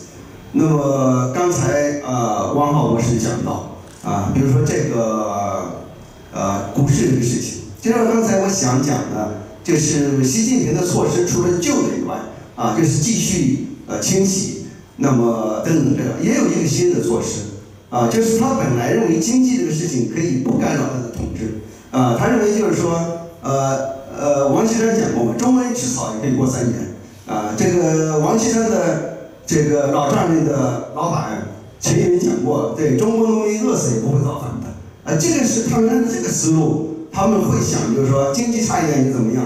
你在毛的时代4000万人饿死，你们不是照样拥护毛吗？对你现在日子比那时候好过多了吧？我让你苦几年又怎么样呢？我认为这是他们当时的这样一个算盘就是能够在最开始的时候按住你，然后你过上10年苦日子你就习惯了。对，那时候你会山呼习近平万岁。他现在搞加速的这样一个精英的替代也是这样。现在年轻升任的干部已经不知道改革开放高潮时期的那个样子，也不知道中美国之间那个当时那个样子都是习近平上来的。10年以后，这些人权利到了这个高层，那么都是来拥护习近平的，这是他的一个如意算盘吧。我想这个是我们来读他的心的话是这么讲，但是呢，这个显然是不能如意。对，那中国人呢，现在他的这样一个觉醒的程度杀到自己的肉上了现在不等到死，可能就会要有很多的不满。那白纸革命是一个表征。那么白纸革命，我相信的就是，如果股市，其实他对股市这个大转向呢，我感觉到逻辑和他之前是一样的。什么样呢？就是照样是用国家的强力来解决经济问题。那么这个呢，你知道，就是说你解决不了的。那么如果是股市崩盘，那么会一个什么样的景象？我们很难想象。疫情死了的人就死掉了，不会再造反了。那么没死的人呢，出于这样一个心理的因素，很想把过去忘掉，然后呢宣传，最后大家就把它忘掉了，继续歌舞升平嘛。但是如果你把你的挺多的钱都拿走了，我想为了钱失去跳楼的人还是少数吧。那么大多数人就是钱没了以后，日子怎么过下去？好像上午应该陈志如教授应该讲，但是不在场所以我想，就是中国社会、中国政治在这个中盘厮杀，我假设的这10年，我觉得这个变数是很大的未来的7、8年是中国未来方向的一个决定性的一个关口。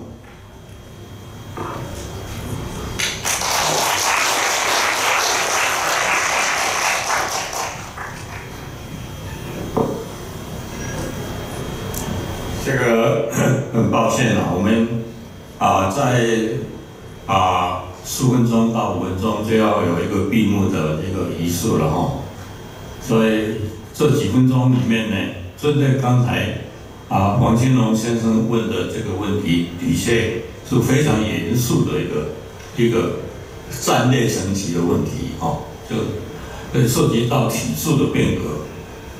那王博士刚才也做了他的解释，我们在座的里面也有很多专家学者，比方说林基正教授，你要不要短短的评论几句针对这个问题？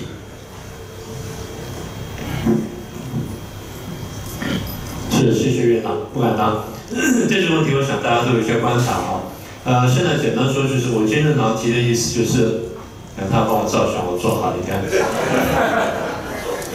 今天找我提的问题就是说，其实中共现在面对的问题呢，比我们想象中大很多。就像刚吴国光博士讲的事情一样，我们从外界看很多时候看到是中共的宣传的数字，但如果说我们像这个在座几位教授，我们都做研究的，你真正看进去了里面那些数据的时候，你发现是非常惊人的。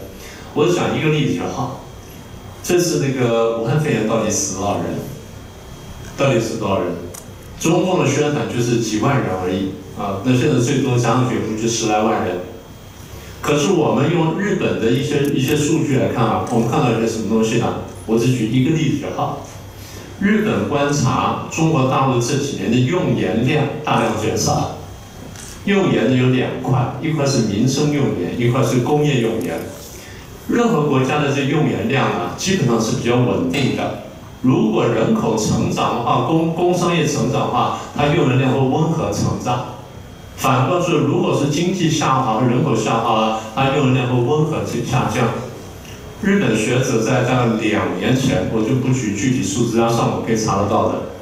他们看到中国大陆前几年用盐量的大幅减少，而我们回头去看，我就看到另外一个数据：中国大陆人口一般来说是往上升，可前2年呢，我们看到开始慢慢下降，下降的最厉害的是湖北省。我看到的数字呢，湖北省减少人口最少是89万。最多是119万，所以这样2者相除的话，除以2的话呢，大概减少人口在100万出头。湖北省减少人口100万，这还愿意承认的。好，我先回到刚讲日本的数据。日本的用盐量的数据，我们推算回去之后呢，中国大陆这疫情呢，大概死掉不少1亿人，1亿人。我可以公开讲这个数字，因为我们看到那推算回来了。所以我在说什么呢？我们说就是，如果你不看见中国大陆里面的数据，不拿到里面的东西的话，你光听他宣传呢会很误导。所以大家会觉得说中共非常强大什么等等。所以我会呼应这个于教授也好，吴教授也好。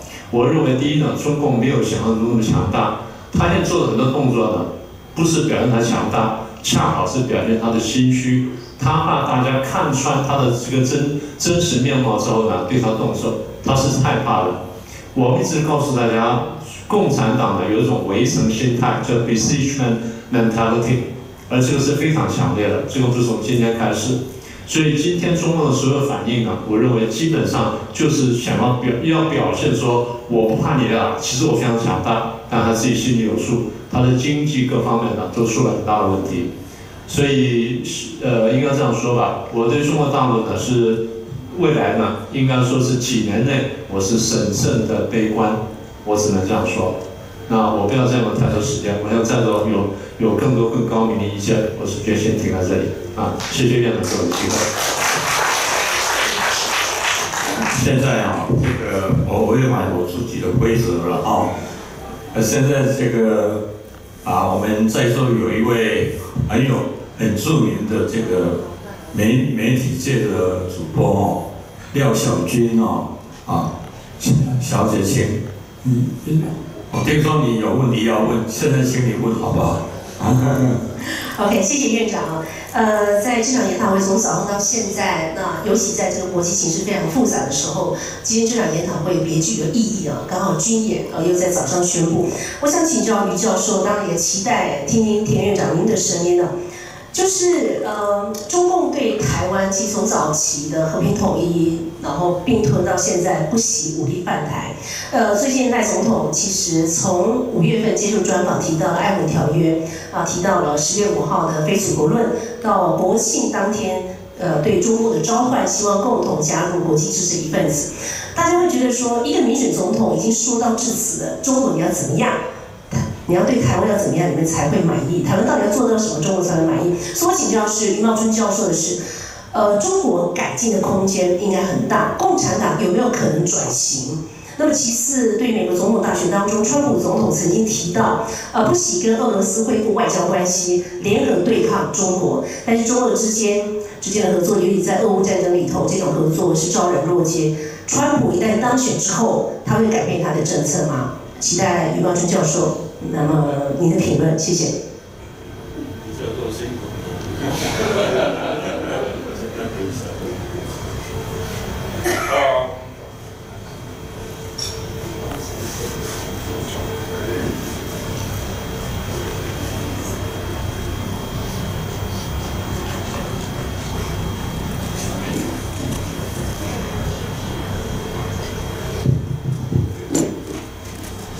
是特别懂这一句，我以为这个是 Made in China， 结果这里是 Made in China。这个问题呢比较复杂啊。首先讲这个中共说对台湾是不是有这个回心转意的那种可能性啊？台湾对中国来讲，它就是一种中国。我最近经常写一篇文章啊，是讲这个中国的边界政策、边界战略。它什么呢？就是说这个中国以前是一个这个大帝国，它是一个普天之下莫非王土啊，这周边国家都是一些称臣纳贡的这些国家。那么这个是封建时代啊，就是帝国时代。那么现在社会呢，就已经过去了。那么所以说这个国民党政府在大陆的时候，他也面临着怎么样跟周边国家处理好这个解决边界的问题。边界不是一个中国的概念，是一个西方代表中国亚洲来的一个概念。那么那个时候战乱呢打了几十年，也没有机会去战。所以说中华人民共和国成立的时候，它有很多机会和周边国家把这个边界的问题把它处理好。但是呢，它没有，因为它是共产党的这种哲学。它是对边界的问题，基本上是一种意识形态方面的这个角度来看的。跟它好的这些社会主义的国家，它把边界问题出得很好，可以出到这个谈判。它跟苏联、跟蒙古人民共和国、跟北韩，甚至像缅甸当时社会主义当权，它都可以谈得很好。它边界问题签合同，然后出让一些东西要收回来，谈得很好。但是呢，因为它是一个猎人主义式斗争的国家。你要跟他不好，有其他国际战略上这个有冲突，它就有边界问题了。印度跟中国在头10年，1940年、59年没有什么边界问题，它有边界的这个争执，但都可以谈来谈去的，不是一个问题。然后呢，1959年，那么达赖喇嘛跑到印度去了，还有这个印度跟苏联好像靠得很近了，然后苏联跟这个中国呢也在这个贸易形态方面的斗争，这样子的话，印度和中国边界就有问题了，一直到现在都是有问题。所以中国呢，他抓这就做的越南跟中共以前没有什么边界问题的。胡志明的越南，中共他有这个11段线。后来胡志明说：“哎，你不要，我们兄弟国家、社会主义国家，怎么还跟我这个靠绕领土这个争端？”所以呢，周恩来说：“那好，我们11段线就划掉2个，这9段线。”所以说本来是没有的。那么胡志明死了之后呢，越南成为霸权主义国家，地区霸权主义国家，跟着苏联跑了。这就有边界问题了，还打了一仗，97年的时候，这个他就利用这个比较实际的意识形态方面来解决这个问题。台湾为什么有边界问题？台湾是这领土问题呢？主权问题呢？本来也没有啊。他就说这个台湾就是一江新勇追学后是内战的元素啊，还是在这个40年代那个时候的那种战争。中国的内战实际上不是内战，就是这个共产主义和这个资本主义实验的争夺，这么冷战的一个部分。那么，所以说他从这种角度来看的，实际上这个他是中共他跟很多国家，你看他支持哈马斯，他反对以色列这些问题，他跟台湾呢，他实际上他觉得以色列是西方的盟国，台湾呢有美国在背后支持日本在背后支持，就这意识形态方面的东西。所以我觉得要中共真正要放弃进攻台湾的这种概念的话，当然从本质上来讲很难。除非他放弃他共产主义这种治国理念、这种制度，而且再加上这个中国共产党，他为了这个统治长治久安，他需要一种战无不胜的这种神话，他需要一种各种方面的证据来证明社会主义制度比资本主义制度优越。你看什么大跃进文化大革命改革开放伟大中华民族伟大复兴都是想证明共产党是无所不能的，什么都可以做的。麻雀可以全部杀掉，动态这个新冠病毒一个都不能胜的，他共产党就是这种豪放气概。在周边国家，他一旦说出我跟你要有领土争夺，他是收不回去的。所以说这是很危险的。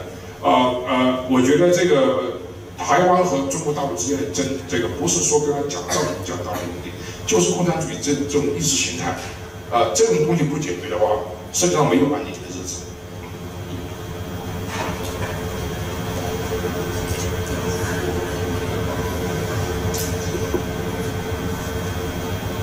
小金满意吗？不满意，没关系，我们以后还会有机会，我们再邀请他来因为时间的关系我们这个最后这一场圆桌论坛就要结束因为接下来我们要邀请我们这个合作的这个单位的主委邱主委，等一下他应该也来向大家讲几句话来谢谢大家。不过在这个之前，我想我平常不是很快的人，我话也很多了啦，教书教了20几年话也很多了但是今天我们听到了很多的在他们的领域里面非常有权威的学者，针对几个主要的议题都发表他们的看法。虽然时间很短，但是他们也很简短的讲出很多很重要的概念。但是毕竟我们要记住中华人民共和国是一个非常复杂的国家中国大陆是一个很大的地方，人很多，土地也很大中华共产党刚才像余教授提到的这个列宁主义的这种权力结构，它的决策过程整个是不公开的、不透明的他们讲究斗争的，所以很多问题虽然我们今天一天下来得到某一部分的一些安设了也学了很多，但是毕竟这么大的一个地方，这么大的一个国家，这么复杂的这些问题，不是一天能够完全理解的。但是至少我们对中国大陆的理解，我相信我们听完了这些专家学者的意见之后呢，也已经应该有进了一步有进了一步接下来的以后我们有机会的时候会再邀请这个在台上的几位，还有更多其他的这个专家学者来一起继续去讨论，因为这个大陆要怎么变这个刚才我们早上听到的，在政治上它的权力结构非常的复杂那习近平好像他的权力已经达到一个高峰，也有人甚至认为他在走下坡，我们不晓得不透明的。我们听到很多这个有关经济跟金融方面的一些报告，也有数字给我们，但是我们也不晓得这些数字可不可靠我们也听到有关社会方面的一些报道，很精彩的报道，经济对社会的影响，但是这些都只是让我们进一步的想象中好像更了解中国大陆。事实上，它是一个不开放的社会，它是跟世界有点隔绝的社会。这样的一个国家，这么大的一个地方，这么复杂的问题，不是3、2天可以完全做一个完整的答复的。至少我们谢谢在台上的5位，我们先给他们谢谢他们然后我的部分呢就到此结束。等一下我们会邀请这个陆委会的邱主委给我们讲几句话现在我们就结束这个正式的议程谢谢。Thank all speakers for the excellent discussion, and thank you to all panelists for your attendance. We've come to the end of today's conference. Now let's welcome Minister Chiu Chui-zhen, Minister of Mainland Affairs Council, to give a closing remark.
closing ceremony will start in 1 minute.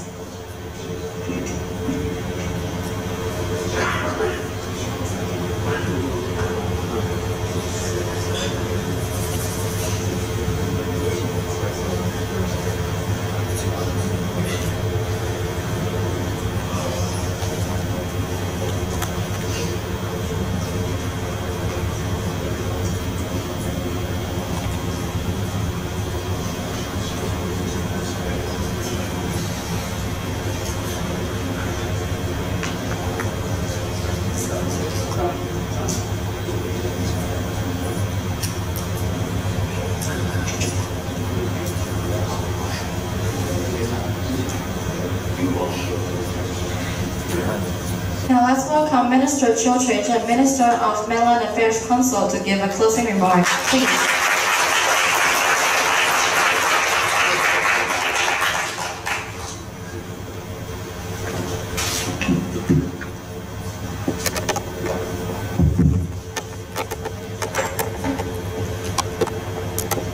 INPR Chairman Tian, distinguished scholar and expert, ladies and gentlemen, good afternoon.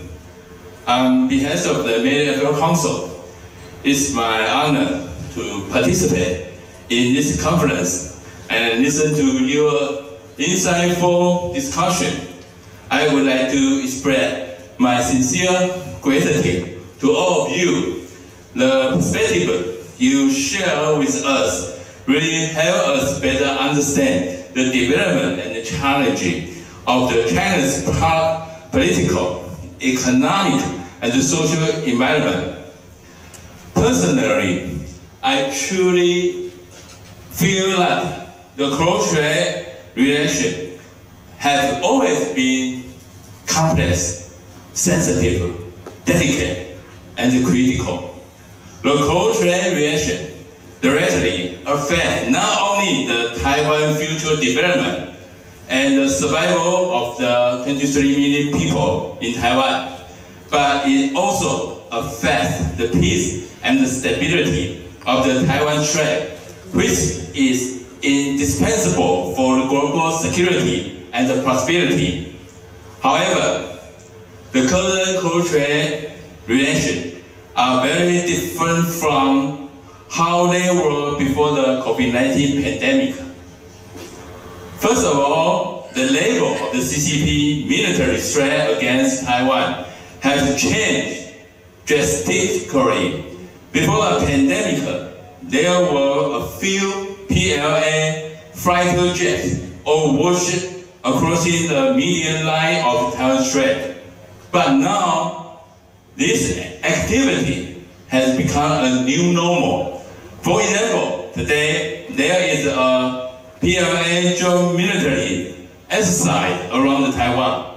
Second, on June 21 this year, the China issued the 22-point guideline to punish die-hard the Taiwan independent separatists. Intensify his lawfare against Taiwan. The CCP intends to intimidate the Taiwan people through the materialist law, the bad law, which violates the rule of law in the civil society. The third, in order to legitimize the extended term of office and the consolidated leadership, Xi Jinping will be even more aggressive and assertive toward Taiwan to achieve his historical mission of the so-called complete unification of China. For a very long time, Taiwan has faced the threat and the pressure from the CCP regime, as well as the intensified tension across Taiwan Strait. We believe that the crux of the cultural affair lies in China's rejection of the objective facts of the existence of ROC Taiwan. In addition, their goal to annex Taiwan also remains unchanged. Therefore, it's impossible for the Taiwanese people to rest our future on the goodwill of the CCP leaders. Going forward, we will carry out the 4 pillars of the Peace Action Plan proposed by the President Lai to safeguard Taiwan's sovereignty and prosperity. No matter how the crushed relation rise or fall, we will continue make the effort to ensure the cultural relation remain on the path of the peace and the stability. And now I give you a short briefing on our cultural policy. Actually, it's easy to understand our cultural policy. Since the former President China was elected in 2016, our government has promoted our cultural policy based on the maintaining the status quo of the peace and the stability across Taiwan Strait. Our government position is firm and consistent, and also in line with the expectation of the international community and the well-being of the people in Taiwan and China. We have spent no effort to sustain the status quo and maintaining the cultural relation. We maintain the Taiwan democracy, freedom, human rights, rule of law, universal value, and we maintain the peace and the stability in the Taiwan Strait. Next, I want to talk about the China's Taiwan policy. Simply put, China's Taiwan policy is rich, negative, without flexibility. They insist Taiwan must accept their so-called 1992 consensus, which they define as their one China principle. I want to point out, if we accept the so-called 1992 consensus by China, it means that we must accept Taiwan is part of the PRC and Taiwan the framework and the process for the unification. That's why we have not and will not accept any political precondition due to the principle of the Taiwan sovereignty and the democracy. In addition, Xi Jinping remarked on the January 2nd, 2019, known as C5 point, are the guidelines for the China's Taiwan policy. Actually, all these 5 points only refer just one thing, which is to unify with Taiwan or against Taiwan. Xi has sped up his political agenda to unify with Taiwan under the roadmap of the one country, two system model for Taiwan. Since then, cultural relations has entered a new era of the critical moment. Furthermore, Xi redefined the 1992 consensus as two sides of the Taiwan Strait belong to one China and should work together for the national unification. Xi definition leave no room for the Taiwan interpretation of what one China means, and leave no room for the existence of ROC Taiwan. In addition, Xi said she would not renounce the use of the force against Taiwan. Therefore, the so-called 1992 consensus will only lead to the unification with China.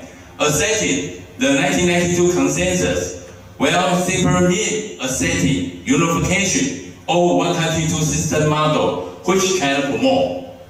Taiwan refused accept the CCP political precondition or his endgame of unifying with Taiwan. Therefore, we face the challenge and the intensified pressure from China, such as the military threat, diplomatic separation, economic coercion, lawfare, or social infiltration. In addition, CCP also uses a series of the cognitive, psychological, united front and the gray zone tactic against Taiwan.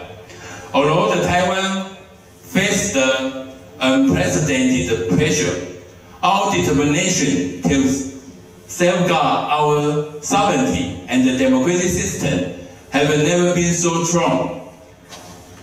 Last this is our bottom line.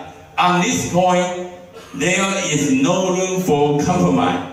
We never succumb to the separatory and the intensified pressure from China. Taiwan never surrender. Going forward, both now and into the future, our government policy commitment to peaceful, stable, cross-trade relations will remain unchanged.